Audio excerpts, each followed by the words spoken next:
welcome to Betano 360 Sport on the station. My name is Kufre Ekpe, the CCC on the MIC, and this is a production of 82 Ideas Communications for Betano. The game starts now. Make I ask you the last question. Among the options where I go give you, choose the one where they give better gaming experience where person no fit forget. A, to use your data they watch match early momo. B, they listen to your uncle where be your bungest sports guru. C, Betano. The correct answer now, Betano. Don't go tell yourself, if you join the that betting platform for inside Nigeria, we get different betting options, fast cash out, missions where they engage you, betting jada features, and we go welcome you with bonus of 200,000 naira. Betano, the game don't start. Bet responsibly, only for people who don't pass 18 years. Betano na proud partner of Aston Villa. 360 Sports.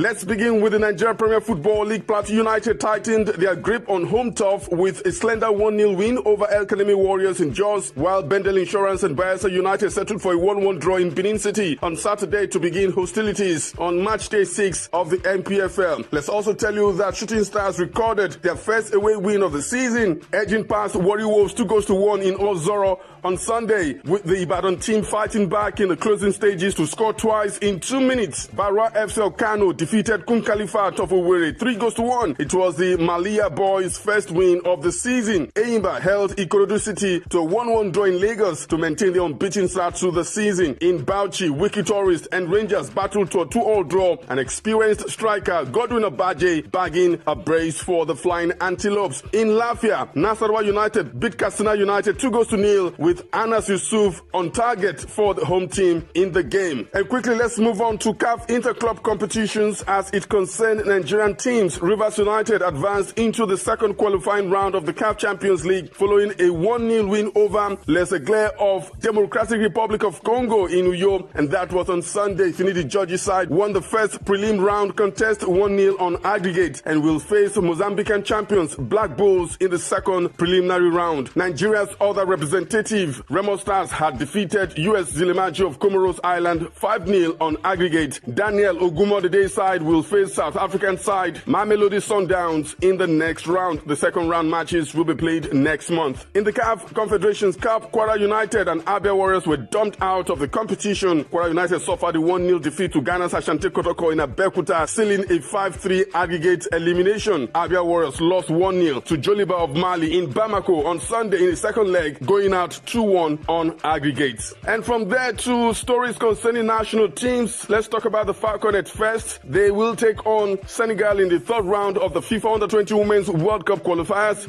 The pairing was confirmed after Senegal defeated Algeria in their second round fixture. The Falconets reached the third round of the qualifiers after thrashing Rwanda 4-0 in the second leg clash on Saturday in Ibadan. The first leg in Kigali ended 1-0. The first and the second legs of the third round of the qualifiers will hold in February 2026. 4 teams will represent Africa at the FIFA Under-20 Women's World Cup, which will be hosted in Poland. And to the Golden Eaglets of Nigeria, another Jollof Derby is upon us, as the Golden Eaglets will now do battle with their Ghanaian counterpart, the Black Starlets, for the tickets to this year's Under-17 Africa Cup of Nations. The Golden Eaglets won Group B of the WAFU B Under-17 AFCON qualifying series ahead of Burkina Faso, and Ghana were runners-up in Group A. Tuesday's showdown between Nigeria and Ghana will kick off 8 p.m. Nigerian time. Winners of the semi-final clashes will march on to the final of the tournament, where the finalists will punch their ticket to the Under-17 AFCON proper. And from the Golden Eaglets, let's zoom to the camp of the Flying Eagles in Chile, where the 2025 FIFA Under-20 World Cup has started. The Flying Eagles of Nigeria will today begin their World Cup campaign against Norway in Group F. Kickoff time is 9 p.m. Nigerian time. The coach Aliyu Zubairu-led squad will be banking on the experience of Captain Daniel Bameyi and midfielder Daniel Daga, who were part of the immediate past team that got to the quarterfinal stage in Argentina in 2023. And here are the results from the early days of the 2025 FIFA Under-20 World Cup. Host nation Chile defeated New Zealand 2-1. Australia lost 1-0 to Italy. Ukraine defeated South Korea by 2-1. One of Africa's 4 representatives, Egypt, lost 2-0 to Japan. Paraguay beat Panama 3-2. Argentina defeated Cuba by 3-1. Brazil, Mexico settled for 2-2 draw, and Morocco defeated Spain by 2-0. Africa's first win at the 2025 Under-20 FIFA World Cup. Hopefully, Nigeria can follow suit later today. We'll bring you more on that one tomorrow, but let's move on and do the Nigerian Players Watch segment on the show. Super Falcons goalkeeper Chiamaka Nnadozie kept her third consecutive clean sheet for Brighton in the Women's Soccer League in England on Sunday in their 1-0 win over Everton. She made 2 saves in 90 minutes. Super Falcons striker Gift Monday was on song for Washington Spirit in the Women's League in the USA with a first half hat-trick against Houston Dash on Sunday as well. Let's move on. What are the guys doing? Striker Akko Adams scored his first goal for Sevilla in Spain in their 1-0 win over Rayo Vallecano in Sunday's La Liga. Adams, who was making his 5th appearance this season, came on as a second-half substitute for Isaac Romero. In Turkey, Paul Onuachu scored a brace, 2 goals as Trabzonspor secured a thrilling 4-3 win over Fatih Karagümrük in the Super League on Saturday, moving the Nigerian striker to joint top scorer in the league with 5 goals. Paul Onuachu in the Turkish Super League is like fish to water. And it's time for another break on the show. Stay with us. We will be back.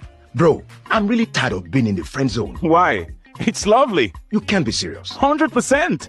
Take Shadi, for example. She's strictly a friend. She mentioned my name at Betano, and I got 1,000 Naira free bet. Friend zone it is then. Now everyone wants to be in the friend zone. Refer a friend at Betano, and both of you will receive a 1,000 Naira free bet. Betano. The game starts now. Bet responsibly. Available only to those over the age of 18. Hey, my people, it don't land again. Almost see ginger. Betano don't show love again, oh. Hey, hey. Now the 15% cash back on slots promo now with the yarn about, oh. See, make a salmon at the Tory, my people. From Monday to Sunday, just deposit 1,000 Naira, 1K, and play correct casino slot games like Betano Bonanza and Chance Machine 5. If luck not jam body with you, don't worry. No shaking at all, my people. Betano go refund you 15% of what you lose, up to 20,000 Naira every Monday. You know the hear me, so? Wake up and collect your money. Even if you don't win, your money no go just borrow leg begin work out. It's sure for you. So what do you wait for? Just play. You win or you don't win. Your money, they sure for you. What do you wait for, my people? Oya rush, go betano.ng, log in and begin spin all those reels and enjoy the action fiam. Now only Betano they run them like this, so slots where they pay and refund where they sweet. Betano, the game don't start. Now for people above 18 years of age, and make you play them with sense.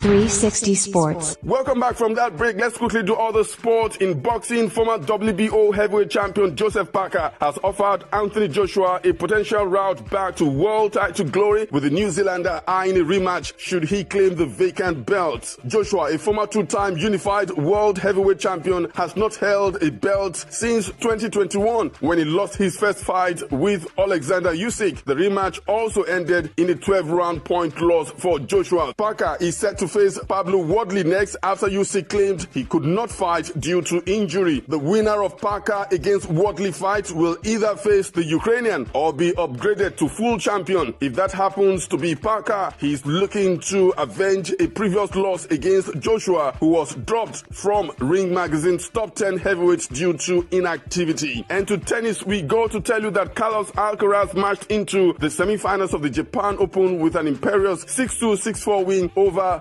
Brandon Nakashima in Tokyo. The Spanish top seed and world number 1 will face Norwegian 4th seed Casper Ruud in the semi-finals on Monday. Today, as he aims for an 8th ATP title of an astonishing season. Elsewhere, Coco Gauff overcame more problems with a serve to edge past Leila Fernandez in the 3rd round of the China Open in Beijing. Gauff will meet Swiss Belinda Bencic in the last 16 on Tuesday. Great Britain's Emma Raducanu will play American 5th seed Jessica Pegula in in the peak of Monday's third-round ties. Meanwhile, top seed Yannick Sinner will play unseeded Hungarian Fabian Marozsan in the quarterfinals of the men's event in Beijing on Monday. What a weekend in football it was. Real Madrid, Napoli, Liverpool, Chelsea, Manchester United, all of them lost their respective matches. Football Stories will be back on the show after this break. See as it just a casual steady. Abeg, come so for your party now. Make I fit do better thing like you. My guy, now better no drop update. Oh, hey. Just refer your party them and both of you go get 1,000 naira free bet each.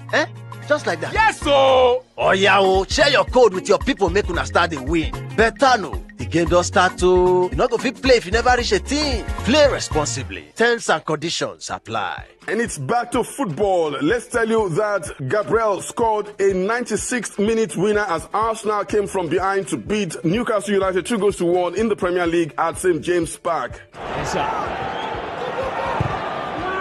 his goal. It's glanced on and it's glanced in. Mikel Merino. Odegaard this time. And one in and it's been headed home. And it's Gabriel. Eddie Nketiah struck with virtually the last kick of an enthralling encounter at Selhurst Park in London to give Crystal Palace a deserved 2-1 win to end Premier League leaders Liverpool's 5-match winning start to the season. Frimpong finds something. Gravenberch with the cross in, and there's a pull on Salah there. Chiesa! It was always going to be him. So often the impact player. Crawl forward, Richards as well. Still in there. Danger. Nketiah has won it for Palace. Brighton came from behind to beat an ill-disciplined Chelsea side 3-1. Hooked in deep to the far post. Second time round now it is 2-1. Maxim de Kuyper off the bench in all probability to win it for Brighton. Chimpong. Minte managed to win it back. Bruder Welbeck to settle it once and for all. Game over. Danny Welbeck at the double. And Brighton have got 3 goals and they're going to leave here with 3 points as well. Manchester United skipper Bruno Fernandes had a second-half penalty saved as Ruben Amorim's side slipped to a Premier League 3-1 defeat at Brentford. Gallagher getting lost beneath it. Šeško with the follow-up, not once but twice. And at the third time of asking, Benjamin Šeško scores his first Manchester United goal. Yarmolyuk. Jensen. Yarmolyuk head down ahead of the Dane. Opens it up for the Dane. It's Brentford's day for the third time in 4 seasons.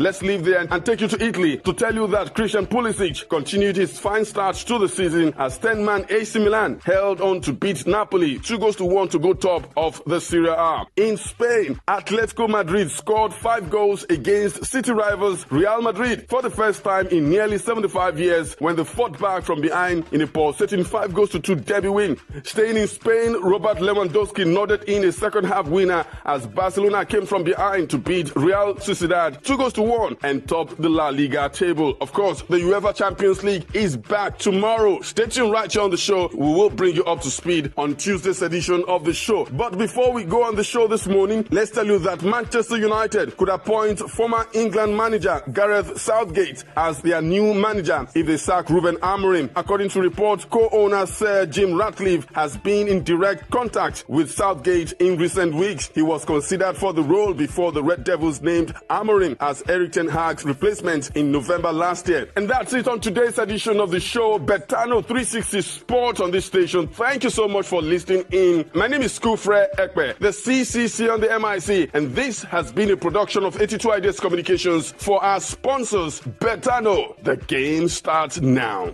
Waza.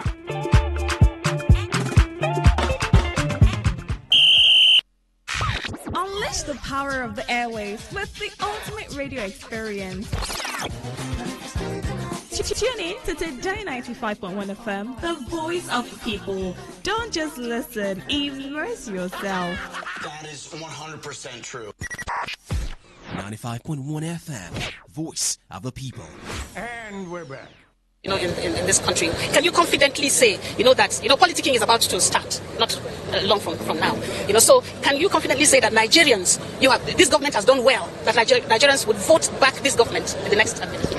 Yeah, I don't need to say it. If I say, you say it, the Senate President has said it. But I think you should ask the market woman. You know why? Because today, with the tax reforms, those who are earning less than 1 million are no longer paying tax. You should ask the worker.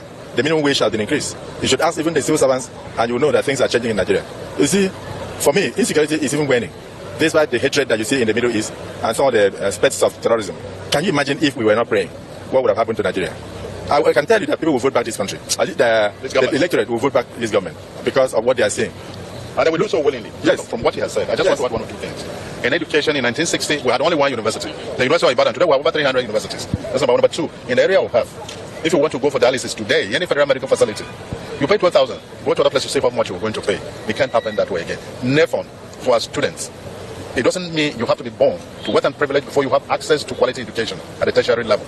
You have access to NEFON. 6 countries, African countries, have already visited Nigeria to understudy the system. In 2021, I was in Montego Bay in Jamaica. I met with Andrew Young and what a number of people who were with him. Americans who were there, thousands were sitting on the same table. Andrew Young, the former ambassador of US to the UN, said something about Nigeria. Our ingenuity, creativity, our intelligence. He said us at that time there were over 22,000 consultants, medical consultants of Nigerian origin. The creation of Nigeria. So if they decided to go on a strike, healthcare delivery services will be paralyzed in America. We are great. There's no doubt about it. And we're becoming greater. Other countries can do roads with very minimal cost because of their terrain. And the road will last for decades. But in Nigeria, our own terrain is totally different. I know we are seaward. And the rain belt is so that it destroys roads. And for you to be able to do quality roads, such as the ones I did when I was a governor, and 14, 15 years after they are still there, you must invest a lot of money.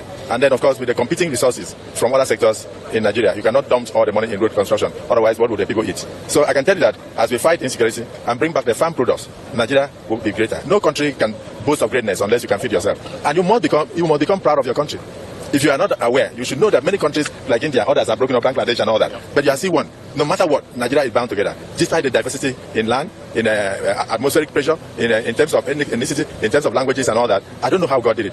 But that's why I said God must be in Nigeria. To keep us together for 65 years, don't expect anything less. Nigeria will be greater. I mean, in terms of transportation, don't forget, Lagos to Calabar, super highway, it's in progress. The work is in progress. And that particular highway is going to have branches into the hinterland. Sokoto Badagry is on stream. So there's so many roadworks that are going on. Not that we're just sitting by. What we are doing is a clear demonstration of the fact that, as said to the president, it's like a centurion of the Roman army whose services are rendered in deeds, not in words. It's not a talkative, it's a doer. Things are getting better. 65 years is a good year, though it's still, for a nation, it's still all in its infancy, but we're happy that things are getting better. We're not where we want to be, but we're heading there, and it's a gradual thing. These are things that have happened for over 60 years that nothing has been done concretely until now. So we're happy that things are taking shape. The president is working. Everybody, you can see that is putting hands together, and we're happy that Nigerians are also cooperating and supporting us in ensuring that there's peace in Nigeria. So we're working together and we're going to succeed. Would you say that the present administration has done creditably well, more than the successive government? I'm sure it's very clear to everybody that things are working well. There are actions that should have been taken we shouldn't have been where we are today. But now you can see that there are deliberate actions being taken to ensure that we address these issues. It might be painful for a while, but I can tell you it's like a tailor. We want to sew a clothes, you have to tear it. Now we're into rebuilding. The president is working hard. Everybody's putting hands together. Nigerians are understanding that it's not easy. We know it's difficult for everybody, but that we're all victims and that together we'll succeed. And that's what we're working through. You know, in engineering, I mean, to every cause there is an effect, right? To every action, there is a reaction to any action according to Newton's law. It's very clear and it's very simple. 2 weeks ago, people subscribed to join Tengasan freely on their own. They subscribed a few forms that I want to be member of this association in accordance with the Nigeria Constitution, Section 40, that describes freedom of association. So they filled form. They joined. So after doing that, we now did a review. Close to 1,000 people filled forms to join Tengasan. Then immediately we got that. We did a review and we now said, okay, no problem. You can come in. We will accept you. We wrote a letter on Monday to Dangote. On Monday, just the week that finished now, we wrote a letter to Dangote, informing Dangote on Monday 22nd of September that these are the number of people that said they want to join us. Please, according to the law, deduct their checkup dues. That's what the law requires. The Trade Union Act is very clear. These are laws of Nigeria. Deduct the checkup dues. Once you deduct the checkup dues, please remit to us as prescribed in the law. And secondly, as well, these are the executives. These are the executives that will be leading on a temporary basis until we conduct a substantive election to have executive in Dangote refineries. Shall mind you, these people are engineers, they are accountants, they are people that are graduates. Minimum is first degree. Some of them have PhDs. So after that, what happened? On Tuesday, after we submitted that on Monday to Dangote, on Tuesday, he brought his team They started going from department to department. They started going from unit to unit to verify our list. Calling all these people, are you Pengasan members? Did you subscribe to Pengasan? Everybody answered in affirmative that yes, that we are subscribed to be a member of Pengasan and that we are exercising our freedom and our right to unionism and our right to collective bargaining agreement. So now, after this happened on Tuesday, 23rd, it happened on Wednesday, on the 24th of September. Then immediately after that, what Dangote now did was that he came and he now issued a mass sack letter to all of them on Thursday. Shehu, this is not a banana republic, Shehu. Shehu, this is not done. So if the Nigerian economy is suffering today, Dangote should be held responsible. Because this is not how to act. Shehu, let me quickly draw your attention. Dangote said he invested $20 billion in the refinery, Shehu. Shehu, I work for Total Energies. I've been in upstream of oil and gas for 20 years upward. Shehu, the amount of money that Dangote has invested in the refinery is less than 10% of the money that Total Energies and ExxonMobil have invested in Nigeria. It's less than 10%. So we've done the economics. The amount of money Dangote has invested in Nigeria is less than 5% of the amount of money Shell invested in Nigeria or Chevron invested in Nigeria. So, but there is Pengasan there is Nupen there. We work collaboratively. Pengasan and Nupen has been in this institution, Shell, for over 40 years since Pengasan was founded in 1978. And we have worked with them to the growth of this organization. Now today, so when Pengasan joined Total Energies, for example, the production maybe was less than 20,000, but today Total Energy produces over 300,000 barrels per day. Due to the effort that and the value that we have brought to the table. So, the question today is that who is really sabotaging Nigeria? Is it the person that woke up on a particular day and sent a single letter to terminate all the Nigerians working in his refinery and bring in Indians to work here in Nigeria? This is 2025. This is not how to act. Dangote should go and understand the oil and gas industry and understand how it functions. He has been in other industry, but clearly he doesn't understand how this industry works. Pengasan and Nupen is entrenched everywhere. And we are responsible for the oil and gas production in Nigeria since inception. Pengasan, we operate largely in the upstream sector of the Nigerian oil and gas industries. All right. So as of today, in the same Dangote refinery and across the tank farms, there is over 30 days sufficiency of PMS distribution. So there is no disruption that is going to affect that. All right. So if Dangote decides, for example, not to supply PMS to the people, Pengasan, we don't have tanker drivers. We don't work in. Our job is at the sophisticated engineering jobs. All right. So it is not our responsibility to move products from Dangote refinery to the fuel station. No, that is not our responsibility. I want us to disaggregate what the effect would be. So that is actually my point. So that the effect as of today, as of tomorrow, even by next weekend, is not going to dovetail to Nigerian queuing to buy PMS. That is what I was trying to explain. It won't dovetail to that.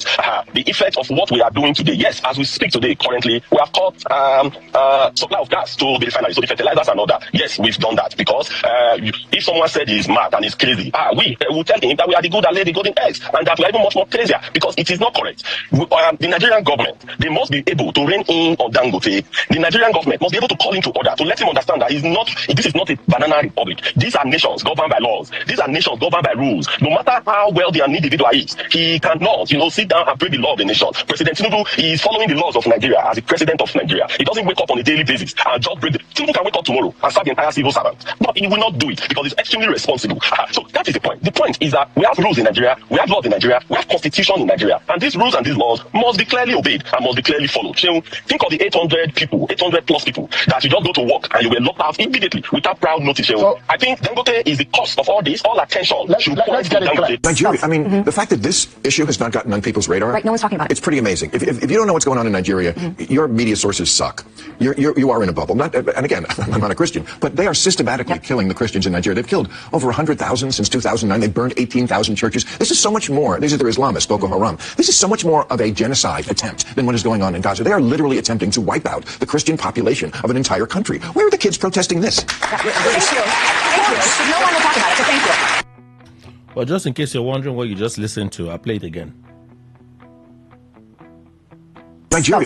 The fact that this issue has not gotten on people's radar, right? No one's talking about it. It's pretty amazing. If you don't know what's going on in Nigeria, your media sources suck. You are in a bubble. And again, I'm not a Christian, but they are systematically killing the Christians in Nigeria. They've killed over 100,000 since 2009. They've burned 18,000 churches. This is so much more. These are their Islamists, Boko Haram. This is so much more of a genocide attempt than what is going on in Gaza. They are literally attempting to wipe out the Christian population of an entire country. Where are the kids protesting this? Thank you. No one will talk about it, so thank you. So, American media personality Bill Maher or something making a claim that there's a systematic genocide of Christians in Nigeria. It says if your media house does not have this information, then you suck. Okay, I agree. I suck, no problem. But this information is inaccurate. You sit in the confines of your fancy studios and If somebody sent you one report, you did not do back check, double check to confirm it, and you just go and sit down there because you have digital cameras to just say what is not true. I'm a Christian. I'm not the kind of Christian that comes on the radio to act. Hey, I'm a Christian. If they are killing Christians in Nigeria, if there is data to back it, I would have seen it. And I'm not bragging, even though I should. Because I've spent a while in this industry, so I can find my way around things if I wanted to. That they are killing Christians in Nigeria. They are exterminating Christians in Nigeria. Oga, where? Where? We agree that the government needs to do more in combating insecurity. How many reports have we had of bandits marching into a mosque and killing everybody inside the mosque? How many have we had? How many have we... People are dying across different faiths. So how do you sit in your fancy studio in America and come and spew lie like this? Yeah. The government has released a statement, but when I watched it, I'm like, what the heck? What the heck? I know some of you will be happy when you have negative reports about your country. You'll be happy. You say, oh, it's true. And I say, okay, give me evidence. He said, you cite one case. You cited that case. That's all the evidence you have. That's shallow. That's weak. That's lame. And that's lame journalism. I put it to him. That's so lame. There's insecurity problem in Nigeria and everyone is affected across faith. Muslims are affected. Christians are affected. It's happening live in our faces. We're talking about it. But you want to amplify that Christians are being killed more than Muslims? That there's an attempt to wipe out Christians? Okay, you are very wrong. Very, very wrong. Deal with Trump in America if you're not on his side. You have a president there to deal with. Leave us. Who should leave us alone? Yeah, I said it. They should fix. They have their issues in their country now. We are dragging our leaders, fighting them to fix our own country. They are telling us that God is a Nigerian. That's what they are telling us at Nigeria 65. If we are developed and we became stronger, people like this will not be talking now. They won't be talking. They'll be traveling here for holiday and looking for contracts. But because the nation is the way it is, that's why he can sit in his fanciful studio and spew this gibberish. That's the fact of the matter. Are people dying in Nigeria? Yes. Are they dying needlessly? Yes. But is it skewed that more Christians are dying? Come on now, that's false. Do we need to say it? So you listen to media personality there. When it started trending yesterday, I'm like, where is this one coming from again? The last day was US lawmakers that came out and said it. I'm like, I don't understand. Where is the proof? They said it after a while, it died. This one media personality. If your media house doesn't have this, say you suck. Or we agree. I agree. I want to say nonsense, like it's so irritating right now. Anyway, let's move on.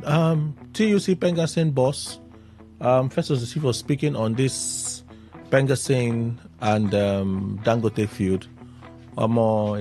It's a bit messy, but you know, I'm a fan of Dangote. I think some of you can sense that I'm a fan of Dangote. I admire his resilience. I admire his entrepreneurial prowess. I do admire it a lot. Dangote is fearless. I like that about him, right? I really do like that about him. But you see, on this matter, yesterday I read the initial statement from Pengasyn confirming the sack of 800 Nigerians. I read Dangote's reply. I read the next one that Pengasyn said they were going to shut down all gas terminals to Dangote. I read Dangote's reply. I've now read, which I'll read moments from now. The case of Pengasyn, Dangote now is... oh, God. Anyway, so listening to him here, when I listen to Festus... See, frankly, I didn't want to listen to Festus Osifo. I didn't want to listen to the interview. I'm like, what is this? Why? It's, you know, at times when my spirit man tells me, listen, I tell you the truth. My spirit man tells me, it's the Holy Spirit. I'm a Christian. So if you don't like it, no problem. If you're not a Christian, no problem. Me, I'm a Christian. The Holy Spirit told me, listen to it. I said, I don't like this, you know. I said, listen to it. So I listened. And I was listening. The man gave timeline. They opted to be part of Pengasyn. they registered. Pengassin now sent memo to Dangote to say their dues, deduct their dues. It was at that point Dangote now went to, the refiner went to look for all the persons that had indicated interest to be part of Pengassin, and they fired them. I'm like, no, you say, boy, you can't, no. Dangote's replies so far, they've been nothing but corporate jargons. No, at least I read them out yesterday. If you have, you can find some of these things on the internet now. Sorry, my voice is not so good this morning, but you can find some of these things on the internet, right? Corporate jargon. We're reorganizing because of sabotage. What sabotage? At least Festus has given. So I believe him. I believe him totally. This one, I believe him totally. Similar to the Nupeng thing now. You lost that one. Why are you not doing this one on Dangote? I don't understand. Do we have to flex muscle at everything? So that's the what's the Natural Workers Petroleum something boss, Pengassin boss speaking there. It's quite unfortunate that it has got to this stage. In fact, some of the statements, the last set of statements released by Dangote just seem like corporate witch hunt. Like they're just accusing them. Pengassin is a terrorist organization. I'm like, come on, get a grip of yourself, for heaven's sake. Even then, I hadn't even listened to this. And when I listened, I'm like, oh, this is what the issue is about? No, now, Dangote, come on. Even this one, it's like the Nupeng thing. It's been settled. Why are you doing this? So that's, you listen to First Osifo, and then you listen to the Senate President, who represented the President at the Independence Anniversary service that happened at the Ecumenical Center on Sunday. You listen to Okpabio, his message. You listen to him speak with the media after presenting the president's message. You listen to the secretary to the government of the Federation, that's SGF. You listen to him. And then you listen to the chief of defense staff, Christopher Musa, speak there. So those are the items we're able to share with you. I can only remember that Akpabio said God is a Nigerian. That's why Nigeria is still here. So that one I can remember vividly. Every other thing he said, it's plenty of information. Yes. Okay. So I have a few things to share with you. So let me race through them, and then we'll look at the stories. And yeah, it's that kind of Monday where there's a lot on our plate. So at the weekend was also part of the petroleum route. Dangote had announced that they were going to stop this crude for Naira and stuff. So prices were likely going to go up. In less than 12 hours, there was a reversal of that statement. And this is why. The Federal Ministry of Finance, Abuja, released a statement. FG assures Nigerians of steady supply of refined petroleum products. The steering committee of the Domestic Crude Oil and Refined Product Sales in Local Currency Initiative met earlier to review developments in the downstream oil sector. The meeting, chaired by the Honorable Minister of Finance and the Coordinating Minister of the Economy, Mr. Wale Edu, noted two recent issues: the purported suspension of the Naira for crude oil arrangement by the Dangote refinery, which has since been amicably resolved, and the concerns raised by the Petroleum and Natural Gas Senior Staff Association of Nigeria, Pengassin, regarding the Dangote refinery. The meeting had in attendance Minister of Budget and Economic Planning, Senator Abubakar Atiku Bagudu, Chairman of the Federal Inland Revenue Service, FIRS, Mr. Zak Adedeji, who also chairs the Technical Committee, the representatives of the Nigerian Midstream and Downstream Petroleum Regulatory Authority, Nigerian National Petroleum Company Limited, NNPCL, the Central Bank of Nigeria, CBN, Afrexim Bank, and the Dangote refinery reaffirmed that there will be no disruption in the supply of refined petroleum products across the country. For the avoidance of doubts, the committee reassured that the crude oil for Naira initiative will continue. It also assured that all outstanding issues, particularly, are not likely to go up unless there's scarcity, which may be caused by the strike. If they are not able to resolve the issues ASAP, then there may be scarcity. Come on, this is not the time when internet decides to mess you up now. Switch off. Let's go. I just want to read some more stories to you. We also heard that the Abuja Kaduna train service is back. It's set to resume October 1. I think that's on Wednesday. Nigeria Rail Corporation has announced the resumption of train services along the Abuja Kaduna corridor this week. The statement signed by Callistus Uimadu, the NRC's Chief Public Relations Officer, indicates that train services will resume on Wednesday, October 1, 2025, following the completion of repairs and safety checks on the affected section of the track at Asham Station. So there you have that statement. Moving on from there, so the Federal Ministry of Labour, there's supposed to be a meeting today. Let me just read the actual statements. I'm trying to read the actual statements so we hear what exactly was said. The federal government has urged the Petroleum and Natural Gas Senior Staff Association of Nigeria, Pengasen, to reconsider its proposed strike starting Monday, September 29, 2025, over its dispute with Dangote Refinery. Minister of Labour and Employment, Mohammed Dinyadi, who made the plea on Sunday, says his ministry has taken steps to bring both parties to a roundtable to stop their dispute from escalating further. Dinyadi disclosed that invitations have been extended to both the leadership of Pengasen and Dangote Refinery management to attend an emergency meeting in his office on Monday for the conciliation of their dispute. The minister called on the leadership of Pengasen to withdraw the strike declaration to allow his ministry. Industrial Relations has extended invitations to the leadership of Pengasen and the management of Dangote Refinery to attend a conciliation meeting in my office today. I appeal to both parties to be mindful of the importance of the petroleum sector to the country. Being the core of our economy, a strike will not only lead to heavy revenue losses by the country, but also cause more hardship and difficulties for Nigerians. Consequently, it will have adverse impacts both on economic stability and national security.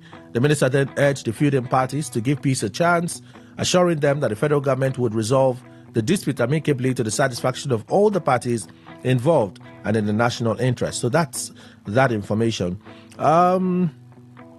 So there is one more that I just intend to share with you.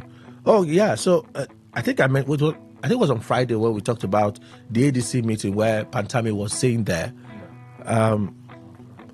Natawe, that's the APC national chairman, paid him a visit at the weekend. That's all I want to tell you. So if you understand, ADC had a meeting. Pantami was present in that meeting.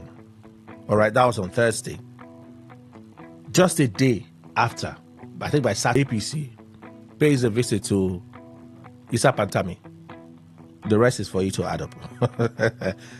So Dangote's recent statement, which it's just dramatic, lies, Pengasen. It's lies and terror tactics. Lies and terror tactics. I'm like, come on now. Come on, Dangote. Because Kelly, I've taken sides too early. I agree. But at least you see that man that you listen to, Festus Osifo, he gave dates. So it's for Dangote to come out and say, no, the way he said it's not the way it happened. That's why I believe him. So a call for withdrawal of services, this was released late, or I think early into late Saturday. The National Executive Council, NEC of Pengasen, in an emergency meeting of all its branches on Saturday, the 27th of September, notes as follows. The Dangote Refinery's unilateral action to sack over 800 members of our association for joining Pengasen is an affront to all workers in Nigeria and a deliberate violation of Nigeria's labor laws, the Constitution, and the ILO Convention. Dangote Refinery's notoriety for enslaving Nigerian workers and the eventual sack of all Nigerians working in the refinery and hiring over 2,000 Indians is a show of disloyalty to a country that has given him the most incentives any company has ever enjoyed in Nigeria. At taxpayers' expense, they have subjected Nigerians to the worst type of working conditions in the oil and gas industry. That no man or company, no matter how highly placed, is above the law and cannot be called into order by the national institutions. That the over 800 staff whose jobs have been given to Indians and their families are Nigerians and victims was made to suffer unjustly, and there is an urgent need to avoid setting a dangerous precedent. Consequently, the NEC resolves as follows. All Pengasen members working across field locations are to withdraw services from 6 hours. That'll be 6 a.m. on Sunday. If it's 6 hours, we could just do the time we will know now. Now I beg that they take us the play. Just do our own GMT time here. Is it a problem? On Sunday, 28 September 2025, and commence 24-hour prayers. This includes all control room operations, panel operations, and outfield personnel. All Pengasen members across all offices, companies, institutions, and agencies should withdraw all services effective 00.01. That'll be midnight 1 minute past midnight on Monday, the 29th of September 2025. No intervention whatsoever will be entertained across field locations except where the safety of personnel and assets is at risk. Such clearance must be obtained from the National Secretariat. All processes that involve gas and crude supply to Dangote Refinery should be let off effectively immediately. All IOC branches must ramp up gas production and supply to Dangote Refinery and petrochemicals. The prayer point should include a call to God Almighty to give courage to those in authority to rein in Dangote and his co-travelers on the need to obey the laws of our country. Okay, those are the things I want to share with you now. So let's race through some of the stories left. And 8:41. So let's see quickly. Daily Post. TUC to join Pengasin in nationwide strike against Dangote Refinery. Well, Festus Osifo is the head of Pengasin. He's also the head of TUC. So this is not news. I'll leave that for you to read. Rolled over. FG moves to avert strike. Summons Pengasin Dangote to Monday truce meeting. I just read that out to you this morning, the full statement. They are terrorists. Dangote Refinery blast Pengasin over nationwide strike. I'll read it. But this is not a corporate jargon. This is just you looking for ways to accuse and call the other person a witch, just to absolve yourself somewhat. The management of Dangote Refinery has described the leadership of the Petroleum and Natural Gas Workers Senior Staff Association of Nigeria, Pengasin, as terrorists. That's strong and extreme. Dangote Refinery disclosed this in a statement on Sunday. It's coming as Pengasin at the weekend directed members, which we just read. Reacting to the development, Dangote Refinery says Pengasin's action is a bully tactic, urging Nigerians and the state not to succumb. The oil firm said the union's decision would cripple economic activities of the majority who rely on petroleum products, kerosene, cooking gas, petrol, diesel, and aviation fuel. The oligarchs in Pengasin have proved themselves to be terrorists and have turned the association into a bully organization. It is time they be called to order. Indeed, over time, the association has consistently proved itself as serving interests of other than those of Nigerians and Nigerian workers. Parts of the statement. Claims of religious genocide against Christians, divisive, baseless. Nigerian government, official position of the federal government. The Nigerian government has condemned recent allegations suggesting that terrorists operating in the country are engaged in a systematic genocide against Christians. A statement signed by the Minister of Information and National Orientation, Mohammed Idris, says such claims are false, baseless, despicable, and divisive. The minister said that portraying Nigeria's security challenges as a targeted campaign against a single religious group is a gross misrepresentation of reality. He said that while Nigeria, like many countries, has faced security challenges, including acts of terrorism perpetrated by criminals, couching the situation as a deliberate and systematic attack on Christians is inaccurate and harmful. He warned that such conclusion simplifies a complex, multifaceted security environment and plays into the hands of terrorists and criminals who seek to divide Nigerians along religious or ethnic lines. That's so much of the statement. Point is made, so let's roll this over. Dangote Pengasin face-off threatens national grid stability. That's coming from NISO. The Nigerian Independent System Operator, NISO, has expressed concern over the ongoing industrial face-off between Dangote Refinery and the Petroleum and Natural Gas Senior Staff Association of Nigeria, Pengasin, saying it may have negative impact on the country's power sector. A statement by NISO on Sunday night in Abuja says the national grid relies heavily on gas-fired generation, and any sustained disruption in gas supply would constrain generation capacity, affect system operations, and undermine the stability and reliability of electricity supply across the country. The statement, however, urged all parties involved to embrace dialogue and lawful mechanisms of dispute resolution in the overall interest of the economy and the well-being of Nigerians at large. The NISO wishes to draw the attention of a potential implication of this action on the nation's power sector. The national grid relies heavily on gas-fired generation, and any sustained disruption in gas supply would constrain generation capacity, affect system operations, and undermine the stability and reliability of electricity supply across the country. So while NISO is considering measures to mitigate total grid collapse, we urge all parties involved to embrace dialogue and lawful mechanisms of dispute resolution in the overall interest of the economy and the well-being of Nigerians at large. All right, there you have it. That's from Tribune. Pengerson commences strike after Dangote refinery sacked workers. I've read the statement of Pengerson to you this morning. Revealed. So let me keep this story till maybe tomorrow because of time. It's almost, it's 8:45 now. So revealed how Tinubu delayed INEC chairman's exit after secret send forth dinner in June. It's an interesting story, but we'll just have to wait. FG makes NERD compliance mandatory for NYC mobilization exemption. So I'll add this one to what I'll just leave for another day. Police inspector accidentally shoots self dead in Kano State. A police inspector identified as Aminu Ibrahim has reportedly died from an accidental gunshot while on duty in Kano State. According to Sagasola Makama, a counterinsurgency publication focusing on Lake Chad region, the incident occurred around 5:40 a.m. on Saturday in the Otoro area of Kano State. The officer attached to the Otoro division under Kano State Police Command reportedly entered a toilet within the premises of a global resources company when the firearm discharged. Makama said preliminary investigation indicates that Ibrahim accidentally shot himself in the stomach while squatting with his loaded AK-47 rifle hanging around his neck. The rifle registration number GT4177 was recovered cocked and unsafe.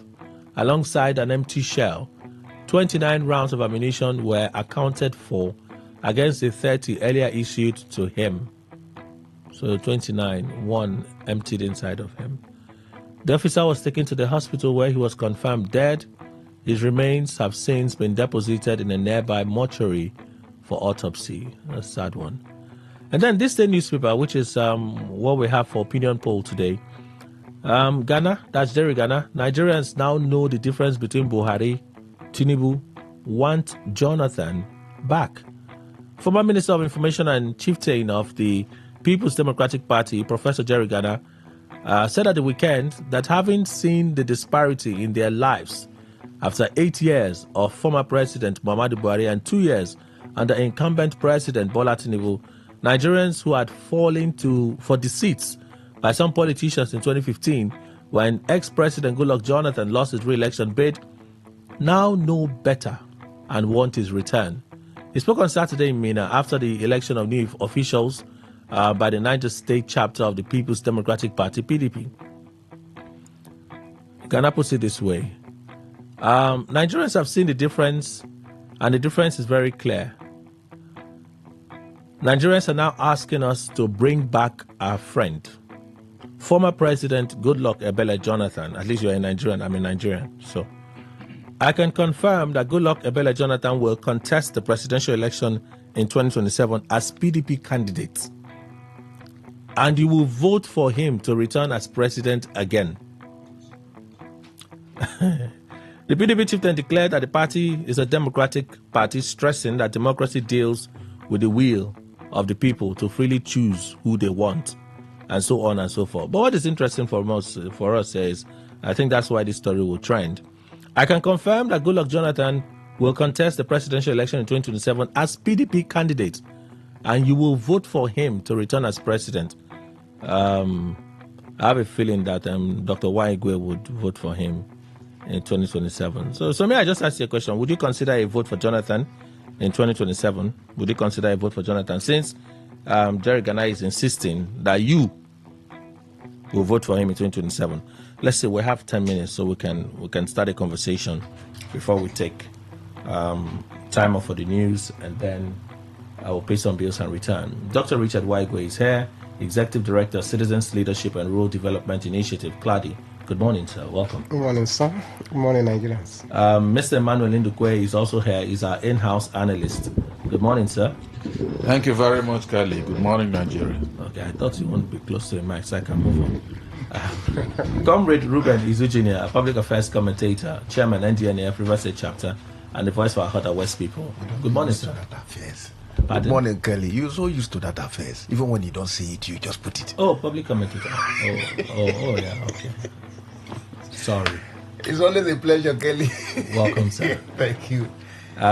Frank Enawaji Ogwonunu, public affairs analyst, author, and columnist. Good morning, sir. Welcome. Thanks very much. and Dr. Paul Wallace, Senior Lecturer, River State University, Port Harcourt. Doctor, good morning. Welcome. Good morning, Kelly. How is the baby? Very fine. She's doing good. Father and mother? Very good, but we're expecting to see you. Oh, that's true. It has not crossed my mind. That's true. He's the only one that asked. The fewer the better. He's the only one that you're not informed. And, The fewer the better. and others, please. Okay.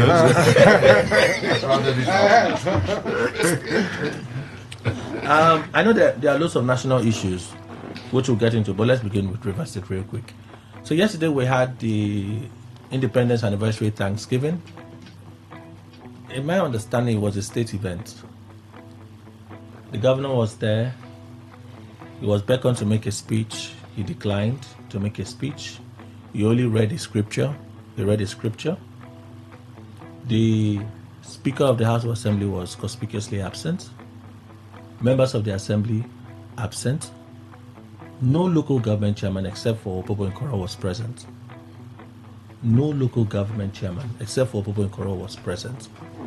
Not one. I also heard that yesterday was the Speaker's birthday. Martin Amewule's birthday. We didn't see, in the spirit of friendship, a message from the governor. We didn't see, at least we would have seen on his X handle. We didn't see anything. I beg, he never reached out to tell ourselves the truth. Say this peace na phantom peace. Comrade Izu, does this peace exist? Because yesterday was a state event. If the one of the previous Sunday was a personal Thanksgiving, yesterday was a state event. They were all absent. Kelly, yesterday I glued through my phone and tried to see how I follow up with the day's event. I come to discover what you are just saying, and on two separate occasions, like you said, one private, one state. And I saw a lot of posts and reactions in regard to what you are also saying.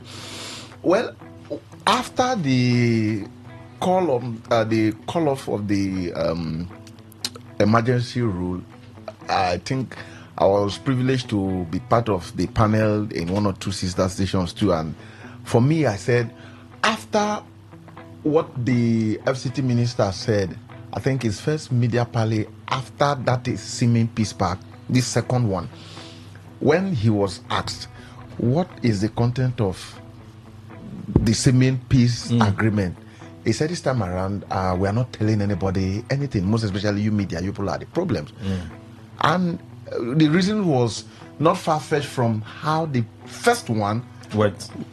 So as soon as I heard that, what I advised myself was there will be nothing anybody other than the both of them, the principal actors, will say or do that will not be narrowed down to your personal opinion first.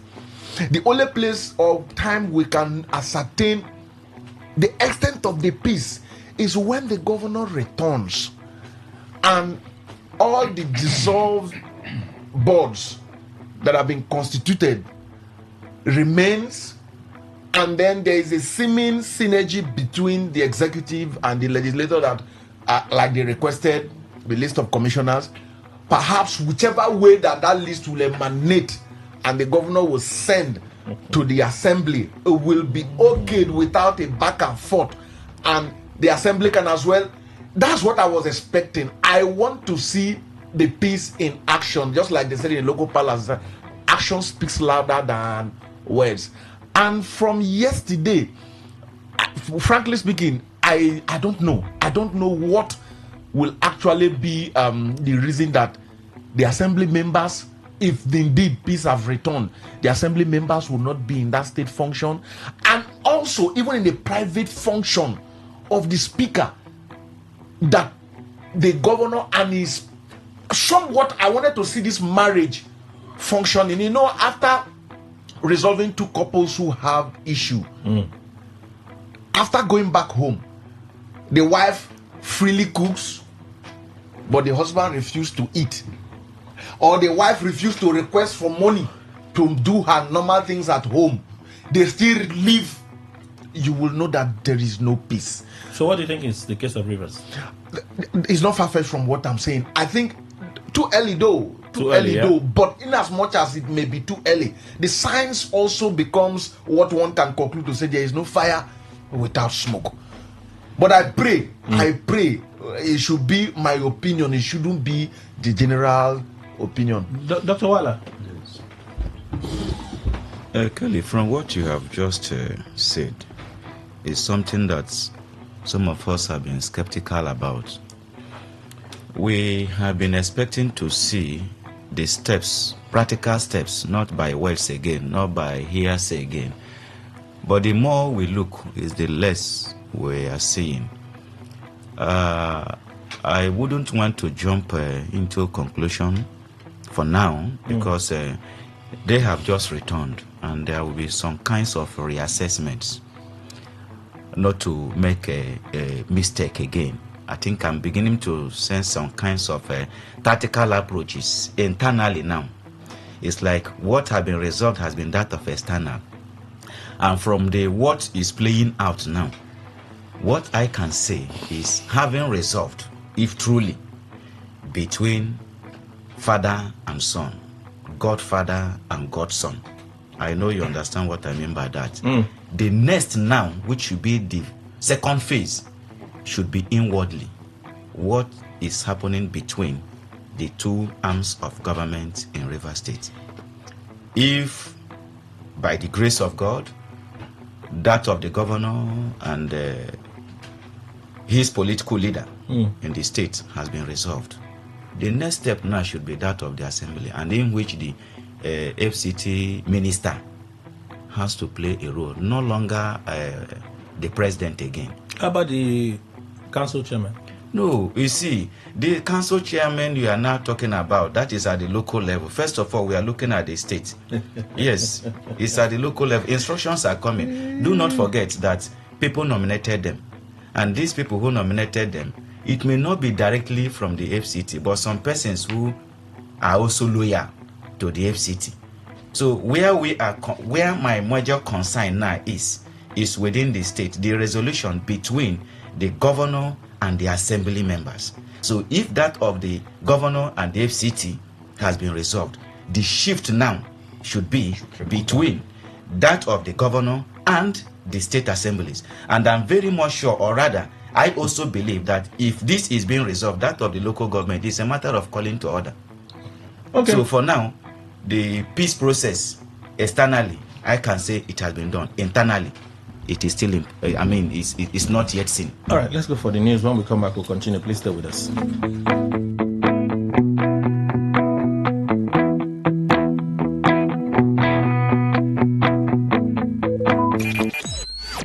Talk radio. I listen to a lot of talk radio. 95.1 FM. Live your truth. Express your love. Share your enthusiasm. Take actions towards your dreams. Talk your talk. And walk your walk. It was years ago. There's a statute of limitation on this stuff. Make today worth remembering as we discuss issues as it affects Nigeria moving forward. Talk that talk. Weekdays, 2 p.m. Exclusively on Today 95.1 FM Port Harcourt. Voice of the people. Today is business. Today is a new trend for your businesses. We give you all the information you need to grow your business, new ideas and innovations that keep you earning more and staying relevant. Every day we engage in business, buying and selling, trading and exchanging of services as individuals or as a country. Money goes round, it goes up and down. But have you ever wondered what business is all about? And have you ever wondered how you can stand out in your business? Today FM has got you covered every Wednesday between the hours of 1 p.m. to 2 p.m. Learn all you need from professionals on how the country runs its business affairs and how you can be an outstanding entrepreneur and grow your business. Business Today. Whether it's happening in Port Harcourt, South Sound, Nigeria, or around the world, we've got you covered. On air, online, delivering balanced news and unbiased analysis. Today, 95.1 FM. Today, 95.1 FM, Port Harcourt. News update.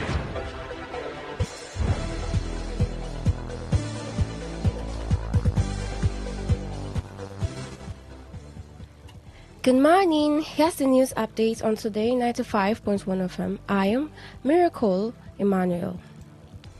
Our Federal High Court in Abuja is set to deliver judgment today in a suit brought by the Department of State Services accusing the management expert Professor Pat Utomi of attempting to establish a shadow government. In the suit, DSS told the court that Utomi's proposed government is unconstitutional. Recall Utomi had in May this year inaugurated Big Tent coalition shadow government composed of members from various opposition parties. According to him, the government was launched to function as a credible opposition force, highlighting the failures of the Bola Tinubu administration while offering ideas for better governance. But the federal government kicked against the move, describing it as an aberration in the federal system of government. In its suit, the DSS claimed the 2007 presidential candidate of the African Democratic Congress was attempting to illegally usurp the executive powers of Tinubu. The leadership of the opposition coalition has demanded that its members resign from their current political parties and join the African Democratic Congress fully, although it gave no specific deadline for the transition. The National Publicity Secretary of the ADC, Bolaji Abdullahi, stated this in Abuja following a caucus meeting that included senior party leaders and prominent political figures. The All Progressives Congress and the People's Democratic Party have dismissed a directive by the African Democratic Congress directing prospective members in other parties to decamp to the ADC ahead of the 2027 general elections. The APC and PDP said the move by the coalition posed no threat and would have no impact on them. Since the ADC was introduced in July 2nd as the coalition platform to challenge President Bola Tinubu in the 2027 elections, a few opposition leaders have switched parties to join it. However, most have yet to formally leave their existing parties. The Nigerian Railway Corporation (NRC) says the Abuja-Kaduna passenger train service is set to resume operations this week. The NRC, in a statement by its Chief Public Relations Officer, Callistus Uyimadu, said the decision followed the successful completion of repair and safety checks on the affected section of tracks at Asham. The operator, however, said further details on the official resumption date and schedule would be communicated in the coming days. It explained that since the service was temporarily suspended after it derailed on August 26, 2025, the corporation had worked tirelessly to ensure both the infrastructure and rolling stock were restored to the highest safety standards in line with global best practices. The NRC disclosed that as part of its commitment to passenger welfare, it had refunded 512 passengers out of the 583 on board affected by the train. And on the foreign scene, Israeli Prime Minister Benjamin Netanyahu would defend his intention to finish the job in Gaza when he meets U.S. President Donald Trump tomorrow. The meeting comes days after Trump unveiled a 21-point plan aimed at ending the war in the Palestinian territory during discussions with Arab and Muslim leaders on the sidelines of the UN General Assembly. Over the weekend, Trump hinted at something special to come in Middle East talks. In Israel, tens of thousands of protesters have pressured Netanyahu to agree to a ceasefire and urged Trump to use his influence.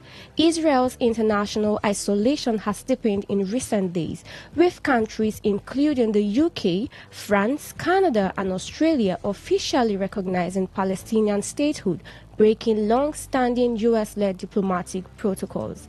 And that was the news update on Today 95.1 FM.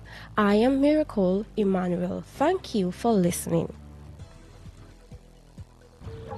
Hello, Male. How you dey now? I dey, my pikin. Male, wait. Shey make I call you back? You sure say your credit go reach this guy talk? Don't worry yourself. na MTN Better Gist I dey use.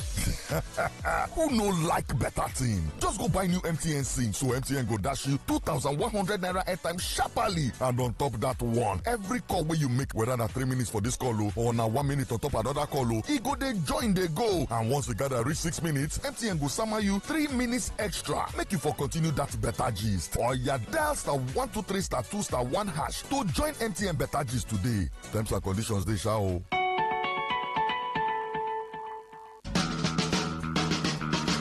Wetin you dey find for Sokoto? E don dey your domoto. Unique Company Limited na the ogbonge company wey dey deal on all sizes of quarry products like chippings. For Unique, we no dey do the more you look, the less you see o, because we get standard weigh bridge wey go weigh the quantity wey you want. You confirm am, you pay, you carry your chippings, you go house, everybody's happy. Wetin you dey wait for? Waka go Unique Company Limited wey dey along Obirikwere Airport Road beside Bowen Filling Station now, or you reach them with these numbers 0912 994 7115 0912 994 7115 or 0813 572 3222 0813 572 3222. Port Harcourt, are you ready? Today, 95.1 FM. Unleash the power of the airwaves with the ultimate radio experience. Tune in to Today 95.1 FM, the voice of the people. Don't just listen, immerse yourself. That is 100% true. All right, thank you all for staying with us. We have ladies in the studio this morning from Beat Own.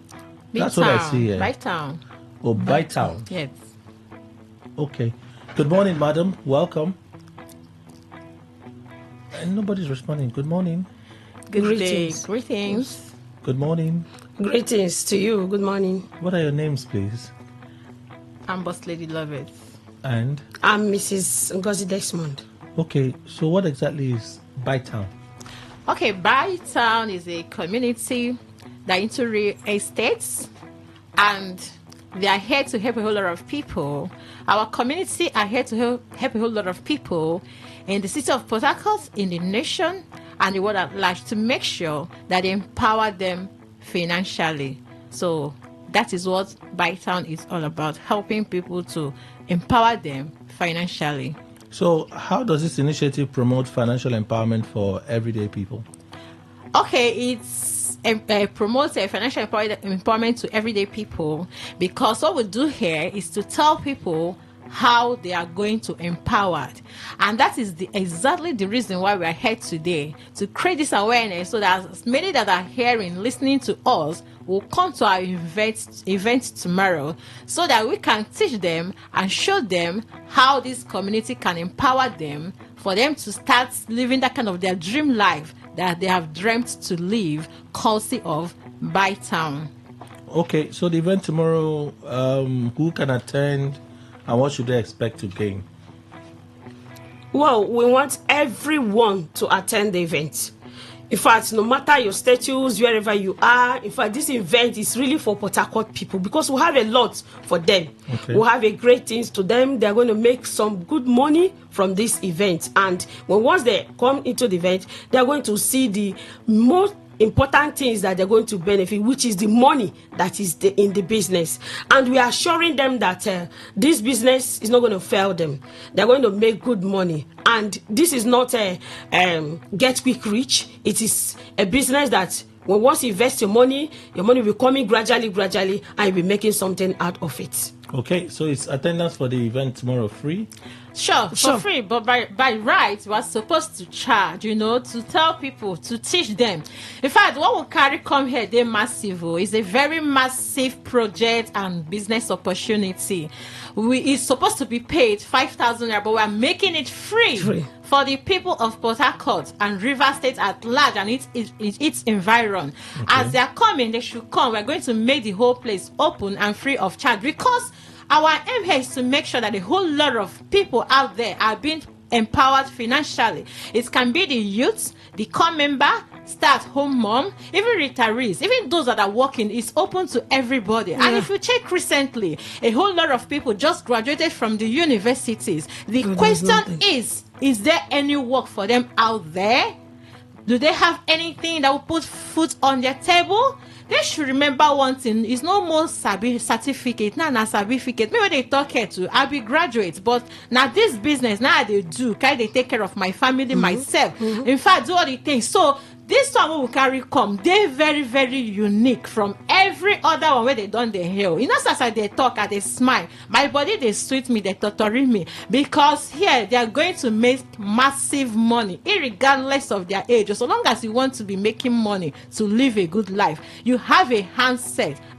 You are so much welcome. Today we are going to open the eyes of people in the city of Port Harcourt, River State, to show them how they can be making money courtesy of their handset, and our training we are going to give to them. Ordinarily, if they say make we pay, they no go fee pay, but we won't give to them free of charge. May they just come. We are not collecting anything, and we make them to be comfortable that same tomorrow. So may they no worry. It's for them to just come and listen and see what we have in store for them. Okay, so what time is the event and the venue? And then are there phone numbers that they can call for further inquiries? Yes, so the time for the seminar is tomorrow, 30th of September 2025. And the venue is at King Edward Hotel and Suites at Stadium Road. When you get to Benjack, there is one roundabout at Stadium Road, Benjack roundabout, opposite Nellyval Fuel Station. There is one Redeemed Church there. Inside that Redeemed Church, that's where the hotel is, King Edward Hotel and Suites at Stadium Road. And the number to call for seat reservation and for direction is 080 56 50 8238. 080 56 50 8236. 080 56 50 8238. And the venue remains King Edward Hotel and Suites at Stadium Road, Redeem Road, opposite Nellyval Fuel Station as Benjack roundabout. And the date is tomorrow, 30th September 2025. So we are expecting everybody that wants to make money in the city of Port Harcourt, River State, and its environs. All right, so you're inviting people to show up. I'm still trying to unwrap my mind around. When you started, you said you were into real estate. For sure. Right? Yeah. And then talking about come with your cell phone, you can make money from your cell phone. So people will be wondering, how do you do it? You won't want to tell them everything, I understand, but give us a basic appreciation of how you do it as a real estate company. Now, how they're going to do it, our company, they're into two things, real estate and forest market, okay? So if we select for us to discuss the whole thing here, the time wouldn't be enough. So that is why we are calling for them to attend our seminar, our summit, our workshop tomorrow, so that we'll have enough time, have a roundtable discussion with them to explain everything to them. Yes, that's it. Because when you said, let us give you all the details about the business, in fact, so many persons will not understand it here in radio. But that's why we want them to come and see us face to face, so that we'll discuss and tell them the benefits when they invest their money in the business. Okay, so the phone numbers again, and then the venue for the event. All right, the phone number still remains 080 56 50 8238. 080 56 50 8238. 38 080 56 50 82 38. And the venue is King Edward Hotel and Suites at Redeem Avenue, Stadium Road, opposite Nellival Forest Station at Benjack Roundabout, Stadium Road. And the time is 11 a.m., being tomorrow, Tuesday, 30th of September 2025. Okay, you have final words for those listening that may be doubting why should we attend this one? What makes this one different from the others that we've attended? So many things made it very different. In fact, like we said earlier, when you want to invest your money, you need to invest your money in something that is substantial, is real. So now they have what that the company have. They have real estate. They have other things. We are into also forest trading. And when they invest their money, they are sure that their money will be returned back to them. And that is why we are telling them that everyone in Port Harcourt should be there, so that you will benefit and you're going to see the real life thing that we are talking about. And it's not just all about investing money that we're here to preach to the people of Port Harcourt. What we are here is to make sure we train people, coach people, so long as they are teachable, learnable, coachable. We want to mentor them how they can be making money courtesy of their handset. Okay? We want to train a whole lot of people that are willing, that said they want to step out of their comfort zone. Okay. They want to make money and they want to live a good life. These are the people we are looking for. We want to show them, open their eyes to things that this company have in store. When I say in store, I meant it what they have in store, because it's massive. We can't even say, in fact, that's why we are calling for this event tomorrow, so that we can train them and teach them and have one-on-one discussion. The phone numbers lastly. All right, the phone number still remains 080 56 50 82 38 080 56 50 82 38 080 56 50 82 36. And the venue still remains King Edward Hotel and Suites at Stadium Road, opposite Benjack Roundabout, and the time is 11 a.m. tomorrow, Tuesday, 30th September 2025. Thank you again, guests from Bytown. Bytown, yes. Bytown, thank you again. Thank you so much. We return and continue our conversation. It's Today 95.1. Stay right here.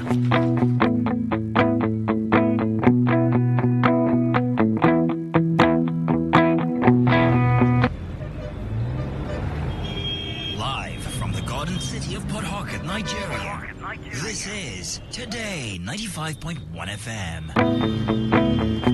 All right. While we await the return of our special guest in the studio this morning, we'll just continue. They're already marching in. Very noble men, I must say. I was going to steal some time to read some of your messages, but let me just continue. Dr. Waigwe, is it peace? Phantom? I think last week I said, based on post-conflict analysis, it will be too early for us to determine whether it's a fake one or whether it will work. And so far, based on the event that happened yesterday, somebody was talking about maybe because of the approach, the communication link, the governor's office didn't communicate with that social media information. For me, it is too early for us to decide whether it's phantom or not. But I tell you, once you talk about when it comes to conflict, particularly political conflict, where a lot of things are involved, it's not. We are human beings. It's not going to be easy. It's not going to be easy. But whether it will work or not, I told you that there is a person that has a role to play here, and his role is very vital.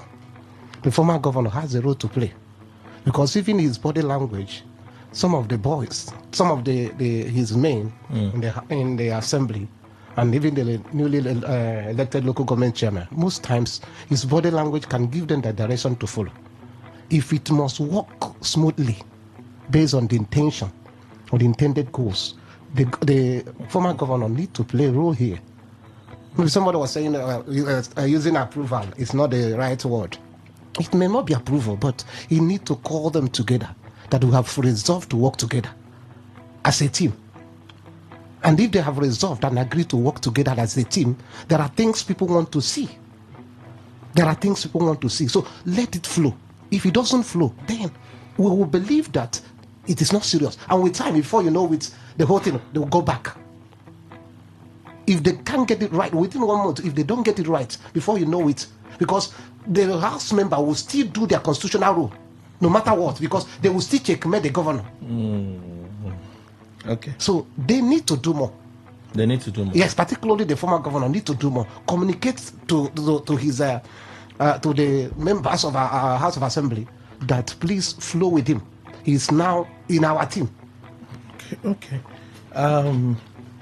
Mr. Ogonono, is the peace phantom?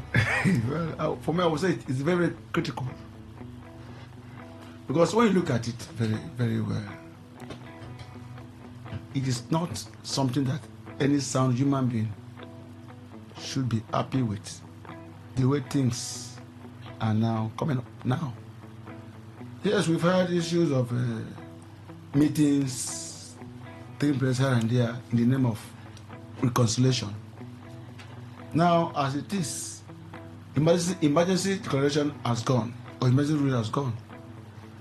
And if ordinarily we are discussing a state governed by law, you see, today we have shifted, we have abandoned laws of the land that guide our conduct to our personal sentiment. And that's what is happening today. But if you are discussing state function, that in a civil society, we don't need to even be observing what has become an issue of public discourse. Which ordinarily, we don't also need to look at what happened yesterday.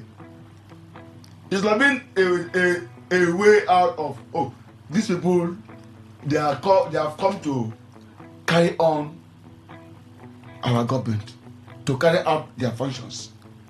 But the reality is that whether we believe it or not, I'm saying my opinion, it is showing that things are not in order. Well, as we have been told philosophically that time is wound. Because if we are discussing state function, it's a state function. Whichever means of communication. Ordinarily, even the chairman of council supposed to have been in attendance. As well members, and mind you, yesterday too, as we have known, was also the day that the speaker was celebrating his born day. Who would have also been a kind of double celebration. Who would have been a state banquet, there would have been a kind of what we call a state banquet. But what you are saying now is the emptiness of the pew. Both also from the speaker of the house, whichever means of communication. I would say this because it's also a kind of international, because whatever is happening in River State today, whether we believe it or not, is going beyond the shore of Nigeria. That I know very well. And so we need our political leaders should know that whatever they are doing now is like destroying the image of River State. The laws that should guide public conduct are not even followed. Okay, so for you, the peace too may... No, it's fragile. It's fragile. It's fragile. But like I said, I pray that time will heal the wound. Okay. So the issue of because as we're discussing today, there's also high level of suspicion. Even the followers are also worried. That's what we're discussing because if nothing has happened, I don't think this will become issue of issue of discussion. But the discussion today, politically things are not also in order. But they all pray that the governor knows what he's doing. The assembly members, they know what they're doing. I will extend my statement to also the chairman.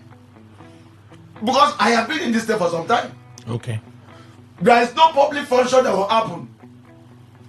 That even when we have even ordinary announcement, even without the governor maybe sending, you see that in that function, all the chairmen of council will be there. So I don't pray, let us go to that era where people shall shall be in public function without any suspicion that, oh, there's a kind of acrimony All right. in the midst of all what we are seeing today. Okay. But it's not a good signal, whether you like it or not. That last time our governor technically said it was a private Thanksgiving. Now we're discussing state function, which is about our independence. So I believe the gap that is causing this should be covered, so that River State will also move on. But whether you like it or not, this will also affect legislation. All right. It will affect policies and programs in terms of implementation. All right. Let's shift from the states. I don't know, Doctor. You spoke on this, Dr. Wala. Yeah, but I didn't because of the news. Go on. If you have something else to say, please do. I didn't finish up. So what I was trying, let me put it in conclusion. What happened within 6 months and what led to what happened is not something that anybody will expect a kind of a quick acceptance of whatever peace initiative or the conditions that may have been given. Just like as I said before, the political leadership in Rivers State, I was just discussing with my colleagues as I said, from what has happened to the point that it has to be the president to settle the cause means that there is a political leadership gap in Rivers State. And when it has to do with that, it has moved to the presidency. So the presidency have done that which is needful and best known to him. It has now returned back to Rivers State. As I return back to Rivers State, mind you that in every conflict, apart from the two known parties that may be called combatants, there are merchandise. There are shadow parties. So the needful has been done for now. The state of emergency, it has been ended. The governor and the FCT minister, they have reconciled. So in the two factions now, there's one political leader, which is now the FCT minister. And I may also say it that what is now playing out is proving somehow, I may not be certain about it, that in the whole of this peace process, it's like the assembly members or leadership, I'm talking about Rivers State, were not fully carried along. Carried along by who? The mediator. If they have one political principle. No, there was a problem now. That's what you understand. There was a problem. So before this particular problem happened, their faction was not created. So if they were not carried, maybe by the person you say they are following, being the FCT minister, isn't it? No, you said it now. Okay, if I said so, yeah. If I said so, which I cannot recall. Well, I put it to you that you said so. Is it debatable? I put it to you that you said so. Maybe you remind me. You remind me, yes, if truly I said so. Because what in my own view and in my own understanding, a faction has been created, leadership vacuum created. Now, one loyal to the FCT, which we say one part. Then the other one, others loyal to the governor, which is another part. Okay, so nationally, it has been resolved through the presidency, where reconciliation has taken place in between the two factional leaders. Let me call it that way. And now, the resolution, part of the resolution, have led to acceptance, where the governor have said we now have one political leader in between the two factions. So it's just the FCT minister. So now that understanding has been reached, the question now is that what is playing out now that the assembly members are not playing along with the governor, as so we can see. Let me ask you a question. Yes. Let's assume that there's true reconciliation between the governor and Nyesom Wike, right? That is true. Do you think that the state would have an event and his men will not be present at that event? It can. His men will not be present. Yes, it's possible. You know why? No, I ask this question because we know the character of Nyesom Wike. See, if we continue to look at that, his character. He doesn't need to be present at that event for his people. All he needs is to send word to his people. Why are you people not going to that event? That's the character I've known of Nyesom Wike over the years. You have known of Wike over the years. Do you know of him now? Because changes are inevitable. Do you remember that once it had been said that Wike is like a one-man traffic? Whatever he says, he doesn't go by, he doesn't forgive. Do you recall in the past too where such thing has happened? But we have seen a different Wike that have accepted the PSD. If you have listened to him when he went to Akwa Ibom, you also hear what he has said regarding it. So nothing is static in life. It changes. The only thing we are praying for now is that for him now, being the political leader of the two factions, to showcase that leadership by bringing the two factions together and say, listen, what we have agreed, everybody work together. That's what we want to see. Okay, I guess let's just wait. Let's take it easy. Perhaps we'll wait for the next event, and then the next event to confirm. Which one? There will always be events now. Okay, tomorrow is match. So there will be a ceremony. There will be parade. So on the 1st, let's wait and see the events of the coming days. Maybe the piece is at the infant stage. Yeah. So we should not overflog it. Yes, we shouldn't. Okay. We have a guest in the studio. We'll quickly just go for this commercial break, and when we return, we'll continue our conversation this morning. Please stay with us.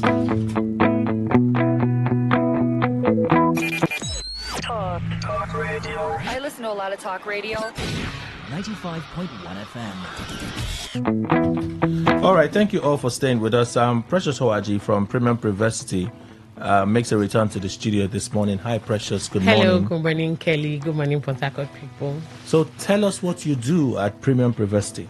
Premium Privacy is a preparatory school for A-level programs. Now, we do A-level programs that give students direct 200-level university admission to study in any university and any course of their choice without writing JAMB. So you listening to me, maybe you wrote JAMB, you didn't pass your JAMB, you didn't pass post-UTME, you've not been given admission, or you want to go back to school, you've been away from school for a while now and you want to go back, but you don't want to go through the JAMB UTME route. Now, we're doing A-level programs. Remember, these programs are giving you a direct 200-level university admission to study in any university and any course of your choice without writing JAMB. Okay, so what are the programs you do? So we do IJMB, that is Interim Joint Matriculation Board, and we also do JUPEP, Joint University Preliminary Examination Board. These programs run for one academic year, and then they give you a direct 200-level university admission to study in any university and any course of your choice without JAMB. So where's your address? Where's your facility located? And then phone numbers. Our office are number 14 Railway Close behind 9th Hill, D Line Garrison. Number 14 Railway Close behind 9th Hill, D Line Garrison. The number to call is 0706 786 6444. 0706 786 6444, or you call 0703 263 4708. 0703 263 4708. Registration and accommodation.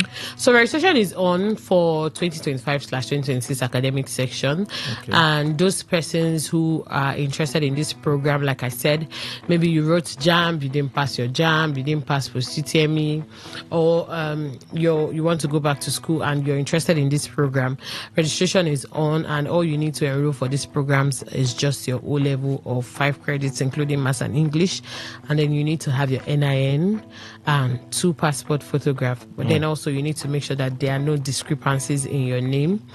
The program gives room for awaiting results. Okay. So those persons awaiting their O-level results can also enroll for the program. Now, we provide accommodation for people because for a program this beautiful, we're not going to let distance be a barrier for people outside Port Harcourt or close by, because the accommodation is for people far and near. Some parents would want their children to stay in the hostel, whether they are far or near, for them to concentrate and all that. So now we'll provide accommodation for them, and the accommodation is within the school environment. The environment is conducive for living and learning. So you're listening to me, maybe you wrote JAMB, you didn't pass JAMB, you're trying to get into the university and you've written JAMB for a couple of times, and then you're waiting for next year to come again and then for you to enroll for JAMB. Now we're telling you that you should enroll for this program come next year, when you should be waiting to pick another JAMB UTME form to go to 100 level. You'll be going to 200 level. Okay. Exactly. And the admission is still by JAM? It's a JAM direct entry admission. You know, some people might be confused about these things. Okay, I'm going to explain. I think them. I've asked this question before and ask again. Okay, so the thing is, a lot of persons do not understand that in Nigeria we have two types of JAM. Okay. Now, we have the JAM UTME. JAM UTME is the normal one where everybody knows, where you pick your JAM form, you write the exam, you write post-UTME, and then you're going to 100 level. Then we have the JAM direct entry.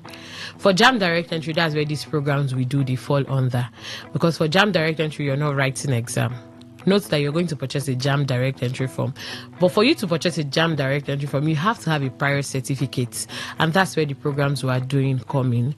Because the certificate you get at the end of this program is what you're using to apply for your JAM direct entry admission. Okay. And you won't need to sit for JAM UTME exams. No, you wouldn't. You don't need that.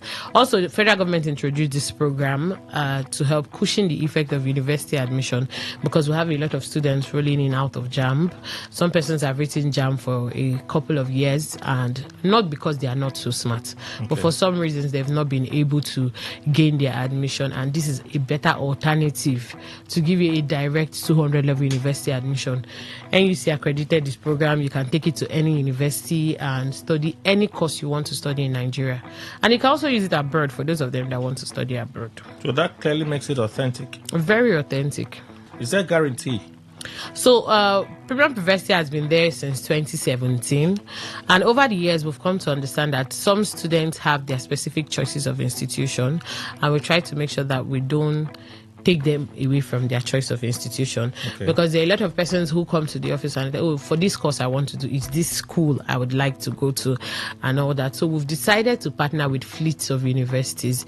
Now we're trying to make admission easier for students who run the program in Premium University. So for you listening to me now, probably your choice of institution could be one of our affiliates, partnering universities, and we're telling you that these programs are giving you a direct 200 level university admission to study in any university and any course of your choice without writing JAM UTME. So your physical address again and other contacts. Our office is number 14 Railway Close behind Nightel, D-Line Garrison. Number 14 Railway Close behind Nightel, D-Line Garrison. The number to call is 0706 786 6444. 0706 0706 786 6444, or you call 0703 263 4708. 0703 263 4708. You can also visit our website at www.premiumprivacyng.com. Okay. Fully registered, yeah? Yeah. Fully registered? Yes. These are questions I get sometimes. Oh, okay. So you have a chance to clarify on some of these things. There's no problem. The registration and the requirements for registration. So registration is on, like I said earlier, for 2025-2026 academic session, and all you need to register is your O-level 5 credits, including Maths and English, and then you need to get your NIN, and you need 2 passport photographs. Also, our fees are very affordable and flexible because we allow you to pay in installments. So probably you listen to a lot of people will tell you, these programs, they are good though, but they are expensive. In Premium University, it's not expensive. And then we also make it flexible for you to pay in installments. So you're listening to me, maybe you wrote JAM, you want to go into the university and you've not been able to secure your admission. Premium University, we're trying to let you know that we do programs that give you direct 200 level university admission to study in any university and any course of your choice without writing JAM UTME in Nigeria. These programs are very, very authentic. You can take your time to Google and make your findings about it. Now, these are the IGMB and JUPEP programs. They are A-level programs. Final words as we close. For those persons seeking admission, I'm still going to say it again. Our office is open. We're at number 14 Railway Close behind Nightel, D-Line Garrison, and you can call us on 0706 786 6444. 0706 786 6444. 44, or you call 0703 263 4708, 0703 263 4708. These programs are open to everybody. Okay. Provided you're done with your secondary school, because some persons will call, is there age limit? There's no age limit. In as much as you're done with your secondary school and you're eligible to sit for UTME exams, you're also eligible to do the program also. And for people seeking university admission to study in any university and any course of your choice. Thank you so much, Precious Owaji from Premium Privacy, for making the time to be here. All right, let's continue our conversation. Today 95.1. Stay right here.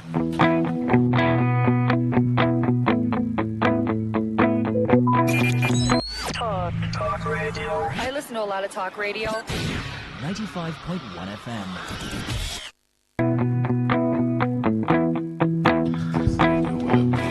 All right, thank you. Let's continue. Second conversation. Let's turn our attention to. So the media practitioner in America, Bill Maher, that says there is systematic genocide of Christians in Nigeria. The federal government has come out to say this is not true. I, as a Nigerian and as a journalist, I know it's not true. Please, I just want your reactions. Dr. Wale, let me begin with you. Systematic genocide of Christians in Nigeria. Can that be factual?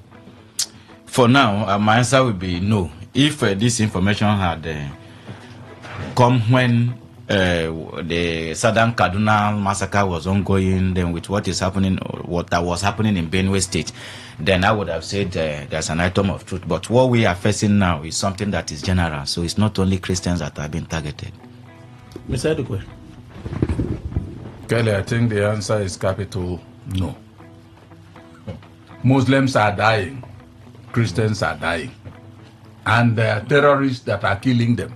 Bandits, terrorists in all its ramifications, they are the ones killing these people. Traditionalists are dying also, killed by these same terrorists. So who is specifically saying that it's Christians or it's Muslims? For me, one American journalist, let him take care of the US. One fine, colorful studio making the claim. Let him try and take care of what is happening in the US. There are a lot of evil also that are happening over there, like in Nigeria. Dr. Waigwe. I think we have some time ago, or was it last year or early this year, we discussed the issue of this. And particularly under the former regime, there was this suspicion that the state complicit, not that there was state sponsor. So, and this report coming now from America, you remember that Nigerian It's not a report from America, it's a man that said okay, from the media America. So, you see, people, as at yesterday, I was listening to Kayode, former aviation minister, responding to this. And for the first time, I agree totally with him. Because you see, with the Nigerian position, they concluded UN meeting, general meeting, hunger. Last time, Nigeria didn't mince any word to tell the world where we are standing on issue of Gaza. So, and I think that's exactly what they're saying. That is exactly why this report is coming, to see how you want to indict Nigeria. For me, there is no atom of truth. You think it's a conspiracy? That's exactly what Kayode said, and for me, I agreed with him. Because there's nothing, international community, there are a lot of things they can do. That Nigeria has taken a position for, a matter on this. And I held Nigeria for taking that position. Because most countries, including European nations, that have not given approval to that country, now coming up to say, we are recognizing this state. So Nigeria didn't mince word by taking their position that this is wrong. And we want a two-state solution to what is going on there. For me, that is exactly maybe why this report is coming up. Under this regime, no matter what we can say about this administration, we cannot say that this administration is directly sponsoring any religious genocide. No. So for them to, at this time, saying it, there's something to it. And I totally disagree with it. Mr. Ogonono. Well, it's very, very unfortunate. For this one, even though sometimes I stand against the federal government in some policies, but this one is no. Because we are following what is happening in this country. Boko Haram, whether bandits, ISOP, anything you can mention, even kidnappers today. They don't ask you, are you a Muslim? No, they don't ask you. They're after getting the money. They don't ask you, are you a Christian? Sorry, I'm in the church. I'm in the church. Sometimes I don't tell people I'm in the church. The truth is that, like he has said before, if I did maybe something of maybe around 1980, 1970, when we call it all this Zango Kataf issue. But for this time around, those people who are destroying Nigerians do not ask you, are you carrying Quran or are you carrying? They are after what they are looking for. So for me, whether it's from America, I know today that if you look at our mainstream media in Nigeria, we don't follow even what we call investigative journalism. That's why somebody can now stay in America and begin to work on our own intelligence as if what he's saying we don't know. For now, it's not about religious war. It's about criminality going on in Nigeria by some certain Nigerians or with foreign interference or assistance. So for me, as it is now, Nigerian government is not sponsoring anybody to kill Christians. Rather, it is evil that is going on in the land that I will also advise using this medium to that federal government of Nigeria should stand against what is going on in Nigeria. Because when you look at the killings going on, we are not at war. I have done my own analysis. I have done my own research. Since 2022 till date, the war between Russia and America, and Ukraine, has not claimed lives as we are seeing in this country. Go and check. The killings in this country is something that anybody can hide under to fabricate stories, so that there's those who are feeble-minded. Now, yes, it's true.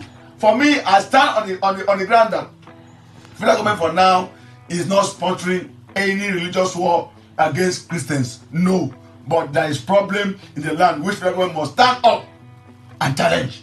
Like Dr. Wika also said, it's true. For the first time, the Nigerian government also said in the UN, look, stop issue of nuclear armament. Though we don't have it, it's also a threat to the world, but we also have threats in Nigeria, no doubt. Kelly, as a people, we have really gone through a lot, and I don't know, for me, in as much as I would tell you my opinion is correct or is not correct, I wonder how we have really kept things all this while that virtually it seems like our stability or I don't know how to put it, is vested in the hands of anybody that just choose to say what he wants to say and then put it on us, almost behaving like the learned people. I put it to you, I put it to you. The international community, it seems like Nigeria is a place where they can just wake up anytime and somebody will just, I don't know how they come to conclusion and they will just come out. Just like the earlier speakers have already said, we would have given attention to this. We know the time we would have done so. Like the last speaker correctly just said, this is a time where the killings that have gone across the nation has no bound. But they are killing everybody. They don't ask questions. Just killing. The killing now is just like going to the market. They don't ask who you are before they sell. Killing. So that's the way the killing comes. I'm telling you. Killing inside the mosque. I'm telling you. Yes. So I don't know how he arrived at that conclusion. Wow. Let's not just dwell on that too much. Since some of you raised the issue of Nigeria's President Tinubu's address at the UN General Assembly, when I did not listen, but I saw flashes of some of the things that Shatima said. We're demanding for fairer treatment for Africa in UN, one permanent seat in the UN. When I heard that, I told myself that the one permanent seat is really, I don't understand the constitution of the UN and how the seats are arranged.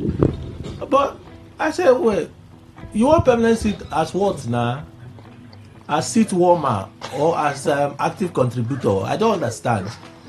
The nations that are there, they're not strong because they have big population. No. They're strong because of their economy.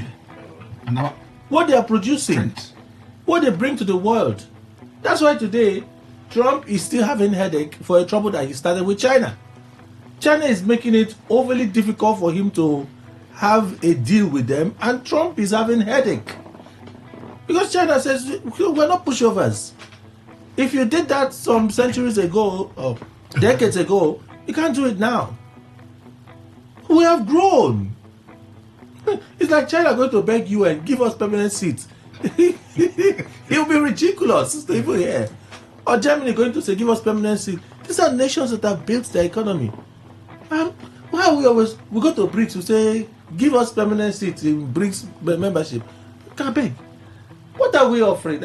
International man, let me ask you, what are we offering? Mr. Kelly, this issue has been going on for a while, because if you look at how the arrangement of UN as it was formed after the Second World War in 1945, we have the five permanent security members. Okay. And these permanent security members has final power when it comes to vital decisions. Oh, is that what we want to be part of? Yeah, exactly. Because as they are saying, what they are saying is that enlarge the five permanent security member. Because at that point in time, because once they have said it's final, so who are they five? can veto. Who are the five? China, France, Britain, US. So are you and Russia is there? And Russia now. That's five of them. So you are near any of these countries? You are anywhere close to them? No, that's what let us say, because at the end of these are the countries that won the war as against Germany then. Because remember it was a context. So this group the Nazi won. So and in any war, once you win, you decide what happens. Yeah. So at the end of it all, UN was formed. Remember, it replaced the League of Nations. Okay. UN was formed to maintain the world peace. So, and for you to maintain the world peace, the final say has to revolve within these five nations. If any decision is to be made and one said no, if you veto it, that'll be final. So, and now it takes, we are saying that the war then, as at its 1945, it's not the, even in terms of power sharing now, there are nations, even among the continent of the world that make up it. We are saying that enlarge this organ and allow the powers that are coming up. We have middle powers. We have the superpowers. Which one are you? Nigeria, we said just put us somewhere. Within the middle powers. Why middle power? Yes, middle power. Even though are you serious? We have, yes, we have. If we have, we are serious about. We are talking, because if you talk about what makes a nation, in terms, we are not even.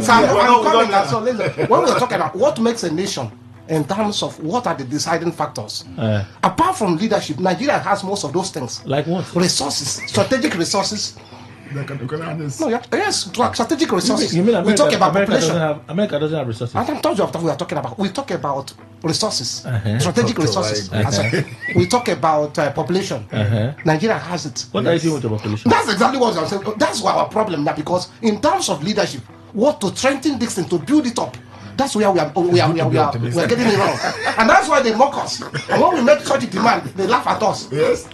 Because our leaders even we are laughing. That's the economy. Do you know, in terms of the resources, the economy Nigeria have, since 1944 or 45 till now, if we are serious, most of the countries that we started with, can you hear me? Most of the countries we started with, we're not joking. They're far ahead of us. And these nations do not have the resources to have. They do not have the population we have. And these are the deciders when it comes to superpowers. So our missing link has been in terms of leadership. Sorry, do we deserve a seat there? We are talking about, now we're saying in Africa, you are giving us, at least give us two more. And we say two more. Who are supposed to have it in Africa? After South Africa, Nigeria is the one. We are contesting it to replace. No, that's where the decision comes. Okay. So we say after South Africa, Nigeria is not Rwanda. We are demanding not Rwanda. What you have in Rwanda is good governance, maybe because of the experience. In terms of what you said we lack. That's what you said. That's exactly what we are saying. Not Ethiopia. Not Ethiopia. See, it's Nigeria. Not even Egypt. Morocco. Even Egypt. Do you know in terms of superpowers? What decide superpowers? Is those things are with us more than this country, but leadership is missing, and we are saying leadership can decide all. Leadership can decide all, and that's where we are saying sometimes people say Nigeria, you're wasting time when we make it. Let me go to another international man, Dr. Wala. I beg, do you understand this call for Why are you looking at Kelly, I will be very simple and direct on this issue. The call from our government, that's our president represented by his vice, is ideal. Okay. So I would say idealistically he is correct, but realistically is far beyond it. Far beyond it.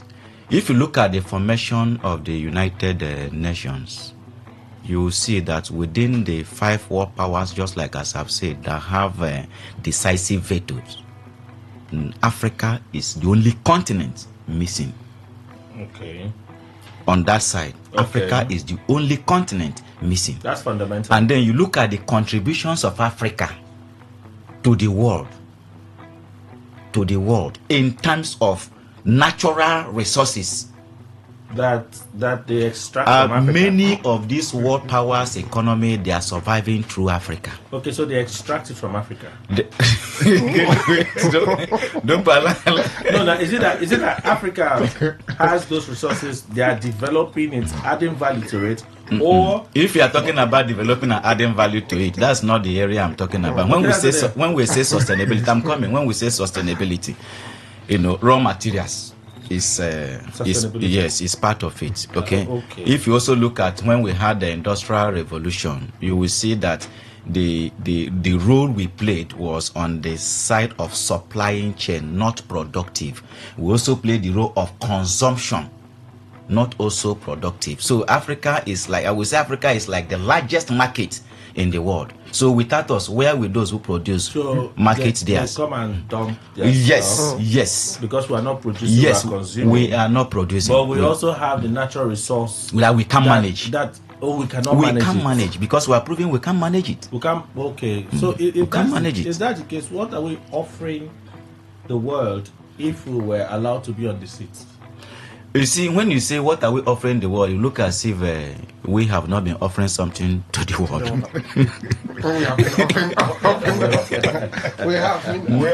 No, sir, I have said it here that Africa is the largest market in the world and has been playing the role of sustaining other economies, not our own economy. Understand what I am saying? Even when you look at it now, there's one book. Okay, let me make 2 books. One by Walter Rodney, How Europe Underdeveloped Africa. Then there's another one by a Kenyan author, How Africa is Developing Europe. Migration. We are talking about most of issues that has to do with issues of profession. We have to go for the name. When we come back. Okay. I can understand your quick rush. Those are the best. As I'm speaking, I didn't not to talk of you. He said we should go for a break. Some Americans don't leave. They don't leave their country. There's nothing we are offering. Nothing. Some Americans don't leave their country. No, if you say some Europeans don't leave their country. How many times are no, he said they don't leave. Some Europeans don't leave their country. He said they don't leave. Some of them. Historically, Africans we were not even, we didn't need them. They were the ones coming. Okay. They were the ones. Yes, they were the ones coming. We never sent explorers. They sent explorers to Africa. So today, to carry that. So today, let me advise. In our droves, we are looking for opportunities to go there. Technologically, we even go through. They need us even to work for them. We even go through the desert when they couldn't have a manpower. We go through those the days Mediterranean before the advance of technology. Was it not our laborers that went and worked? From what you're saying, even till today, how do they come and do that modern slave trade that is going on today? Have you spoken about it? We still talk about that. Remember that what we are looking at is that the contribution of the UN, Africa to United Nations. So that's why I say that's what we are trying to establish. Idealistically, but realistically, no. I support you, Kelly. So when I come, the area of idealistic and the realistic. Yes, when we come back, he said we are going on.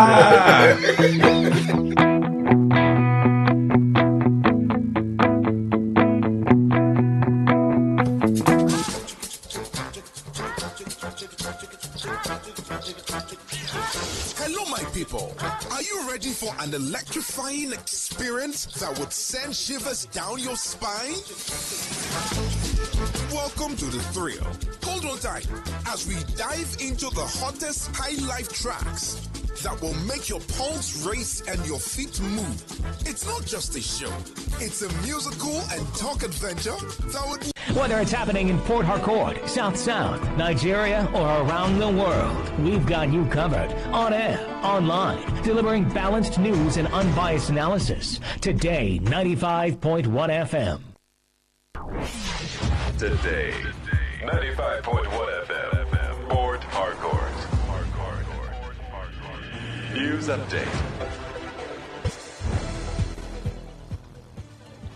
Good morning. Here's the news update on Today 95.1 FM. I am Miracle Emmanuel. President Bola Tinubu has invoked provisions in Sections 2, Subsection 4 and Section 16, Subsection 1C of the NYSC Act and approved a far-reaching reform which makes compliance with the National Policy for the Nigeria Education Repository and Data Bank, NERD, a mandatory requirement for mobilization into all exemption from the National Youth Service Corps, NYSC. The compliance directive was contained in an enforcement circular recently issued by the Secretary to the Government of the Federation, Senator George Akume, who conveyed the approval for the adjustment of NYSC mobilization criteria in accordance with the President's regulation requiring proof of NERD policy compliance for all prospective corps members, regardless of where they were educated. Apart from provisions in the policy meant to check certificate racketeering and the abuse of honors conferred on individuals by academic institutions, one of the new mandatory requirements of Nigerian students contained in the federal government's policy is the deposit of academic outputs, which include thesis or project reports. The directive, however, does not affect serving corps members or those enrolled before the October 6th enforcement date. The federal government, in a circular to ministries, departments, agencies, and higher institutions of learning, public and private, civilian and military alike, directs full enforcement of the NERD policy. The federal government has urged the Petroleum and Natural Gas Senior Staff Association of Nigeria, PENGASAN, to reconsider its proposed strike over its dispute with Dangote Refinery. The Minister of Labour and Employment, Muhammad Dinyadi, who made this plea, said his ministry has taken steps to bring both parties to a round table to stop their dispute from escalating further. In a statement by the Head of Information and Public Relations in the Ministry of Labour, Patience Onwobia, Dingyadi disclosed that invitations have been extended to both the leadership of Pengasan and Dangote Refinery Management to attend an emergency meeting in his office today for the conciliation of their disputes. The minister called on the leadership of Pengasan to withdraw the strike declaration to allow his ministry conciliate the dispute in a peaceful atmosphere. The minister urged the feuding parties to give peace a chance, assuring them that the federal government would resolve the dispute amicably to the satisfaction of all the parties involved and in the national interests. The People's Democratic Party, PDP, in Edo State has asked Governor Monday Okpebholo to provide detailed explanations on the $250 million agreement recently signed with the European African Chamber of Commerce and Industries. In a statement, the party's publicity secretary Daniel Osa Obegi said the governor's announcement had become a source of embarrassment to Edo people, adding that the opposition party would no longer allow opacity in the state's fiscal dealings. The Edo state government had on September 25, 2025 announced that the governor signed the $250 million agreement during the Edo State Global Investment Summit in Glasgow, Scotland. According to the governor's chief press secretary, Fred Itwa, the deal with Euro-Africa CCI, an umbrella body of chambers of commerce in 98 countries, was a framework for strategic investment in Edo over the next 3 to 5 years. But the PDP said the administration must come clean on the specifics. The party stressed that while it respected constituted authority, its allegiance remained with Edo people. And on the foreign scene, at least 19 people, including a police officer, have been injured during protests against the government of Peruvian President Dina Boluarte and Congress. Authorities said hundreds of people marched over the weekend toward the seats of the government in downtown Lima under heavy police presence. Groups of young people threw stones, firebombs, and fireworks at law enforcement, who responded with tear gas and rubber bullets. A report by the National Human Rights Coordinator, a human rights coalition, said 18 people were injured in the clashes. Social unrest increased after the Boluarte government passed a law on September 5th. I did, my pikin. Male, wait. She make I call you back. You sure say your credit go reach this guy too? Don't worry yourself. Now MTN better gist I dey use. Who no like better thing? Just go buy new MTN SIM so MTN go dash you 2,100 naira airtime sharply, and on top that one, every call where you make, whether na 3 minutes for this call or na 1 minute on top another call, e go dey join dey go. And once you gather reach 6 minutes, MTN go sama you 3 minutes extra. Make you for continue that better gist. Or ya dial *123*2*1# to join MTN better gist today. Terms and conditions dey sha o.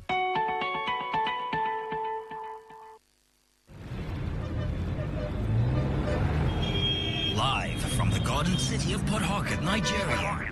This is Today 95.1 FM. All right, thank you all for staying with us. Let's continue with our conversation this morning. Dr. Wala, you said realistically and, yes, and idealistically. Idealistically. Yes. So, idealistically, it is right that Africa should at least be on that permanent seat. We have a permanent seat at least to have that sense of belonging, because Africa remains the only continent that is not part of a decision-making organ, especially when it comes in terms of the Permanent Security Council. But in reality, we are not qualified. We are not qualified. We have all what anybody can assess that could take us to that point, but we have not been able to convert it as such. So if Africa is there, the question will be what, or if any state in Africa is being elected to that particular, to represent Africa in that particular permanent seat, in comparison with others who are already members. What kind of leadership are we going to provide? So we should first of all deal with our internal problems, face Africa, then we can now push for that. And again, when I was also talking about contributions, okay, if you look at all the continents in the world, I think Africa should have the largest membership, and there's contribution. We make contribution there. So, but unfortunately, the leadership qualities that are required, we have not gotten it. So asking for such now is premature. It's all good to know. Well, let me say this on a lighter note. It's necessary. It's necessary. Say it on the hard way. But the truth is that, look at it. On the aspect of leadership, that should engineer our demand, push us forward to stand for what we are asking for. The indices on ground cannot, because the global world, what I would like, the global community is watching us. Look at all the crude oil that was discovered when I was not born. Today we are playing drama with it. So now we are now going to Dangote. There's another drama. So look at it in the international community. They observe the way you manage your resources. And we have talked about leadership. Can we as a people be proud that we have sound leadership that has vision and direction, that even if we are given permanent seat, is it for political statement? Hey, Nigeria is a member of the council, and while in our locality we are suffering. Yes, by virtue of our being large, also our resources, no doubt. Like we are mining in Nigeria, we have gold, everything. But can we actually be sincere to ourselves? that we're a nation that is serious in terms of human capital development and in terms of harnessing our resources. When we are asking for what we know we can manage, the world will be laughing at us. We have to let me tell you something that I have also seen. Today, all the African leaders, almost all the African leaders, they cannot stay in their home, in their country, for good 6 months without getting out.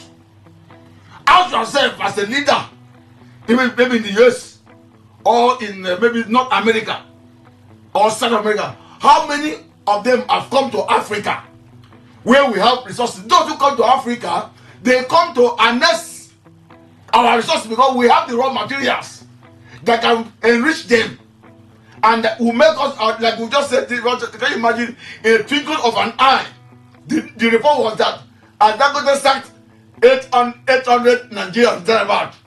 They immediately employed 2,000 Indians. And how true is this?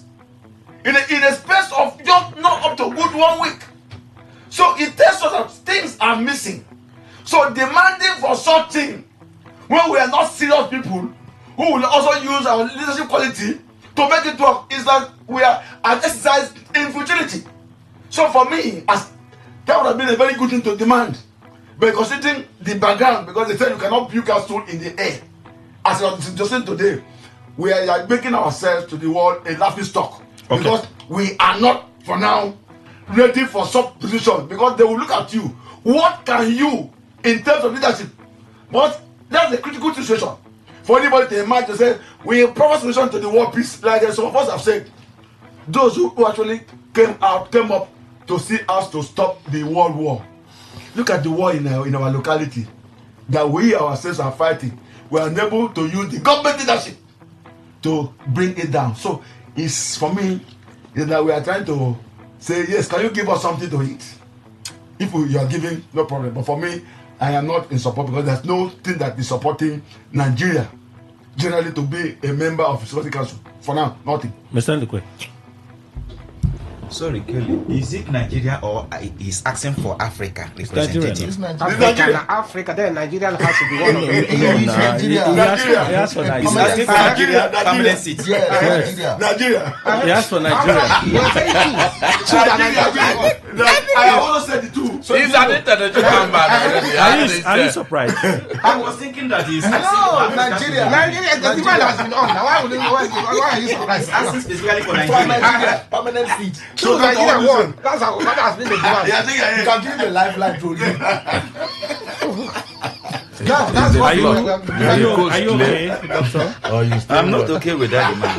Yeah. It's all right. What can we provide? It's very revealing. The truth is coming. Yes, even if within our own country the leadership is lacking. So what kind of leadership are we going to It's all right. No, maybe increases our beggy attitude. I was thinking that he's talking about Africa. Africa should be given that opportunity. Marketing our country. Am I demarketing your country? I said we are demanding for that. I do two seats. We should have one. How am I demarketing the country? No, I'm not. When we keep doing beggy, I don't do beggy. Who has demarketed us in international scene more than our leaders? See, Kelly, I don't know, this kind of thing should not even be heard. Maybe as they are talking, you just go where you are going to. I always say here that sovereignty supervises sovereignty. Now, when you look at maybe Germany, it's huge also, and the economy very robust in Europe. Yeah. Now, if they request for such permanent seats, it will be given them. There's no doubt about it. Because it has contributions, solid ones and robust ones it's making globally. Now, Nigeria, for sometimes, I don't know why we don't have shame. What do we have? No, and we have resources. Kelly, cassava is a resource. Yeah. Can I pick it and then chew? If I chew it finish, maybe I'll be headed to the hospital. Obviously. Yes. So it has to be, refined in a way that I will use it. When you see all these big powers, for instance, come down here, buy cassava, many of it, they are going to do something with it. What do we produce here? What? Anybody that says he knows too much, please tell me. Maybe I don't know, because a human is not bound to know everything. I don't know what we produce. The crude oil we have. No, thank you very much. Please. I was waiting for this crude oil. Now, what have we been able to use the revenue we get from the crude oil to do for the benefit of the people of Nigeria? What? You see, Kelly, let me not go far. The issue is that we are not due that permanent seat. We've not reached that level.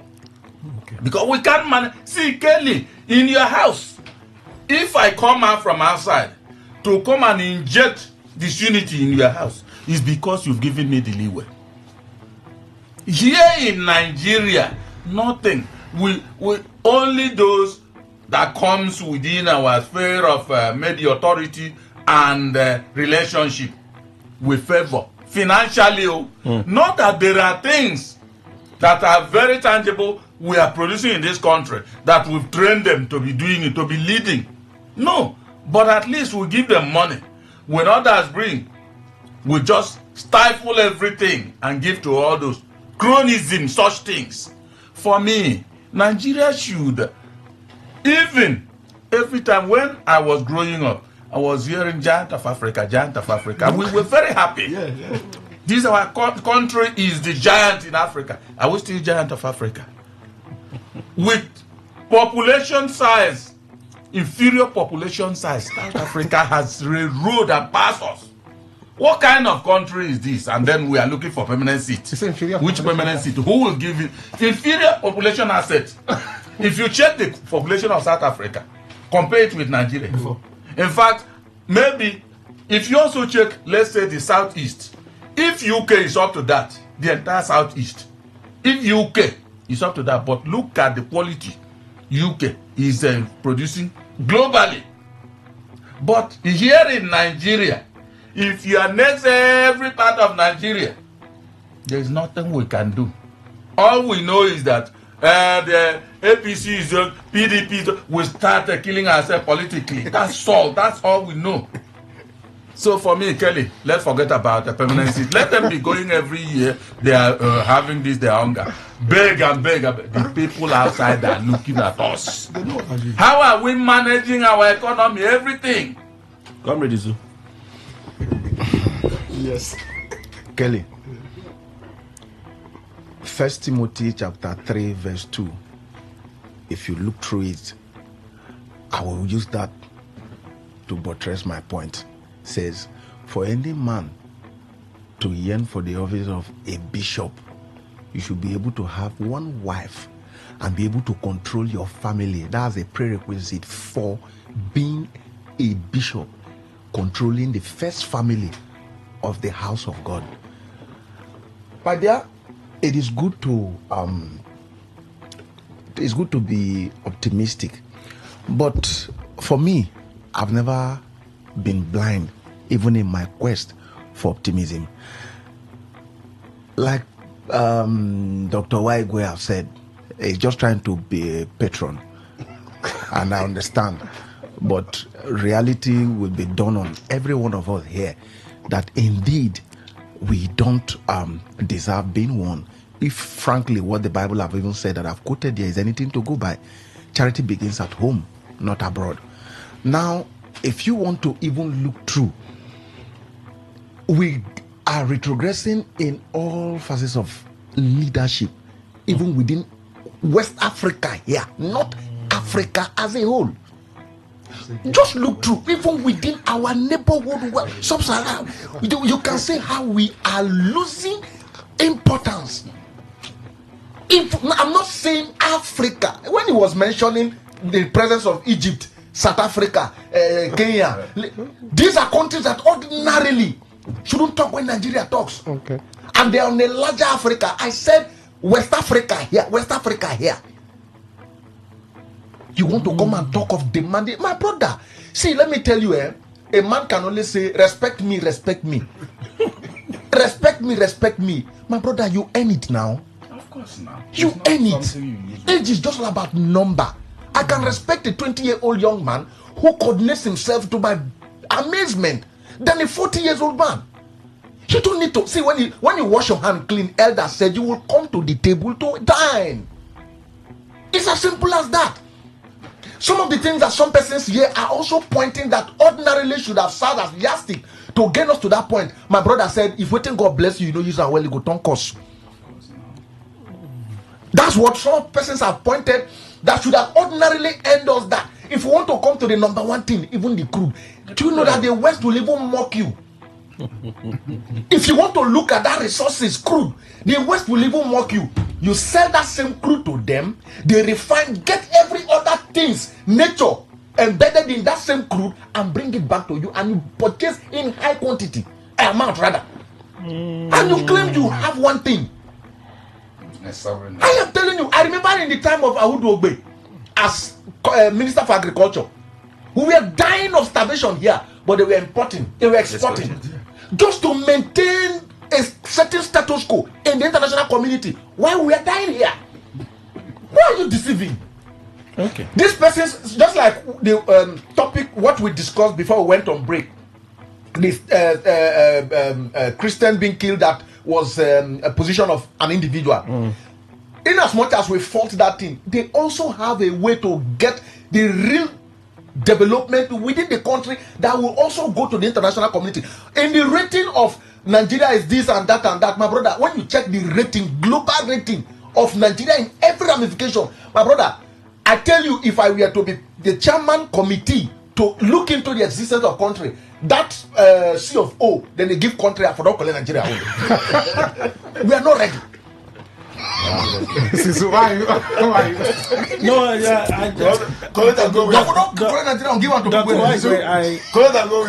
I sympathize with you. But no, nothing to sympathize about. No, I enjoy it. Because I was thinking he was talking about African position, not knowing that he was asking for Nigeria. Mr. Kelly. No, I just wanted to remind you that, did you hear sometime last week that wives of local government chairmen were sent to Turkey to go and train? I was discussing it with somebody. Wives of local government chairmen and the first lady. Yes, in one of the Nigerian cities. They went to Turkey to go and train. You know what the training was about? How to assist their husbands. Mr. Kelly, that's your seat. That's a serious country. When we talk about element no, that's a serious country. Yes, no, when we talk about element Mr. Kelly, allow me. Is that a serious country? That's the missing link we are talking about. Leadership. And that's where we are getting it wrong. We cannot get it. But assess any other thing in terms of the resources, potential element of state power. Technology, even do you know as it is now? If we are serious with leadership, the technology we think we are lacking. No, we can assess it. We're not saying we don't have potential. That's exactly what we're saying. The reason we are paying is because the potentials we have, right? We see it, we can feel it, but nothing is done. So how do you have it? So the whole when you haven't been able to harness those potentials, and you're going to a global body, and that's why they are mocking us. So go and tell them. Okay. That's exactly what we are saying. That's why they are mocking us. Include us. For me, sometimes I feel it. That's the Security Council, I mean. Yes. Include us in the Security Council. Permanent seat. Yes. I don't understand. When rat is killing us. What is the major thing? Military wise too. Do you know that they don't even joke? Nigerian army too. If you are serious about it, because the major two elements of power that they decide, military and the economy, two of them. In Africa. Do you know that? Yes. Are we number one? If we want to build our army, that's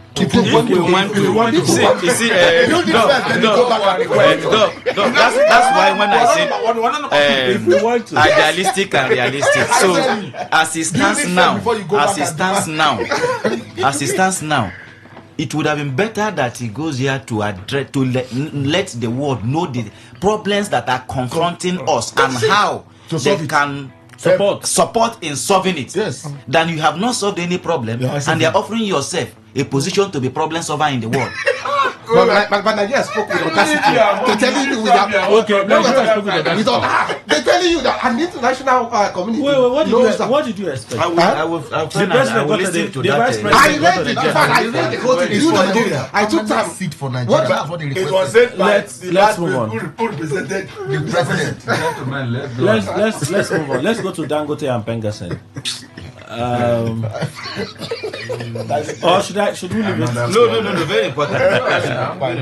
Already, it's already tension in the society now.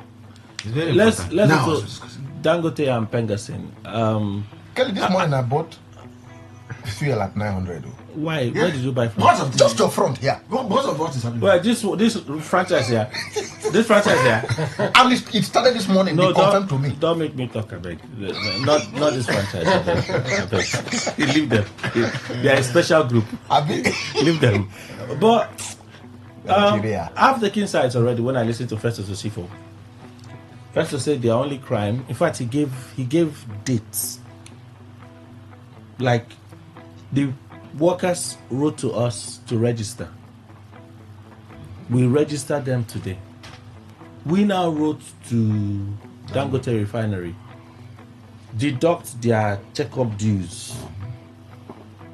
Dangote now, according to Pengasen, according to Festus Osifo, took the names to the yard. Are you this person? Are you this person? Identified all of them and fired them. That's what Festus Osifo said. Now, why am I believing Festus?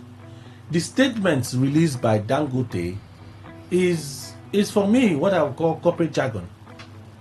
No, we did not sack them. We are reorganizing because of sabotage. It doesn't add up. It really doesn't add up. Cutting crude. I'm a big fan of Dangote, but this one doesn't add up. And having in mind that we just came out of a feud with Nupeng a few days ago, the same Dangote, that he wanted his truck drivers not to join Nupeng, and they said no, that's not how it's done. So how is it that in broad daylight, barely less than 2 weeks, you'll be doing the same thing to Pengasen? So that, for me, that's where the whole matter. When I heard Festus, I'm like, no, now you can't because they chose to join Pengasen.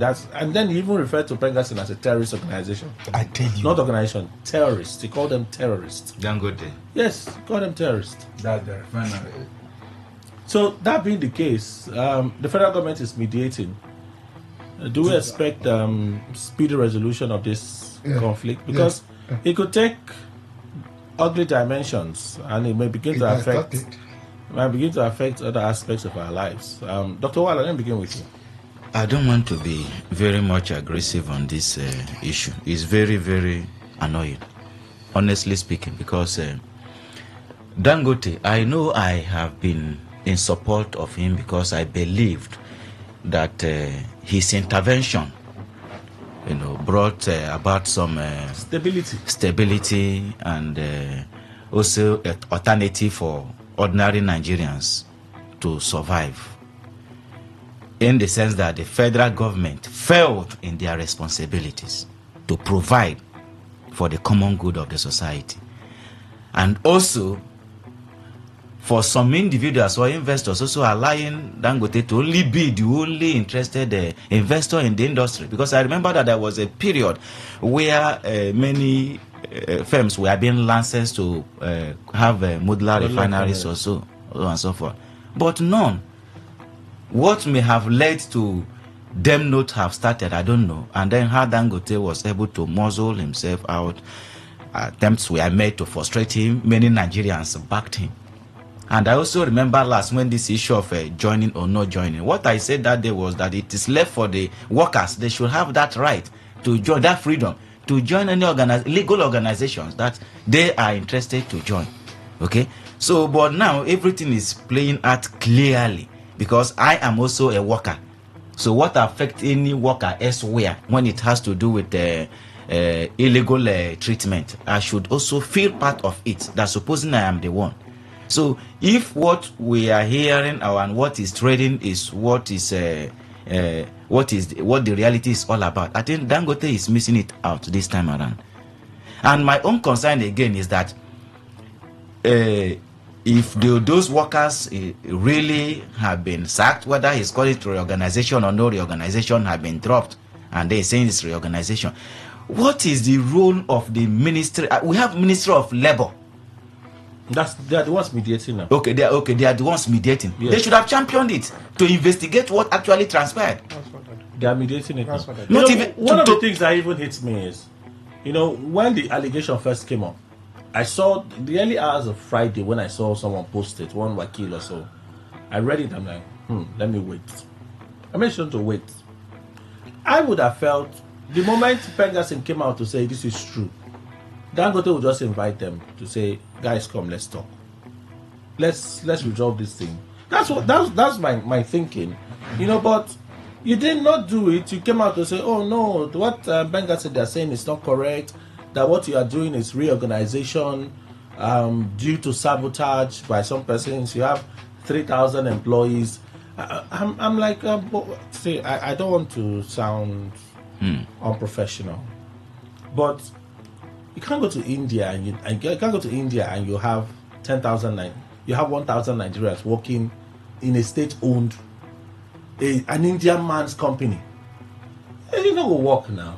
No. I think even the fear of enslaving the workers now, that suspicion should all be investigated at once. You have more Indians there. Should be investigated.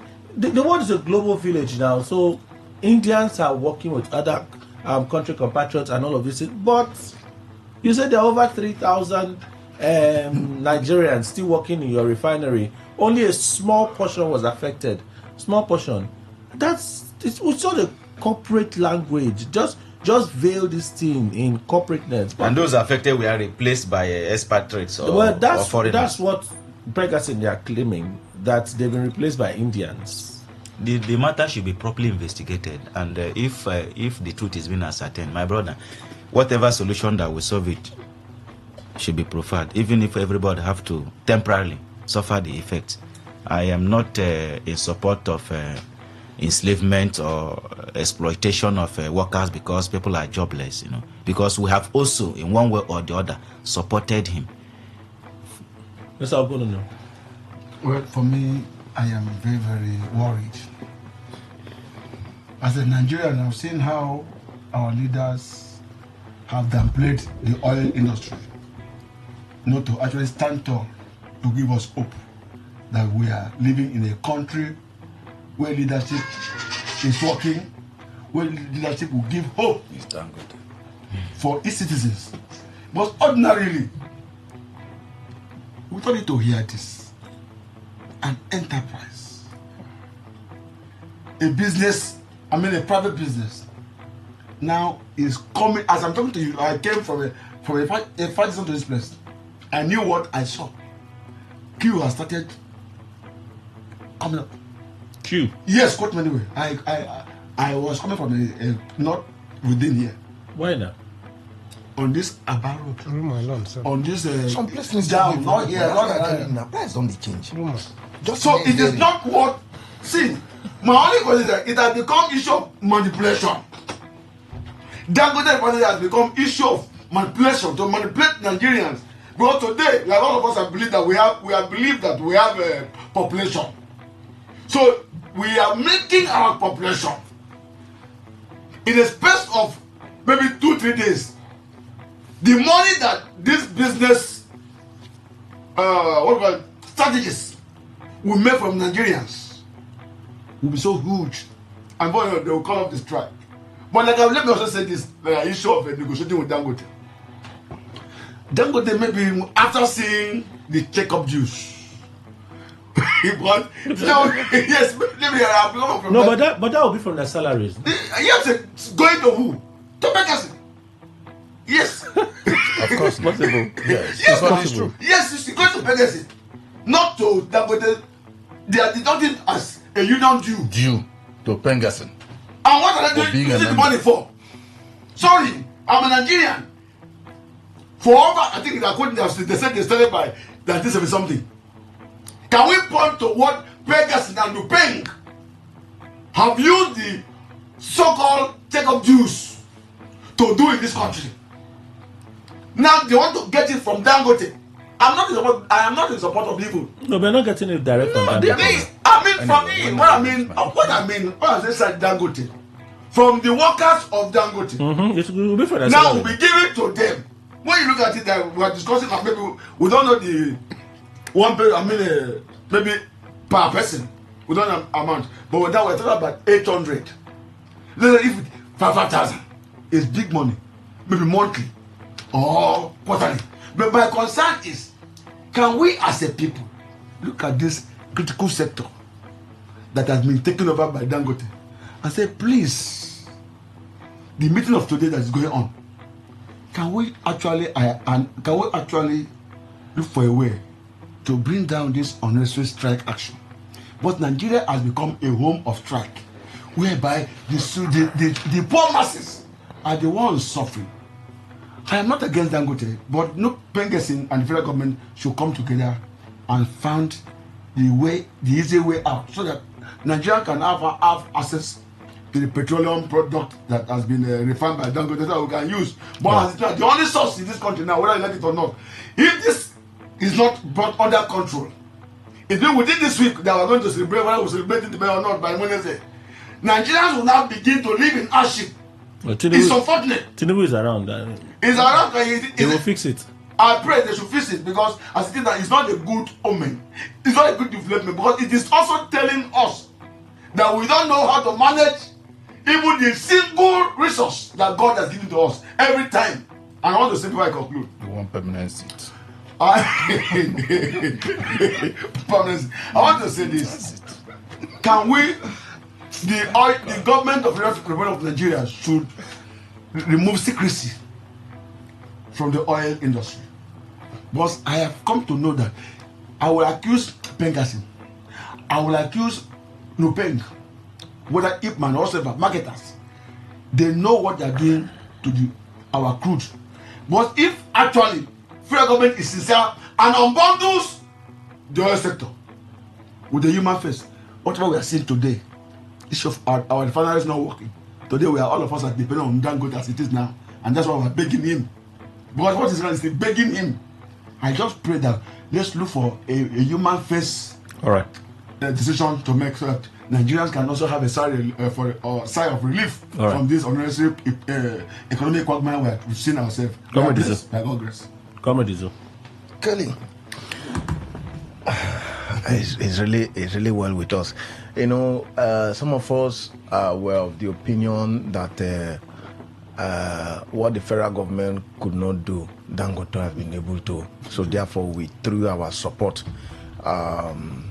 totally for Dangote when we noticed, I think early enough, this administration tried to stifle them with some kind of backward thought policies and some other kind of thing. We felt it was a witch hunt, and Dangote cried loud. Some of us actually lashed at the federal government not to frustrate Dangote, because I think we saw Dangote as a messiah in this sector. And in as much as what has happened, I think for me as a person, I will still blame the federal government that has Dangote out. I was watching Dangote out. I think not quite a month after I did so, the young lady died. Then the next thing was, I think that was the last 2 weeks, 1 day strike, 1 day strike. I was just asking myself, why is it that we have never been proactive? And even in our reactive nature, we are so docile. Even in our reactive nature, we are so docile that ordinarily, when you're not proactive, your reactive measure holistically could serve as future proactive measures for future occurrence. We are just too docile. Sometimes I imagine when you hear some certain things, you just ask yourself, are we really ready to function as a people? We wait for things the roof to collapse on our head before we begin to talk of measures to lift it up. The energy to lift it up, in the words of Ben Murray Bruce, in his I want to make a common sense mantra. Then he said the common element of criminals that we are supposed to take care of today, we end up not taking care of it, but rather building high fences like the prison yard. That will still not deter them from coming into our homes. What we would have done early to stop this thing, we ignore. Then when it has boomeranged and done the worst thing in the society, like he said, I am just looking at something. In a couple of days now, it will be first. Already we have started the 61st independent process. Which is 65th, sorry. Be rest assured with what we saw. It was yesterday this news filtered. Yeah. But today we have trust Nigerians now. Upon the president just saying subsidy, he never put the gun. Yeah. Filling stations were shutting down. Yeah. Those who bought at even 50 naira, they were all shutting down. They never know what they want to end for that subsidy, whether continues. They don't the short filling station. So trust Nigerians. When once the negative pronouncement kind of is outside, they want to take advantage. We are always ready to take advantage of Nigerians. Just this little fear of one day strikes that will start today. Hey, the filling stations have started readjusting. I I don't know. We have all spoken well here, but the truth is, will our leaders really listen? Will they really listen? Okay. It's really well. It's well. Dr. Waigwe. The question is and right now, the federal government they are mediating.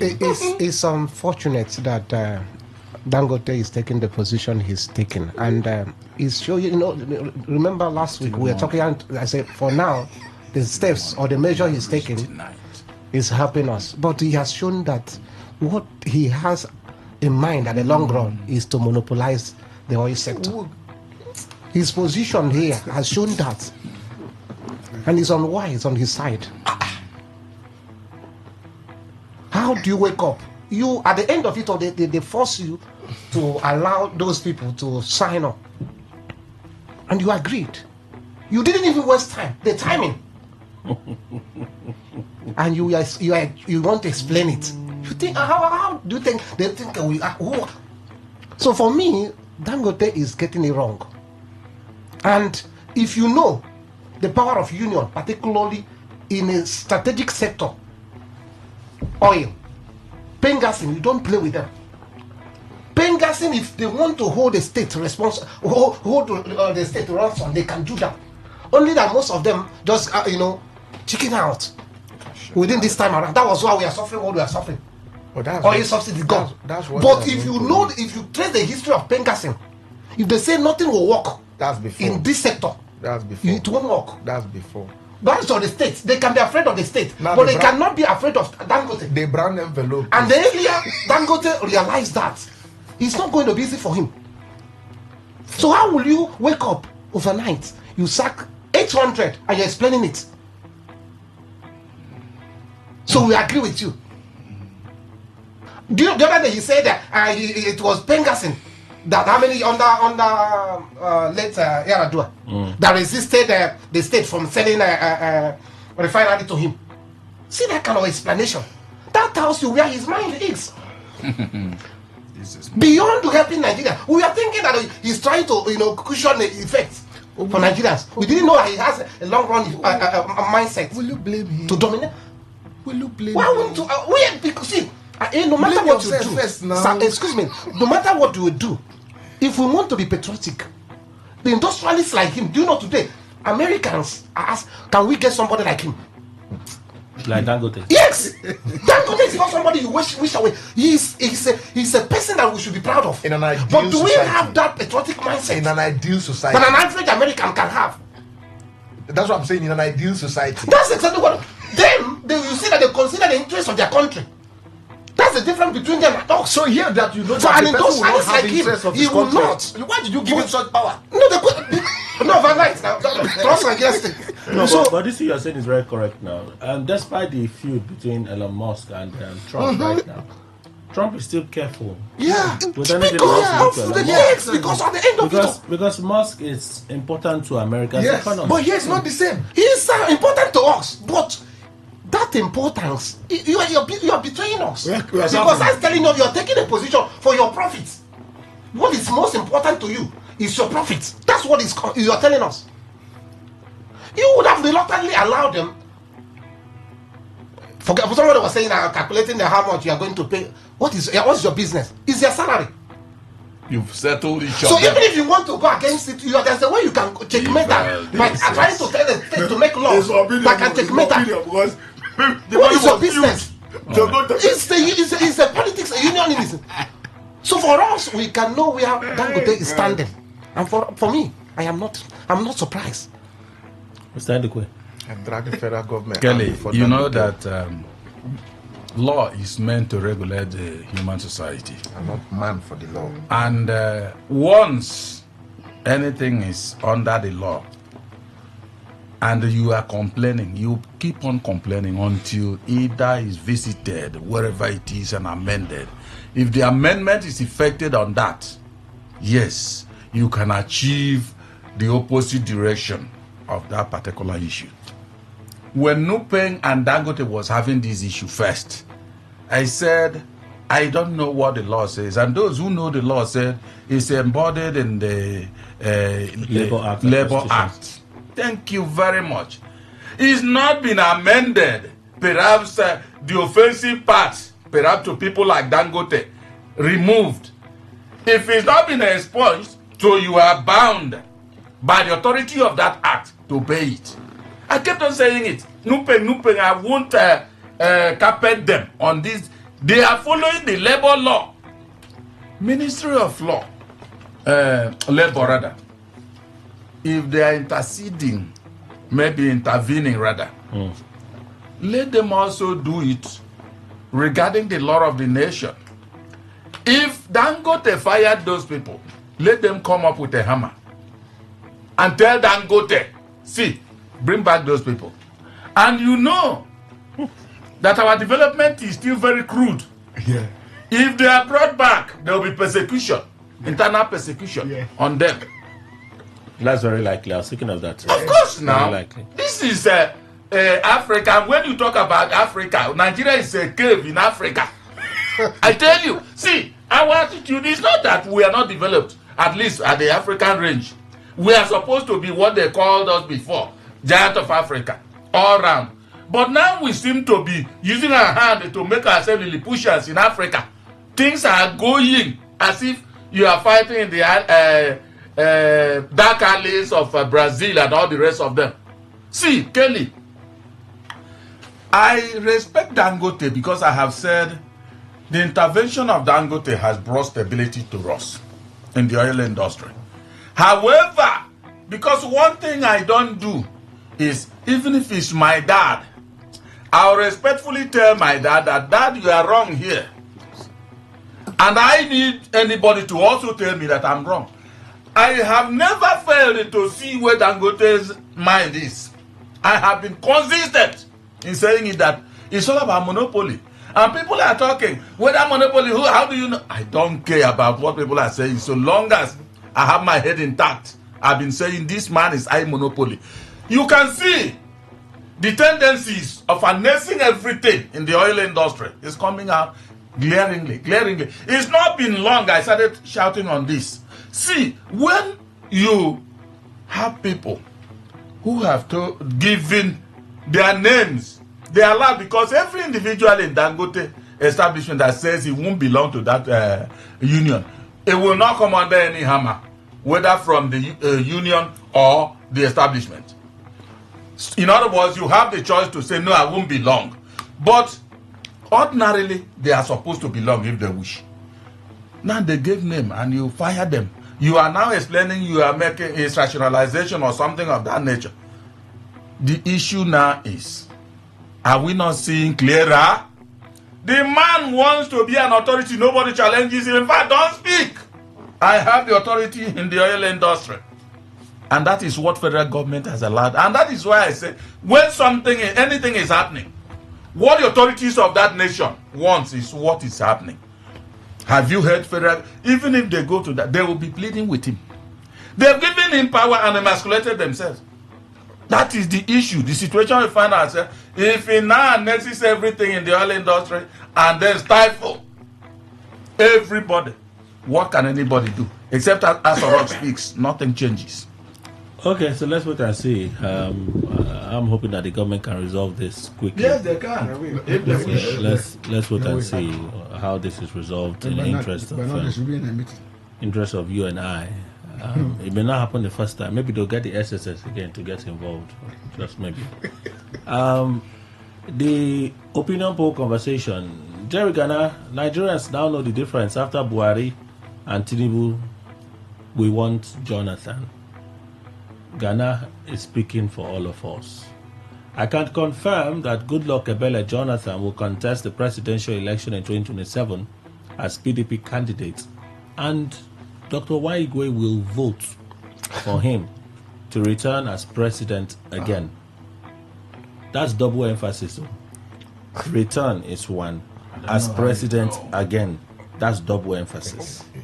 I don't want to say tautology, but it's double emphasis. Dr. Waigwe, you go vote Jonathan. Will you consider a vote for Jonathan in 2027?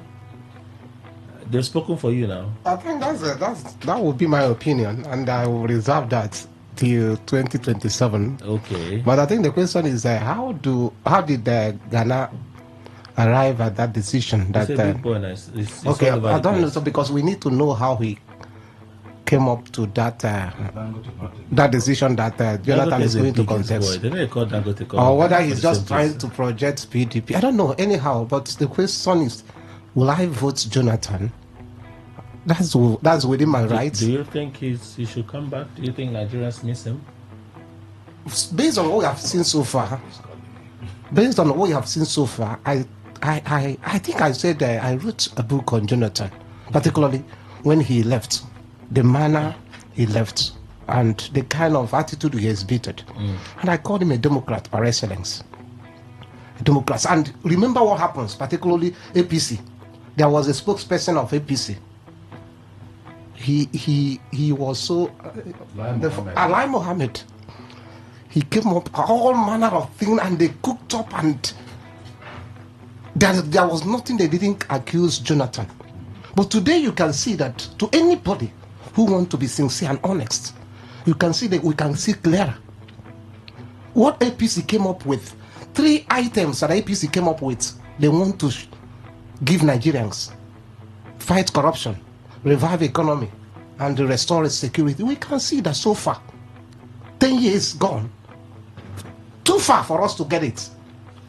So if we are sincere, it is normal for anybody to say, okay, having seen so far that the APC has failed on the 3 areas they promised us, this man, based on what he has shown so far, we can call him to come.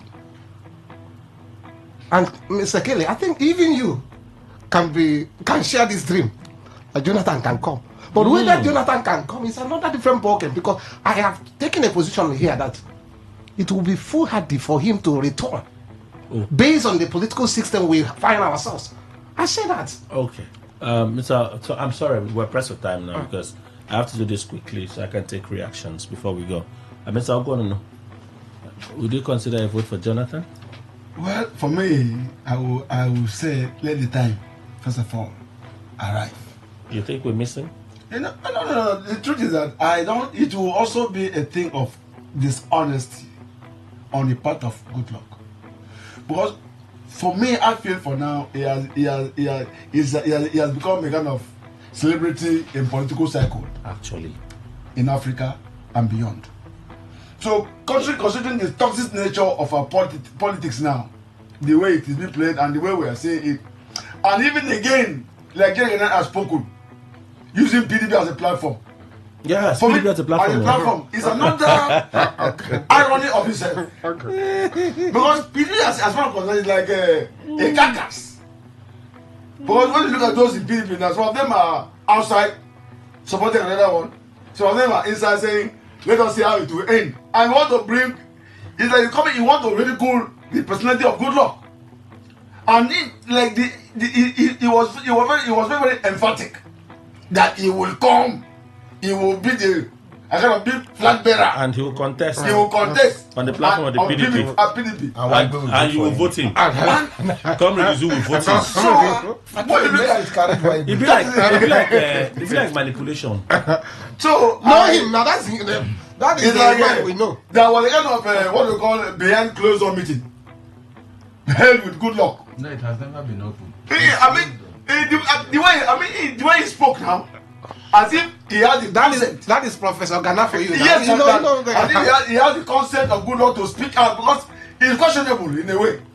Is it about trying to dent the image of good luck on this matter? Okay. Once in a way, look at politically, for me, I am also worried if tomorrow we see good luck on platform of PDP as a presidential candidate, then for me, he's trying to destroy even the admiration people have for him. Okay.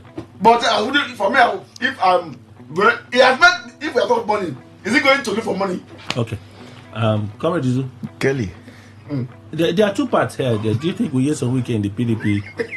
It's like you knew how I wanted to start this.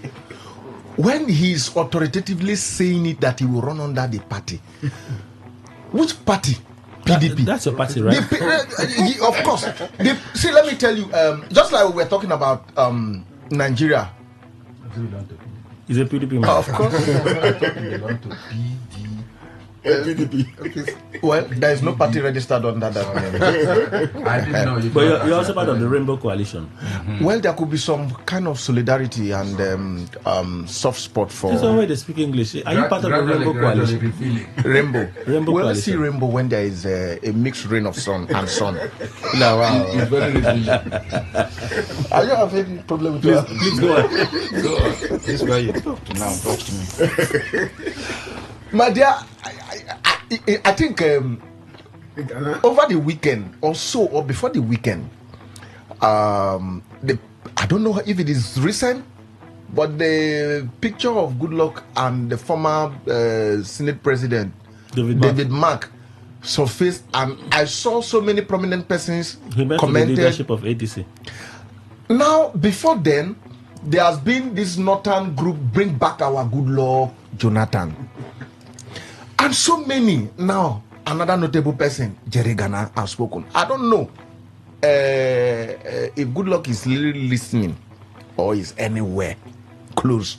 I think it's high time, like he perceivably or allegedly called Oru Baby when he was disturbing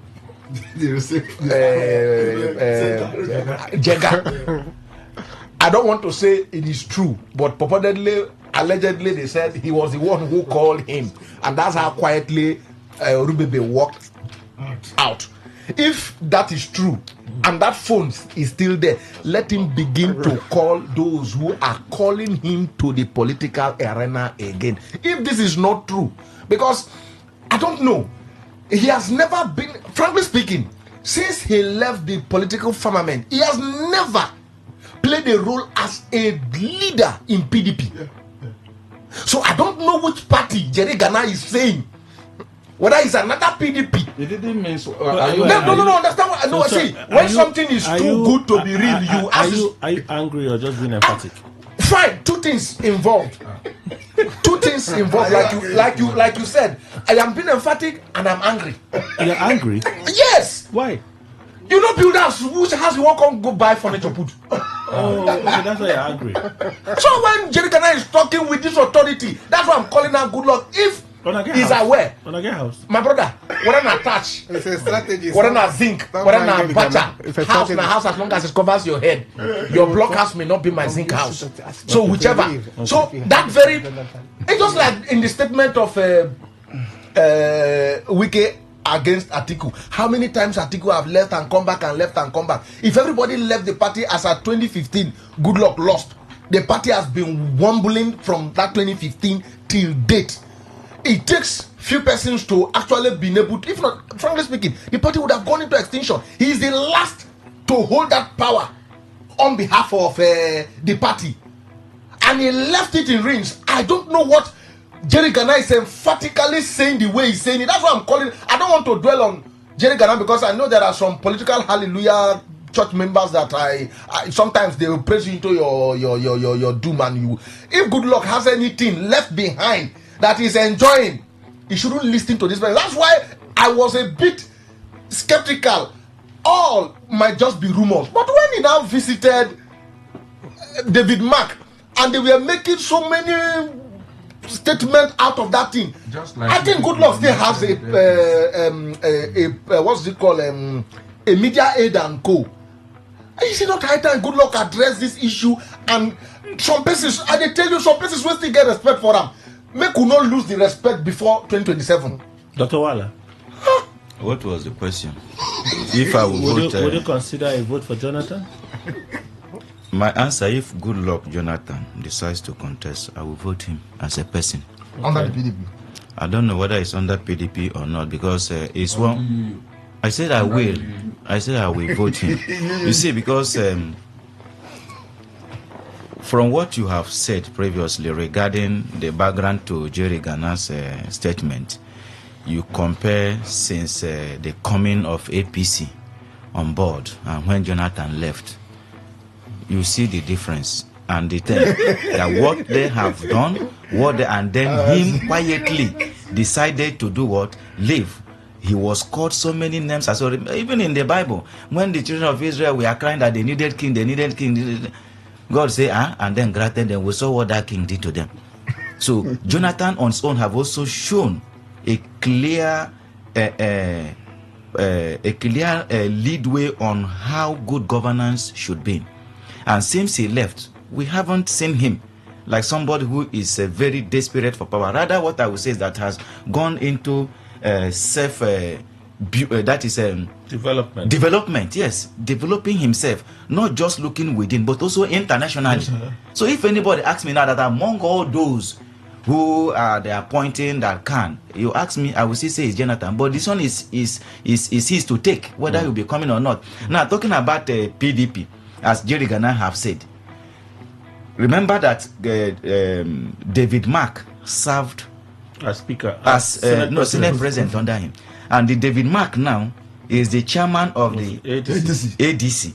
And there's something you might mention here regarding a kind of interchangeable visit, APC and then ADC, right? Mm-hmm. Now, PDP for now is like something that is silent, which nobody knows. Coalition is possible. You remember, even them too have, even what made, what's his name? Some of them to leave PDP to ADC was the opposition on having a coalition. So nobody knows what will play between now and next year. Okay. But I will not join in heating up the politics. But if by tomorrow, Goodluck Jonathan decides to contest whichever party platform that is coming, my vote will go for him. Mr. Ndikwe. Kelly, if you are asking whether I will vote him, I've never voted anybody. So I will not vote whoever comes on board. The truth is that Jonathan, well, I doubt if he's not aware of what is going on, then Ghana will just bulldoze himself and come out to the public and then make this kind of announcement. Then, let me not cry for Jonathan. He's not a kid. He should make an announcement. He should speak so that Nigerians hear his position, whether he's running, he's not running, or which party.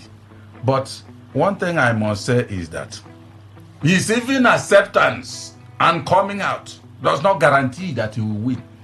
I end it there. 08109510951. That's the number to call, and then for messages 0701-9339-962. Today 95.1. Good morning. Good morning, Kelly.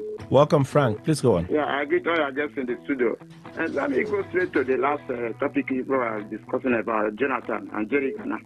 I want to advise my uncle Jonathan this morning that you should not listen to Jerry Gana.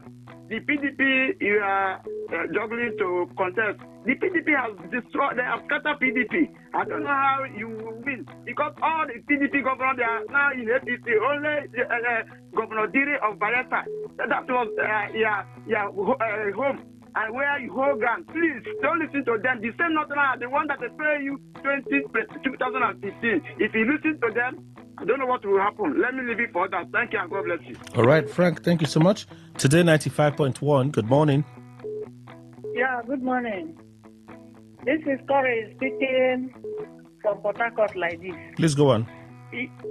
Hello? Yes. You see, Brother Ndukwe, Brother Ndukwe has spoken my mind. I don't know the type of sensibility he has. That man should be made a governor or president. So, I don't know why Dangote is cunningly trying to colonize Nigeria, and people of Nigeria are not sensing it.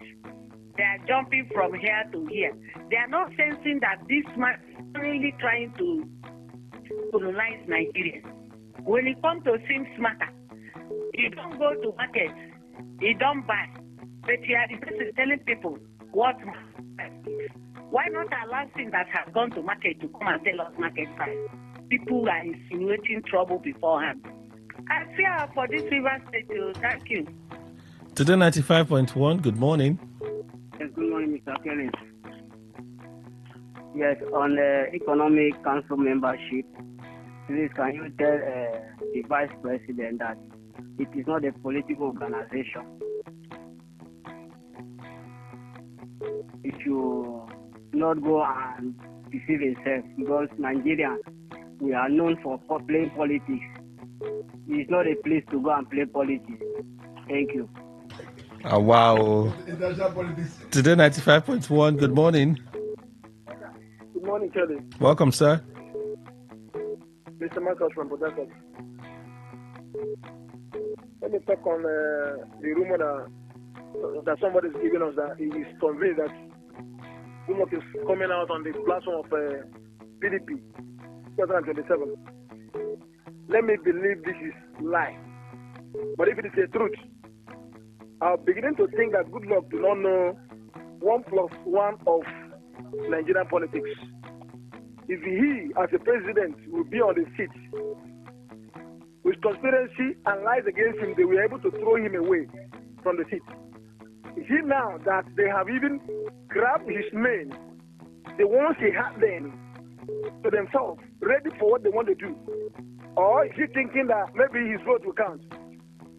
If he try come out this time, the way they will mess him up, don't he like the respect that Nigerians are giving to him? All right, thank you. That's the time. Somebody should tell him to resist. Today 95.1, good morning. Hello, good morning. Welcome. Yes, Jonathan coming under the platform of PDP, it's not going to work out. Because, say for example, the North will not trust him, because anybody that is going for a 4-year tenure will be more dangerous than a present president. And those supporters who supported in 2011, 2015, the likes of Gospel Fabio, Wike, go to all the states in the South, they are lost out to APC. Where is it going to start? Projecting Jonathan for 2027 is employed by the North to see the vote of the South. How many presidential candidates are coming out from the Atiku and Kwankwaso from the North? And ask about 5. Jonathan, Amechi, Peter Obi, Tinubu, and Chima Kinde. They are going to see the vote from the South. And any candidate from the North will just take over the presidency, just like what happened in 2015. Today 95.1, good morning. Hello, good morning. Welcome. This is Baba Soul on line. I want to quickly talk about, am I allowed to talk about Dangote, Nupeng, and Pengasa? Yes, all the things we talked about, you can, including the stories we read, but we would even discuss, you can talk about. Okay. I just want to say something quickly. It's important for Nigerians to realize that Pengasan and Nupeng cannot be exonerated from the frustration and the destruction of the oil industry in Nigeria. They have been instrumental to the collapse of the oil industry. These same people are coming up to frustrate a private businessman, trying to dictate to him what he should do in his own company. They should not be allowed to do it. Dangote should be allowed to bring this relief that is bringing to Nigeria. I don't care whether it's trying to monopolize it. All right. We have good dictators. When the former president of Singapore Lee Kuan Yew was called a dictator. He was called a kind or gentle, generous dictator. Dangote can monopolize the industry as far as I'm concerned, as long as Nigerians are able to afford petrol at an affordable rate. And all right, I allowed you some time, but let's move on. Today 5.1, can you hear me? Go on. Hello, Kelly, good morning. Welcome, sir. This is Nze calling. Are you with me? Well, listening, please go on. All right. I greet Ogeman Dukwe, I greet Israel and the rest of them. So, thank you very much. Yeah. You see the statement of Jerry Ghana concerning Good Lord Jonathan coming back to contest in 2027. I see another conspiracy coming up. And it will be an absurd for our honorable Good Lord Jonathan to fall into that trap.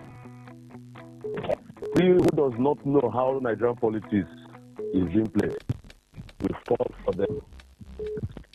Good Lord Jonathan left office for them when nobody believed he would behave like that. As a gentleman and a true patriotic Nigerian citizen he left power. Okay, thank you. 95.1, welcome. Hello, Kelly, good morning. Welcome, please go on. Good morning. Kelly Clever, I'm calling from Port Harcourt.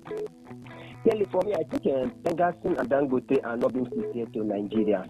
The fact is that it baffles me the way this Pengasin and Bank are really fighting Dangote.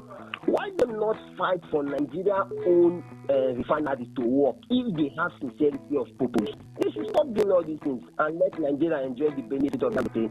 And for Jonathan, please, as a Nigeria, as a brother to him, as a Southern, Jonathan should not fall to this trap. If he falls to this trap, he will end his political career. Jonathan should not fall to this trap. If Jonathan contested, I can tell you for free, except Obi did not contest. If Obi contested Jonathan, Obi will collect the vote from the South. Jonathan should not contest. Thank you very much, and God bless you guys. All right, Clever Darrell, well, thank you so much. Let me switch from the phone lines and go to WhatsApp channel.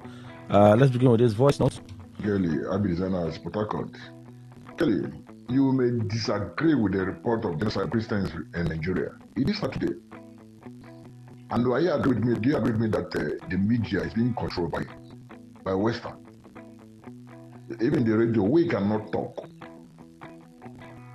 Most of the time when we try to speak the way it is in our mind, you guys will come with your regulation. You will come with facts. At the point, you even started, you yourself, some person do use allegedly. And most times, not even most times, when they say all those things, it's accurate. But your media, they are being regulated. Yes, the media houses are being regulated. We don't even have a private media in this country.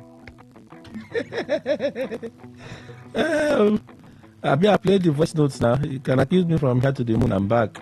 I can't be bothered. And you sit outside and you run your script and you assume that you're correct. My job is to give you information. What you do with that information is your business. If you bring fake news here, I will caution you. If you refuse, I will disengage. It's simple. It's not about regulation. It's about doing what is right. Good morning, Mr. Kelly. My name is Enye Bimbela. For me, it's the picture of insincerity that Dangote, just few weeks after a peace pact was signed between him and Nupen, he went ahead and sacked over 800 workers and even said he's going to start selling fuel in dollars over provocation by Pengas. This means if he succeeds in getting dominance in the petroleum industry, just like the cement industry, we will all be at his mercy.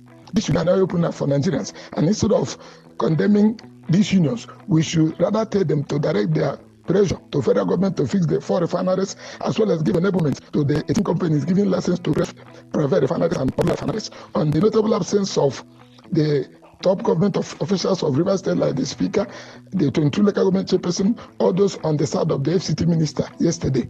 I think this is not a resumption of hostility, and I think what we're enjoying should not be a mere ceasefire. Thank you very much. Mr. Kelly, good morning, brother. Agama, good morning, sir, and the rest. Kelly, what is going on in Rivers State? I've started from the first day the governor landed in Port Harcourt. I said it to people. They said, oh, we should just wait. A governor of his state was coming back to his state to resume his duty. The Speaker of House of Assembly and other members of House of Assembly were not on ground to receive him. They were not on ground. Neither the local government, the newly elected local government chairman were on ground. And people were saying there's peace. Thank God now that people are saying it. Yesterday, what you said today, I observed it. Even when God went to his hometown for Sunday service, none of them were there. What I wish, I don't really know. I think the FCT minister have not done the proper thing that he's supposed to have done. All right, thank you. Let's read some of those messages now. WhatsApp. With due respect, Shatima needs to treat, what's this? Okay. For demanding a seat for Africa in the UN. Did he see his mates there? How can a beggarly continent like Africa get even a temporary seat in the UN?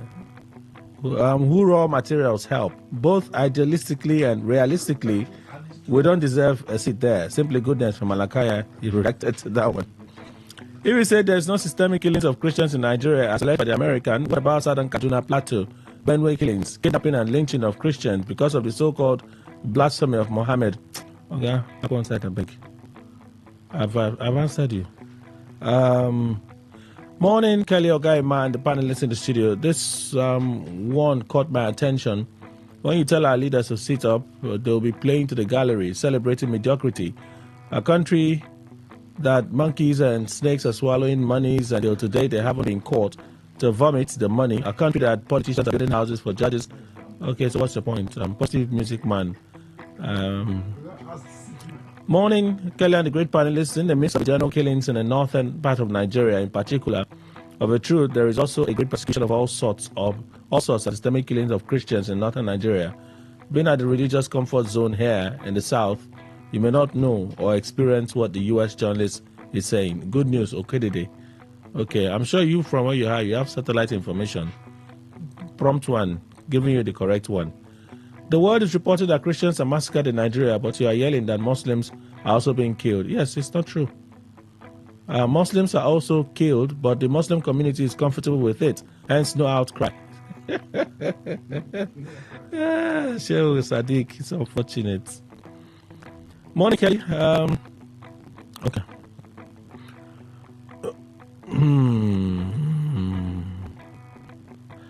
Wiki as the governor suspended Samuel Wanosike and others for coming late to a state function. But today, LG chairman can skip state function as Wiki leads them follow.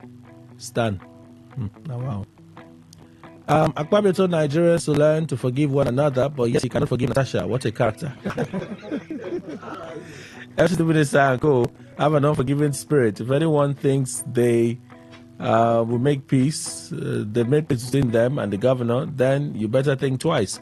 Eric, he sent this message. Thank you. Supporters of the governor are still angry about the defeat and especially the LG election.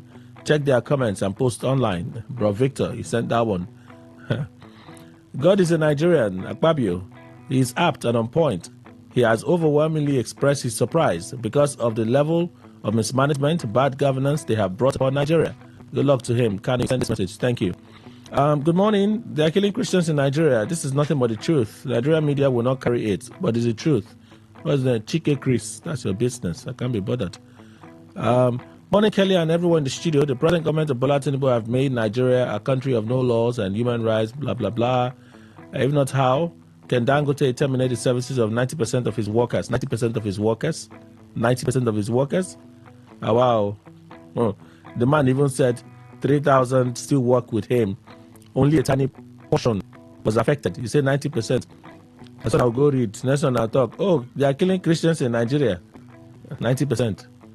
Hi, Kelly. The threat of strike Pegasus over Dangote's actions should be averted to save us from more hardship. Those who are supporting Dangote's actions should tell me if there can be competition in a deregulated space without rivalry. I suspect that the non-function of our refineries might be employed by those in power to protect their interest in Dangote. I will send this message. Thank you. Let me read a few more from here. This one. I've been trying to capture what the Senate president was saying, and I can't understand anything.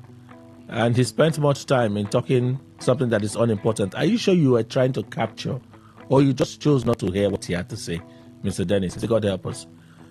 Morning, Kelly, and all the guests. I'm begging, let Dangote allow Nigerians to breathe. I also pray for peace to reign in Rivers State. Happy birthday to Mr. Speaker. Got time from Port Harcourt. Send that message.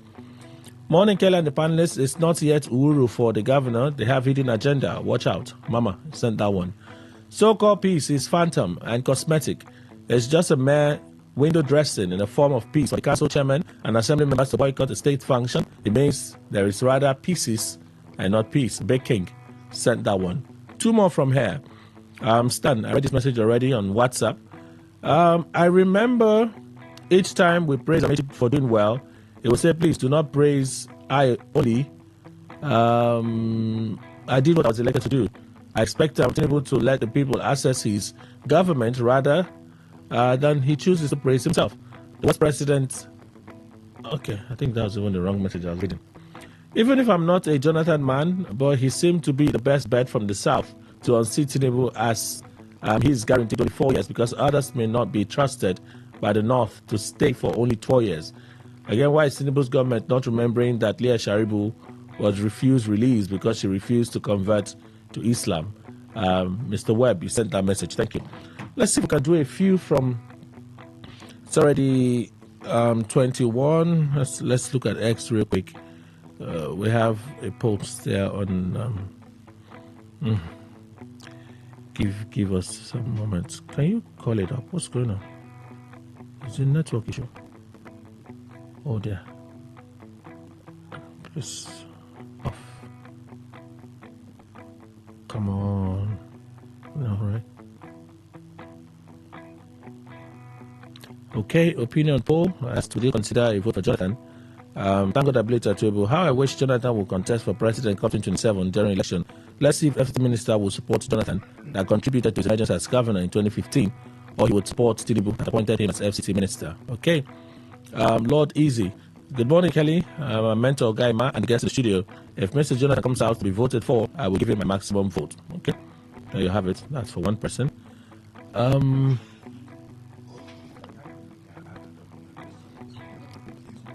Facebook. Just a few from Facebook. 11:23 now.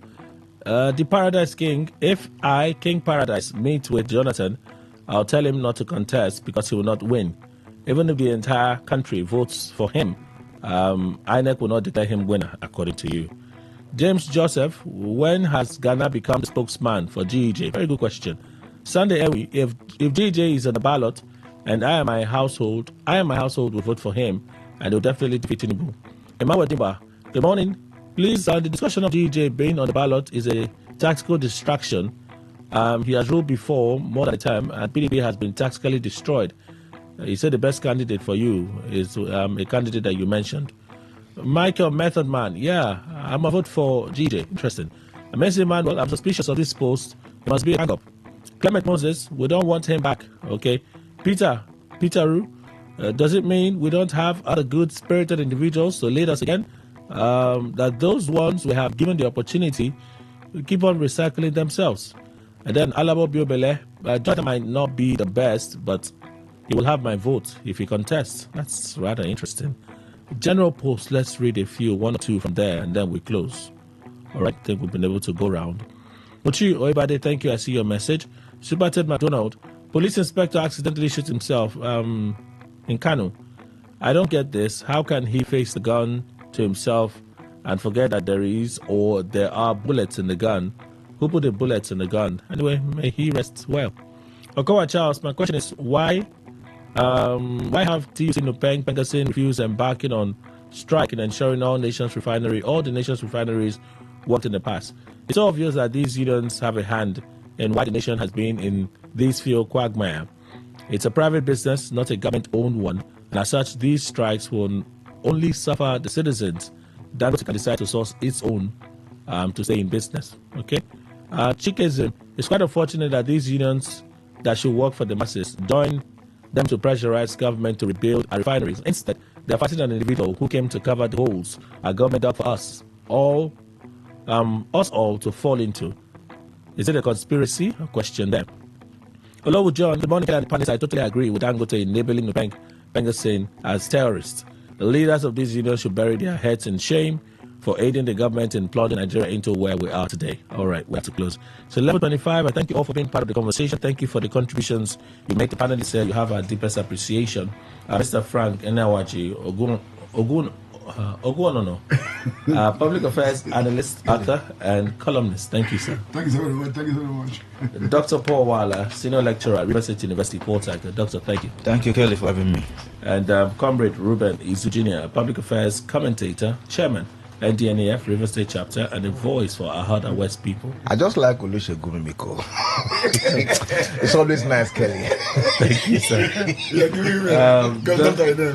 Dr. Richard Waigwe, Executive Director, Citizens Leadership and Rural Development Initiative, CLADI. Thank you, Doctor. Thank you, sir. And Mr. Manuel Ndukwe, in-house analyst, we thank optimist. Thank you very much, Kelly. Thank you, Nigerians. He's our president. Come 2027. That's our show, everyone. Bye.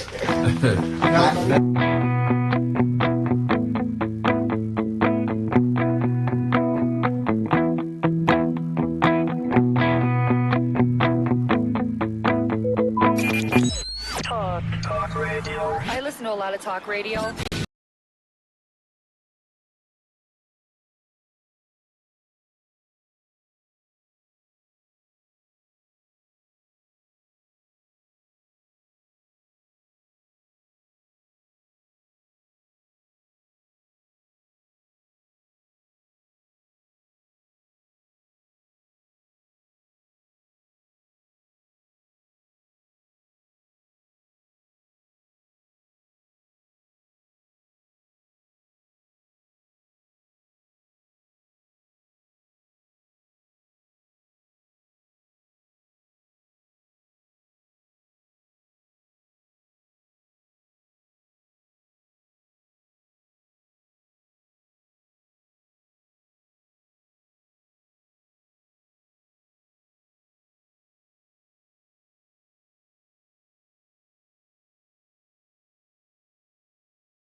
.1fm.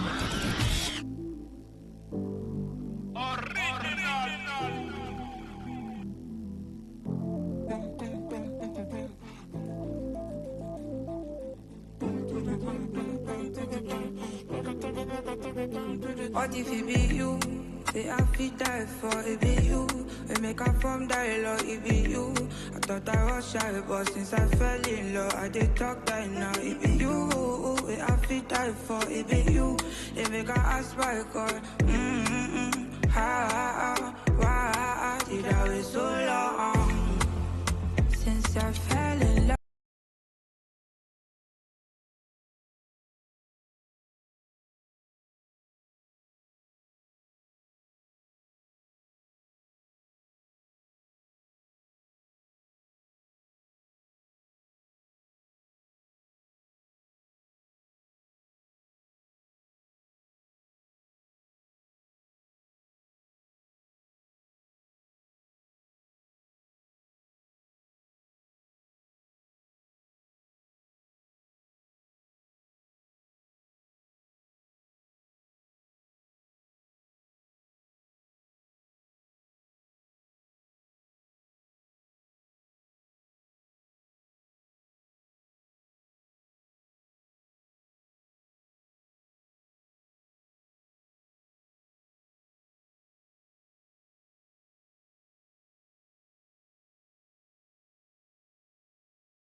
Well, thank you so much for staying tuned with us on Today 95.1 FM, Voice of the People.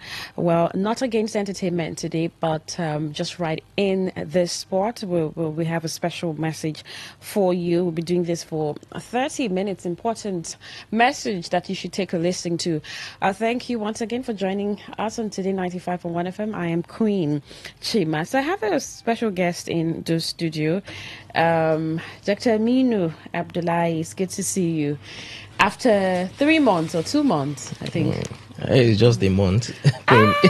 Just a month, and it felt like months. Yes. Good morning. I remember when I was to leave for France, Germany, UK. That was the last time I left here. Okay. And I was thinking it's 2 months. Oh, it's just been a month. All right. Just a month. Welcome back. How was your trip around? Very well, very well, very well. All right. So you have messages for Rivers people and beyond. Was research part of your journey, or just relaxation? Research. You go on vacation? Research. We don't have time to vacate or go any vacation for now. We're always on research all the time. All right. So what are we starting with? The eye? Yes. I think you mentioned the eye. Yes. Let me go ahead by introducing myself again. My name remains Dr. Aminu Abdullahi Abikarim, the MD of Greenland Natural Medicines. Greenland Natural Medicine is a center for alternative therapy, and just as I've always said in this station or everywhere, Greenland is a well-reputable company, licensed, and have all the authorities, all the necessary documentations and so on to practice. And secondly, we have our branch here in River State. Our physical address is in East-West Road by Bovas Filling Station. The plaza is called Gold Plaza. You see our office on the ground floor there. And we are much available to attend to all your health-related issues. If you have any kind of health issue, we have different specialists on each one that will consult you to tell you much about your health status and give you a way out from your problems. Greenland Natural Medicine one of the things we specialize is eye treatment. We have a special eye clinic that takes care of any eye problems, be it the common one we know as glaucoma, cataract, pterygium, myopia, or age-related macular degeneration, retinopathy, and so on. All these things are things, or even refractive error. They are things that the eye doctor is much available to attend to you and give you a hint on what is actually wrong with your vision. If you have any kind of eye problem, visiting Greenland Natural Medicine will give you a total remedy to that. Then if you have your way to come and have a comprehensive checkup on the eye, you must not have eye problem before you go into eye checkup. It's very important. Either you do it quarterly or you do it half of a year to make sure you go and know the status of your eye. If a problem is detected earlier, there is a solution to it within short period of time. But eye problems are things that have to take much time to get corrected, especially when it comes to alternative therapies. You are not just going to have it like a magic within short period of time. But if you try and calm down, immediately you have this kind of signs or symptoms I'm going to elaborate much on today, I will advise you come down to the facility and you enjoy the services we render. So what are those symptoms that one should look out for that should let them visit your facility? Okay, starting with the signs or symptoms of one of the eye problem we call the common types of eye problems we have in this country, especially River State, is blurry vision, which we also call them refractive error. Yes, whereby you cannot see things clearly, objects and other things clearly when they are closer to you. Some is when they are far away from them. That is what we call myopia or hypopia. All those things are things that will give you the hint that there is problem with this eye. And if you have all this kind of eye-related or age-related macular degeneration as well, is a common issue. Then we have the one we call the glaucoma. this glaucoma have serious issue when it comes to optic nerve. Once the optic nerve is having issue, that is the damage of the optic nerve is the usual cause of all this what we refer to as glaucoma. One of it is the bad headache that you experience is either one side or at the forehead, and the severe pains around the eye. Then sometimes it comes with nausea and even vomiting. Yes, when you have glaucoma, then the blurry vision becomes so much, and the halo or color wrinkles around the light. If I and you look at this light now, we can see clearly that this light is white. Yeah. But you will not see any wrinkles lights like color, like rainbow color surrounding it. No. So for people with glaucoma, they'll likely see such thing. And for eye redness, the patient will be experiencing this kind of redness of the eye. And this can come as a result of so many things. The pressure of the eye, once the optic nerve has issue, the pressure of the eye will start rising and so on. So for those who have all this kind of related issues that has to do with eye, and there is this one that probably many people don't even know, there is infection in the eye too. Yes, we have different type of infections. The primary cause of them are bacteria, even virus and fungus, and even some parasites can cause you infections in the eye while they enter into the eye, like insects and so on. I mean, you see some people constantly itching their eyes. Yes, there are some touching. insects that when they enter into the eye, they can even lead to blindness. So what we caution our people is to protect that gold we have by God. That eye, we call it gold because it's the major gold in the body. It's the master of the body. So if you have all this kind of signs or symptoms of all this type of issue, please don't hesitate to give us a call on the numbers to call now. The number to call is 080 34 64 22 72. 080 34 64 22 72. 080 23 92 42 41. Those two numbers are numbers that you can reach us at, and our physical address still remains in East West Road by Bovas Filling Station after Rumudara Junction. What other health challenge is of major concern for Greenland Natural Medicine? The major challenge we have is most people will just give us a call thinking to solve their problems on the phone. Yes, but it's not done in any health practice. You need to come down to the facility. When you get to the facility, the specialist will go about checking you in details to know what is the actual cost of your problem before we go into treatment. We need to know the history of your issue before you go into any treatment. That is very, very vital when it comes to the practice of health issues. To solve health issue is not something you buy online, requesting for delivery or home service. Some of those machines cannot be transported to your doorstep to go about checking your health status. That is why we advise you get a vehicle or someone that can transit you to our office to solve your health issues. It's very, very important. Please, if you are calling those numbers, call in respect to how to get your direction to the office where we can address your issues. Begin consultation. Yes, and all. yes, and consultation on phone is not advisable, and it's not even it's not a good ethics of this job. Earlier, you talked about prostate. Yes. What's there to address? Prostate is another health issue that we have to treat in this discussion.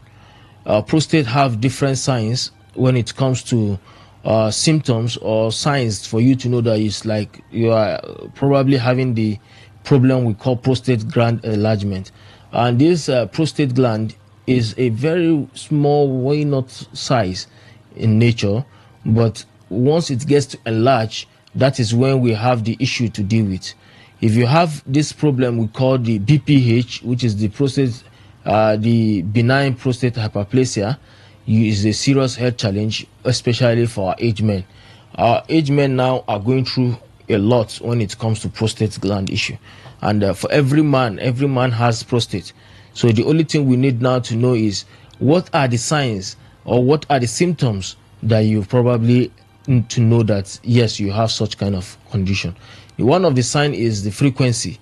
Yes, you frequently urinate, and secondly, there is what we call urgency.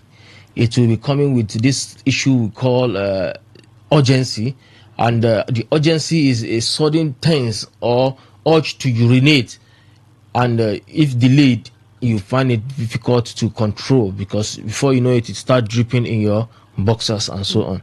And where or interrupted stream, you find it very difficult to urinate at times.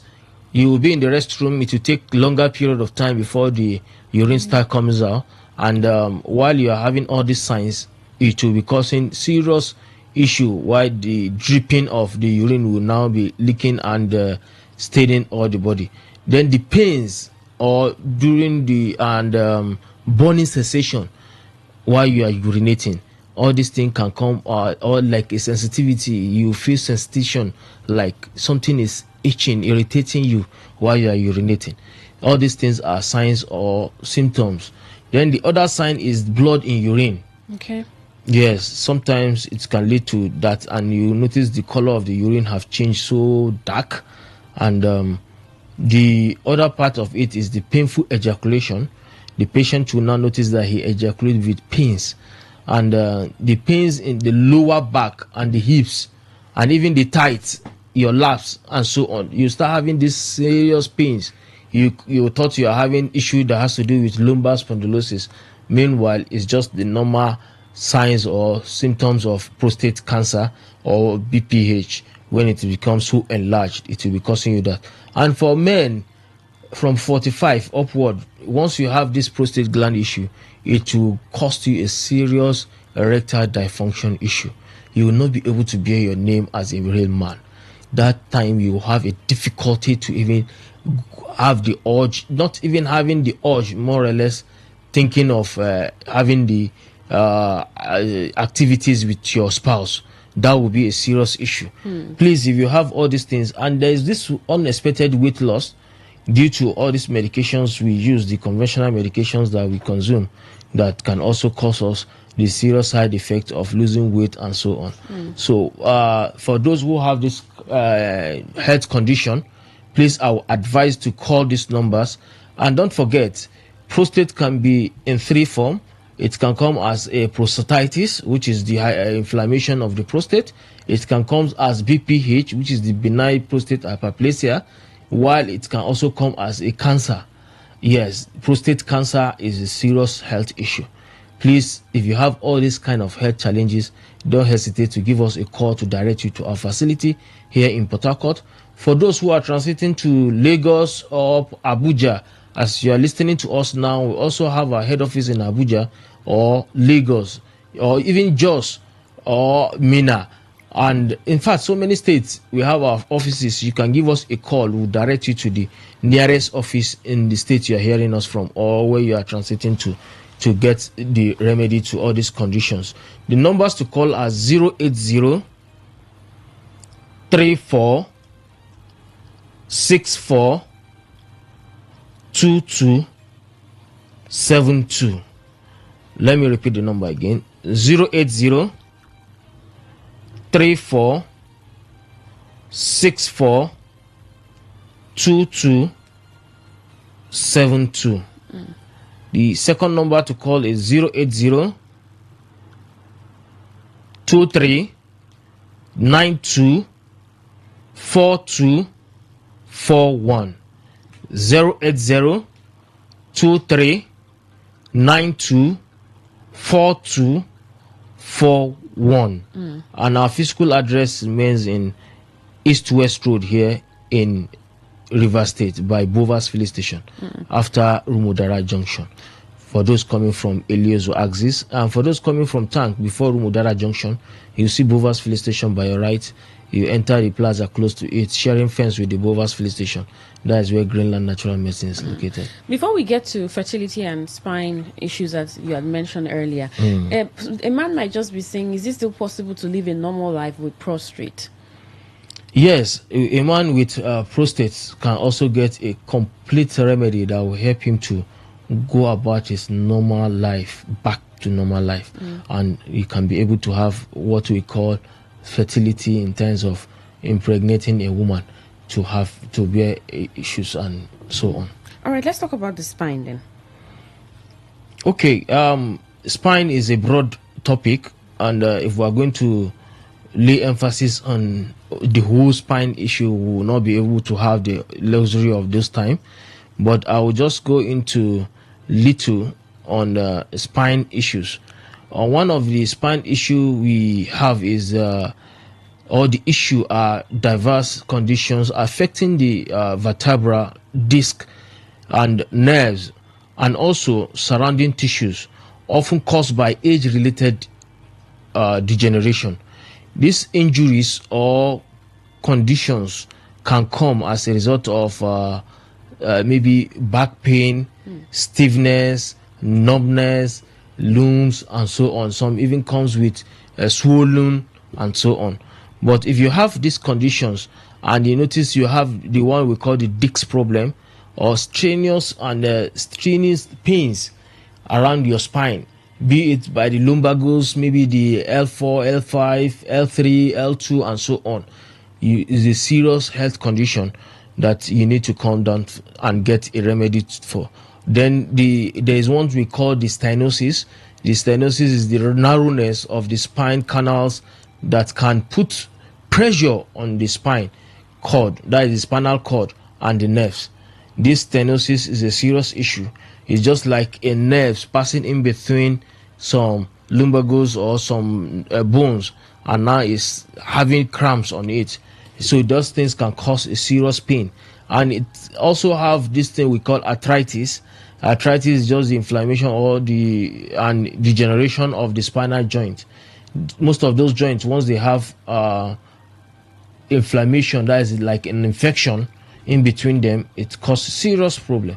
Then the fractures, brokens of vertebrae and so on, it can cause a serious problem, like the one we call osteoarthritis or osteoporosis arthritis. All these ones are issues that has to do with even mobility. You find it very difficult to walk from a distance to distance, and you find it difficult to even sit for a longer period of time. Any position you are is a challenge. So if you have all this kind of age-related changes or chemistries in your body that you noticed you are no longer living comfortable, your lifestyle is now affected with the spinal issue and so on, don't hesitate. Give us a call on these numbers or come down to our facility here or address that issue for you. The numbers to call are 080 34 64 2272. 080 34 64 2272. For those with lumbar spondylosis, there's what we call lumbar spondylosis. Lumbar spondylosis, that means your lower back, and this one can affect you seriously. You find it very difficult to even twist your back to pick something on the floor and so on, or even to bend and do some things for yourself is a difficult thing. You find it difficult to even bath. While you are taking your bath, you can't wash your leg anymore. You find it difficult to squat, to wash your leg. Even while lifting the leg is another issue. And for those who are now obese, this condition causes a serious problem to them, because while having much weight, it causes more degeneration to all the spinal cord and even the affected area, the discs that are now degenerated or degeneration have taken place there. For those who have all this kind of condition, don't hesitate to give us a call. Greenland Natural Medicine is thereby stand by for you to bring all your health-related issues to them to be addressed. The numbers to call are 080 34 64 22 72 080 34 64 22 72. The second number is 080 23 92 42 41. 080 23 92 42 41. Greenland Natural Medicines. Our physical address here in River State or Port Harcourt is in East West Road by Bovas Filling Station. You can give us a call, and as usual, this time around the promo is coming much. We are doing a consultation, registration, and everything, an opening of file for just a token of 5,000 naira. For the first 20 people that comes in the morning, they have the privilege to register with the sum of just 5,000 naira. The eye doctor is on ground, Dr. Kabiru himself is on ground, while the MD, myself, am on ground to attend to any kind of your health-related issues. There are things we handle in Greenland, we'll address it immediately. If there are things we don't address in Greenland, we'll advise you accordingly and get its professionals for you that can help you to manage those kind of health-related issues. How can someone know that they're battling infertility issues? That is another big issue entirely. Infertility is another broad topic, as I said earlier. Infertility is in two-way round. We have infertility in men and infertility in women.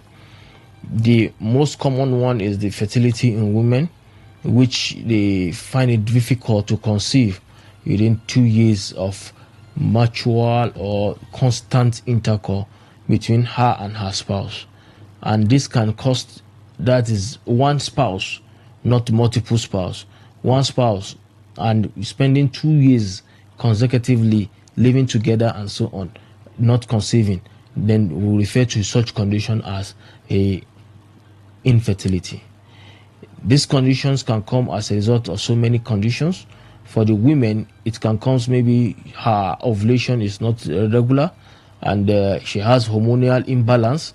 And even in women, there is what we call menstrual issue. If her menstrual cycle is getting worse, and there is this tube we call fallopian tube. This one too is another issue. And for women with fibroid will not say you will not be pregnant, but it can be causing serious issue, or it can cause a delay for a pregnancy to take place. And these are issues that has to be discussed physically.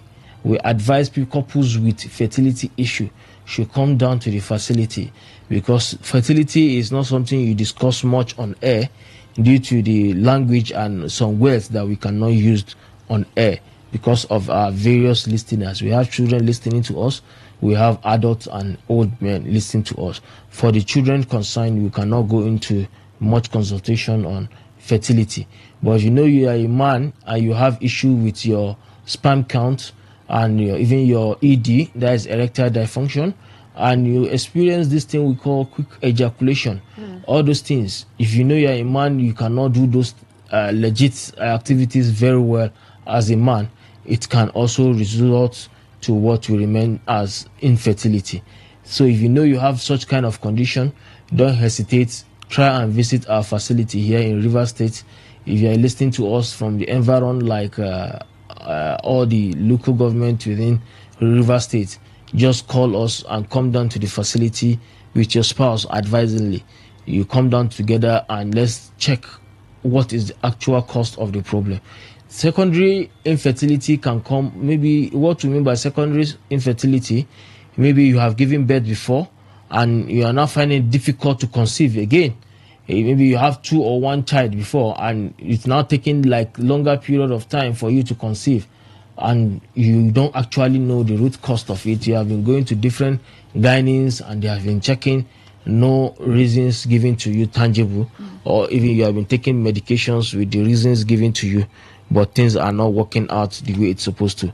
Ovulation disorder, damage of the fallopian tubes, the urethral abnormalities, and even the endocrine, all these things, or premature ovulation insufficiency, that's the POI, and all those things can result to what we call, and this common issue we call STD or PID, pelvic inflammatory disease, and sexually transmitted diseases or sexually transmitted infections.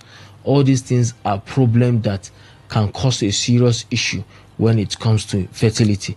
And for the men, we have what we refer to as sperm problems, and even ejaculation issues, testicles injury or heat, and so on. All these things can cause a serious problem. I had made mention of prostate earlier. We've discussed about prostate. Prostate can also cause a problem on this issue. So for our lifestyle, the weight, and so on, all these things are things that we need to advise you when you come down to our facility, or we use it to diagnose you and know what is the real cause of your issue of infertility. So for those listening to us, if you have everything that has to do with anything at all that has to do with health that we've not talked about it today, we'll really talk about them tomorrow. But for those we have not discussed today, you can give us a call on those numbers, or you come down to our facility. We will address those issues for you once it is health issue. Yes, and for those with eye problem, be it glaucoma, cataract, pterygium, refractive error, conjunctivitis, and so on, please don't hesitate. Give us a call on these numbers.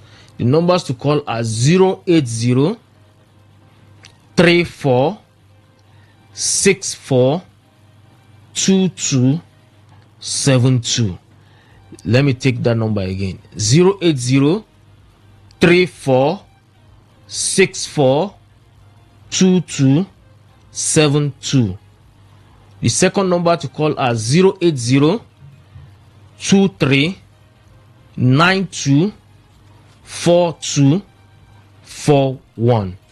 080 23 92 42 41.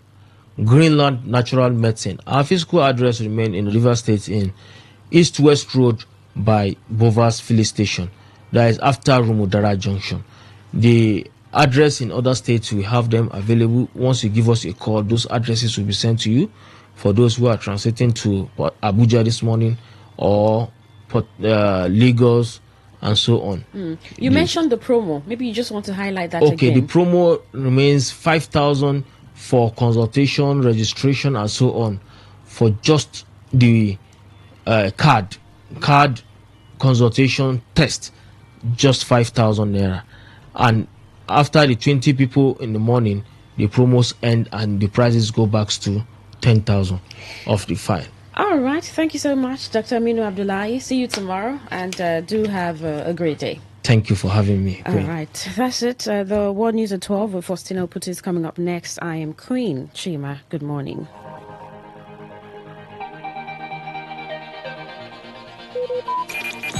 Talk radio. I listen to a lot of talk radio. 95.1 FM. Whether it's happening in Port Harcourt, South South, Nigeria, or around the world, we've got you covered. On air, online, delivering balanced news and unbiased analysis. Today, 95.1 FM.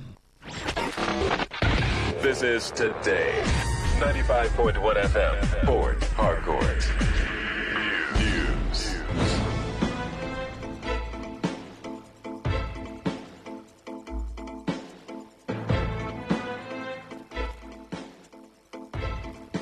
Hello and good afternoon. This is the World News on your premium talk radio, Today 95.1 FM, Port Harcourt.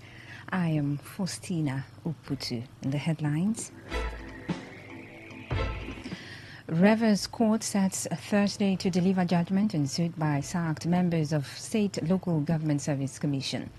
TUC asks management of Dangote Refinery to apologize for dismissing over 800 Nigerian workers. On the foreign scene, Typhoon Baloi killed 11 people along Vietnam's coast. Details in a moment.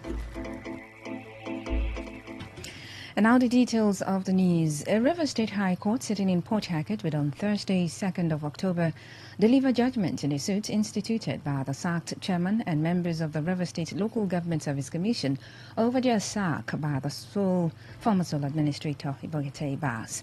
The claimants, Reverend Goodlife Ben Amadi Chele, Chiminem Jerome and 3 others who were appointed and sworn in by Governor Siminalayi Fubara had approached the court to challenge what they described as their illegal sack after the sole administrator announced their sack and moved to replace them without due process. The claimants contended that they were legally appointed and confirmed by the River State House of Assembly and that before they were issued letters of appointment by the governor, records of their confirmation were with the clerk of the House. According to their affidavit signed by the suspended chairman, Goodlife Ben, the claimants are insisting that the sole administrator lacks the legal powers to suspend them and appoint new chairman and members of the Local Government Service Commission.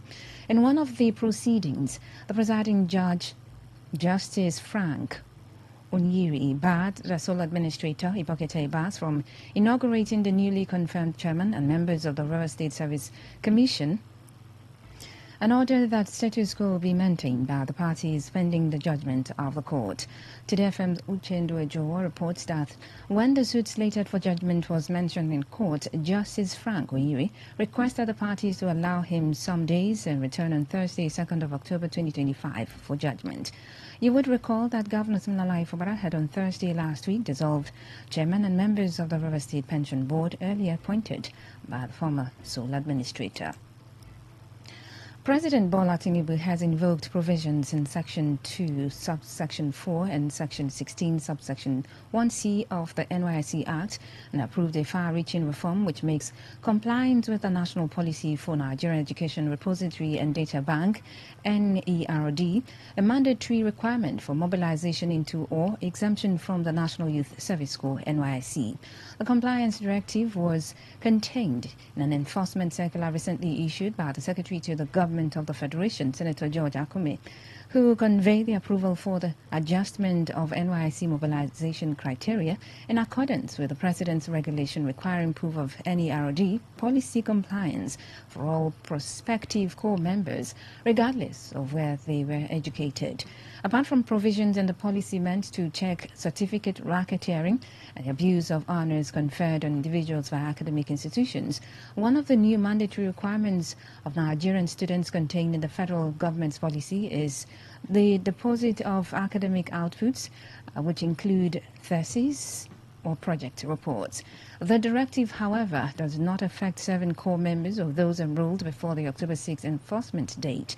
The federal government, in a circular to ministries, departments, agencies, and higher institutions of learning, public and private, civilian and military alike, directs full enforcement of the NERD policy.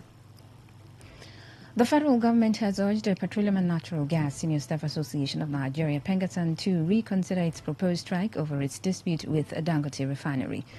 The Minister of Labour and Employment, Mohammed Dingyadi, who made this plea, said his ministry has taken steps to bring both parties to a round table to stop their dispute from escalating further. In a statement by the Head of Information and Public Relations in the Ministry of Labour, Patience Onobia, Dingyadi disclosed that invitations have been extended to both the leadership of Pengasan and Dangote Refinery management and to attend an emergency meeting in his office today for the conciliation of their dispute. The minister called on the leadership of Pengasan to withdraw the strike declaration to allow his ministry conciliate the dispute in a peaceful atmosphere. The minister urged the feuding parties to give peace a chance, assuring them that the federal government will resolve the dispute amicably to the satisfaction of all parties involved and in the national interest. Meanwhile, the Trade Union Congress of Nigeria, TUC, has asked the management of the Dangote Petroleum Petrochemical Refinery to tender an open apology to the group for the dismissal of more than 800 Nigerian workers. The Secretary General of TUC, Nuhu Toro, who said this during the television program, noted that the refinery violated the sacked workers' constitutional rights. Toro was reacting to the disagreement between the refinery and the Natural Gas Senior Staff Association of Nigeria, Pengasan, over unionization. According to him, the Dangote refinery has, since the breakout of the ongoing dispute with Pengasan, avoided addressing the crux of the matter. He further alleged that management of the refinery was operating double standards in its treatment of Nigerian workers as against its Indian expatriates, describing the controversy as oppression against the affected employees. He argued that Dangote refinery should allow its workers to belong to unions of their choice. The Federal High Court in Abuja has barred Professor Patrick Tomi from establishing a shadow government in the country, describing the move as unconstitutional and void. Justice James Omotosho, in a judgment, upheld the arguments of the Department of State Services, DSS, that Otomi's actions portend danger to the peace and security of Nigeria. Justice Omotosho perused the country's constitution, and there was no part that supports the formation of a shadow or parallel government. Citing Section 1, Subsection 1 and 2 of the 1999 Constitution, the judge said the Constitution is supreme and binding on all citizens irrespective of political divides.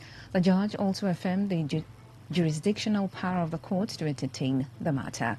Recall that the court, in dealing with the novel issues of shadow government, had invited some eminent legal experts for their professional inputs.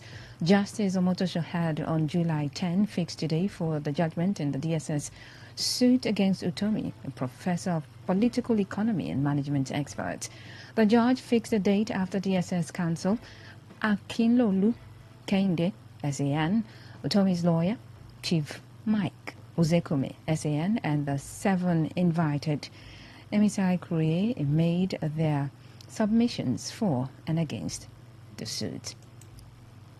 You're listening to the world's news on Today 95.1 FM, Voice of the People. After the break, more news, foreign and sports stories. Do stay tuned. Every day, every hour, when the big stories break, depend on our 24-hour news team to bring you the latest. Today, 95.1 FM.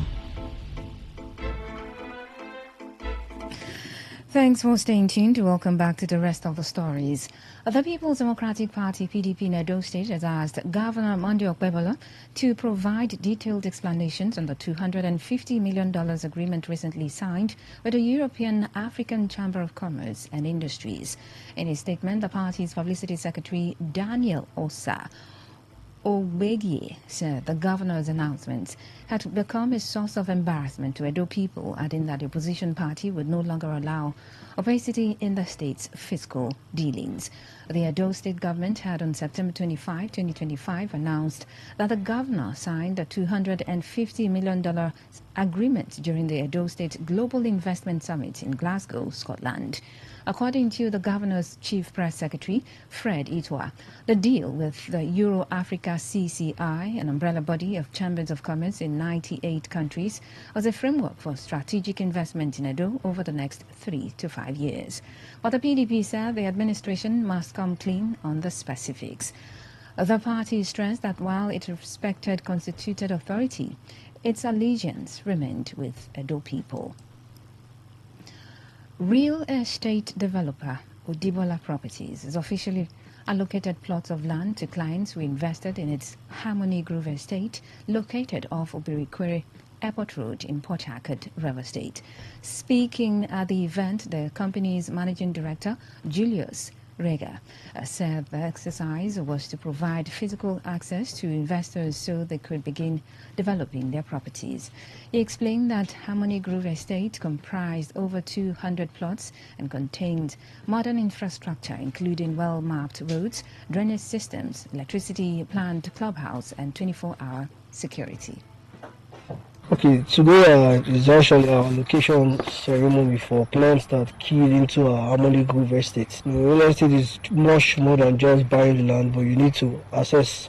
So that's what we did today, for them to have physical location so they can assess their lands and start developing. So Harmony Grove estate is over 200 plots loss. And also that, as you can see, you have well mapped out road and drainages, you have established light infrastructure. Then there's going to be a clubhouse, and then 24/7 security. highlighting the company's track record, Rega stressed that the best way to overcome challenges of land grabbing is to buy from a genuine real estate company like Odibola Properties.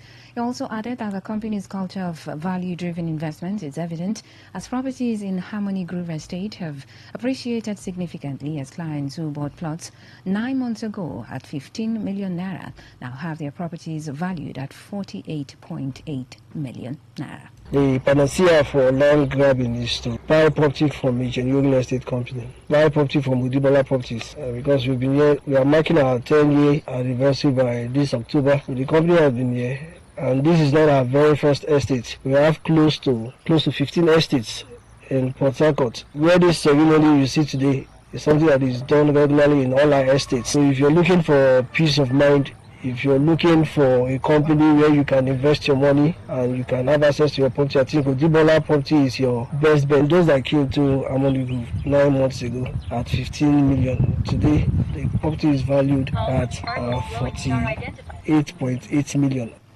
Some of the newly allocated clients who spoke with Today FM correspondent expressed satisfaction with Odibola Properties, commending the company's sincerity and transparency in the land allocation. I started buying a property from a developer like 6 years ago, and since then I have never had any issue. So I will always encourage anybody that want to buy a property from anybody, go and do your own finding. I'm okay with what I'm seeing. 5 or 6 months back when I came here, when we did our purchase, it looked as if nothing was.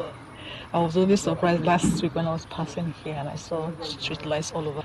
I'm very excited because I just heard that the value of property has gone ×3, which is really good. So I'm very happy about it. I'm going to say that you can buy property from Odibola and go to bed. Yes, even if you face any challenges, he's not going to let you face it alone. That's one thing I can tell anybody. I can guarantee anyone about Odibola Properties. And on the foreign scene, Typhoon Boaloy has killed at least 11 people, ripping roofs from buildings and uprooted electrical poles along Vietnam's coast. Local and national officials say the storm, the 10th to hit Vietnam this year, made landfall, generating the winds of 130 kilometers per hour. Also, a report from the local disaster agency said at least 9 people were killed when the typhoon-related whirlwind swept through northern Nha Binh province earlier today. Among those unaccounted for were 9 people whose fishing boats were lost at sea after their vessels were unmoored during strong winds and currents. Meanwhile, more than 53,000 people have been evacuated to schools and medical centers, converted into temporary shelters ahead of Boaloy hitting Vietnam. Still on the foreign scene, Iran has executed a man it described as one of Israel's top spies after he was convicted of working for its arch enemy. Iran and Israel fought a 12-day war in June after unprecedented Israeli airstrikes on military, government and nuclear sites in the Islamic Republic. Iran retaliated with missiles and drone attacks on Israel, a state it does not recognize. Since the conflict ended, Iranian authorities have vowed swift trials for people suspected of collaborating with Israel. They have since announced several arrests and executions of people they accuse of working with the Mossad, Israel's foreign intelligence agency. Earlier today, Iran's judiciary said Chobi ASL had worked closely with Israeli intelligence and had privileged access to vital and sovereign databases of the Islamic Republic. A few days earlier, Iran executed Ruzbe Vadi, accused of passing information about nuclear scientists killed during the conflict. To end the news, here's a summary of the major stories. A high court in Rivers State has fixed Thursday to deliver judgment in a suit by the sacked members of the State Local Government Service Commission by the former sole administrator, Ivokete Bass. We told you that the TUC has asked the management of the Dangote refinery to apologize to the group for dismissing over 800 Nigerian workers. On the foreign scene, you also heard that Typhoon Boaloy has killed 11 people along Vietnam's coast. And that's the news, as edited by Stella Sasongo Okori. For comments and inquiries, please call 0818-389-2850 or send your emails to news@todayfmlive.com. You can also read our stories on www.todayfmlive.com. I am Faustina Uputu. Good afternoon and thank you for listening.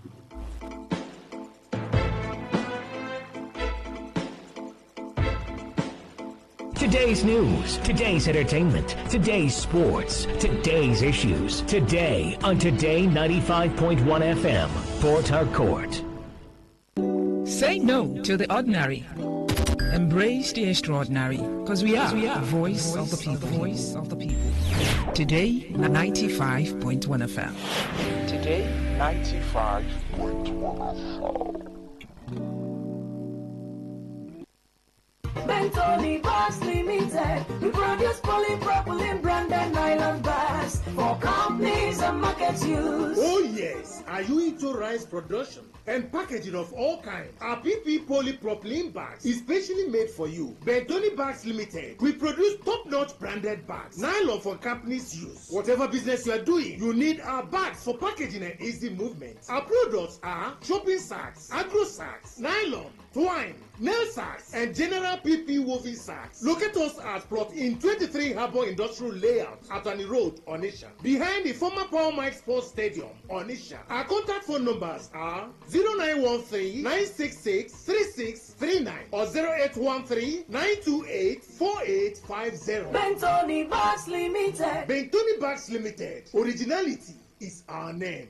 I can't wait to connect you to the power. The Watchman Catholic Charismatic Renewal Movement, Port Harcourt Diocese, presents the Port Harcourt Revival Crusade. Theme, Two Kingdoms at War. Date, Tuesday 7th to Sunday 12th October 2025. Time, 4 p.m. daily. Venue, Community Secondary School, Molu, Ororoko, Mile 3, Diobu by UST Roundabout, Port Harcourt. Join us live on Facebook, YouTube, Instagram, TikTok, and X at Watchman Port Harcourt. Viewing centers available in Omoku, Yenegoa, Obia, Bonny Island, and other designated locations. Free buses will be available at Shoba, Rumokoro, Obibo, most of the district headquarters of Watchman Church, and other designated places around Port Harcourt. Ministering Pastor Clems Chukwemeka, Pastor Dominic Akabwiro, Pastor Patrick Madubuko, Pastor Solomon Ekweme, Pastor Nnamdi Onwogaje, and Pastor Michael Ihanacho. For enquiries, please call 0803-446-2810 or 0803-071-6035.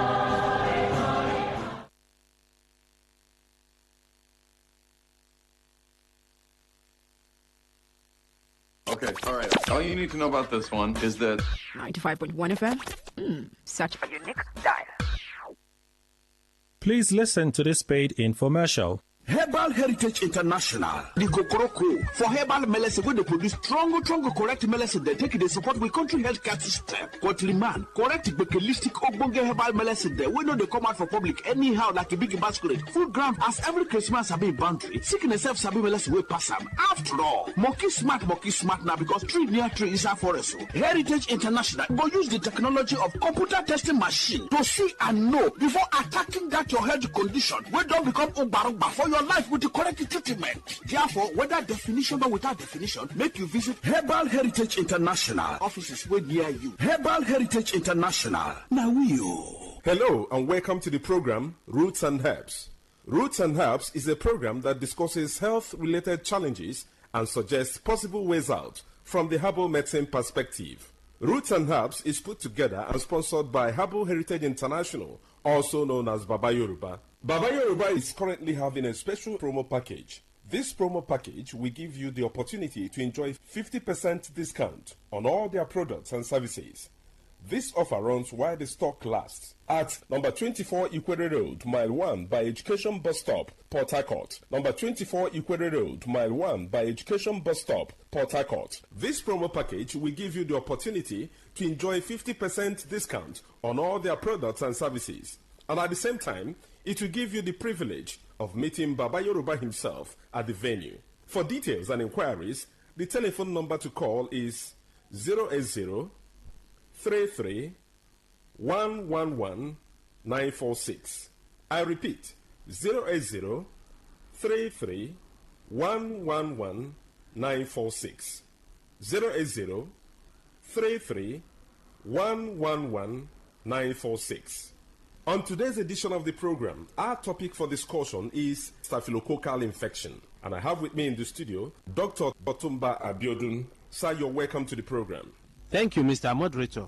Staphylococcal infections do occur in the body system when Staphylococcus bacteria enters into the body system and spread within the body system, destroying body cells. Staphylococcus bacteria are majorly of three types that can afflict men. But of these three, the most pathogenic in nature, that is the one that is capable of causing diseases easily in men, is the Staphylococcus aureus, because it is capable of invading body cells, destroying them, causing different pathological changes in the body. When Staphylococcus bacteria spread in the body system, there are a number of changes that one can experience. This can result to burning sensation within the individual, and this can be seen as fever from time to time, or a situation where there is certain hotness coming from within. There can be skin manifestations in staphylococcal infection that can be given one periodic boils or rashes all over the body. In some people, such rashes can come around the pubic region, or even leading to boils that can lead to blisters or even ulcers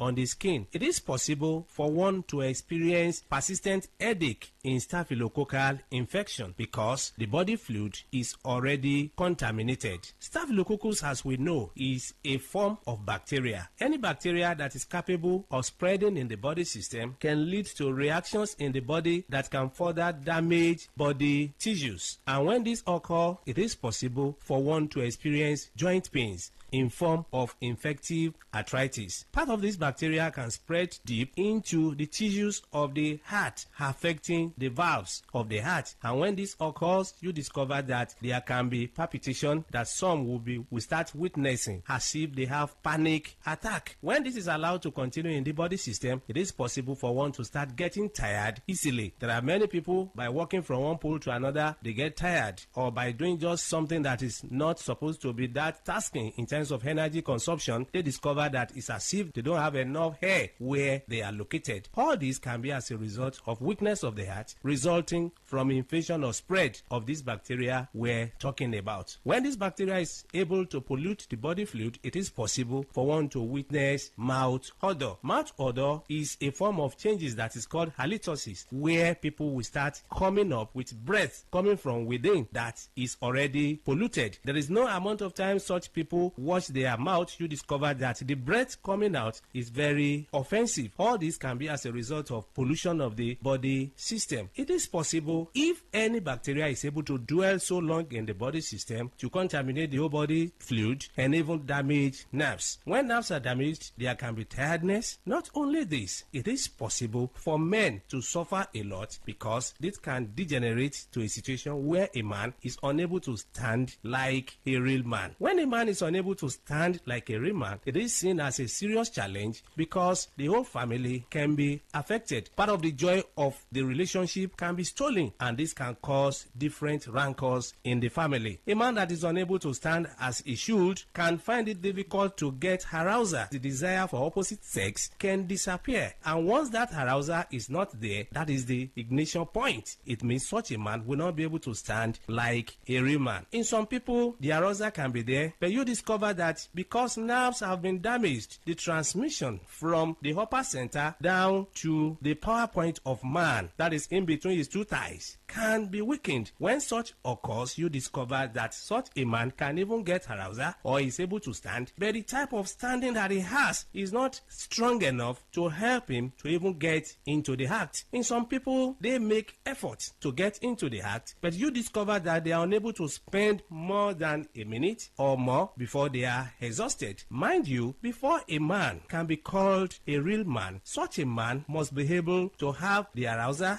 as desired and also be able to sustain the energy he has been able to gather for a considerable length of time. That is when such a man can be able to make his partner happy when it comes to man-to-woman interaction. So such men do suffer from this from time to time. It's after knowing the root cause of the challenge that one will be able to know the right step to take for one to be totally free. Whenever you experience anything that we have been able to mention or other things, it's very important for one to visit a competent healthcare giver who will be able to run tests on one and pinpoint where the problem lies and prefer solution. For more enlightenment and advice, the number to call is 080-33-111-946. I repeat, 080-33-111-946. Thank you all. All right, you've been listening to the program Roots and Herbs. Roots and Herbs is a program that discusses health-related challenges and suggests possible ways out from the herbal medicine perspective. Roots and Herbs is put together and sponsored by Herbal Heritage International, also known as Baba Yoruba. Baba Yoruba is currently having a special promo package. This promo package will give you the opportunity to enjoy 50% discount on all their products and services.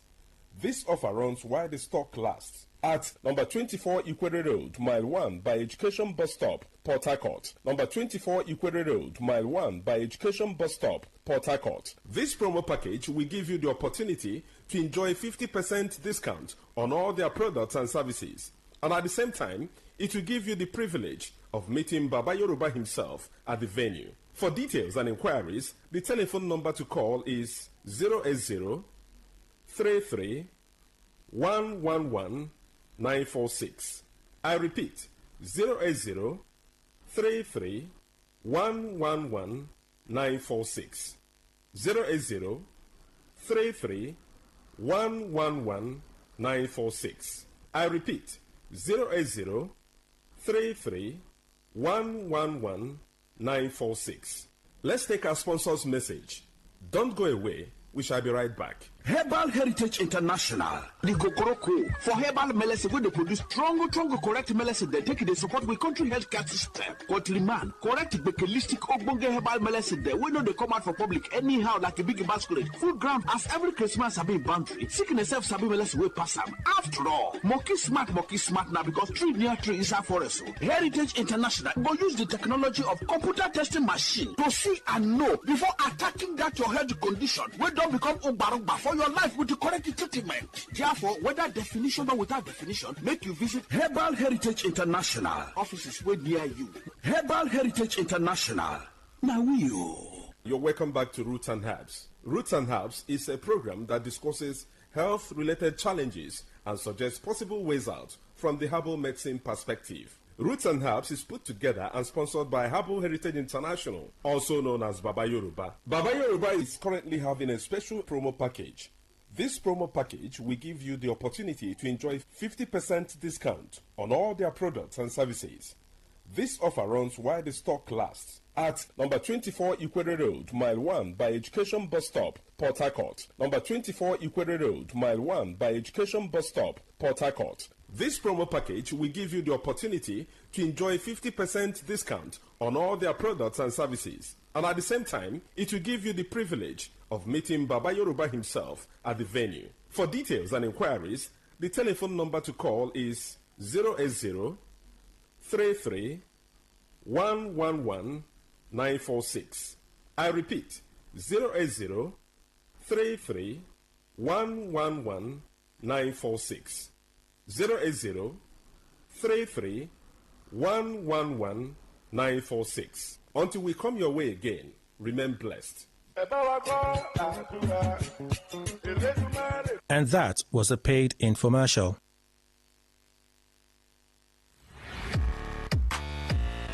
Turn the dial and turn up the thrill. We are not in the same league. We are rewriting the rules. Here on Today 95.1 FM.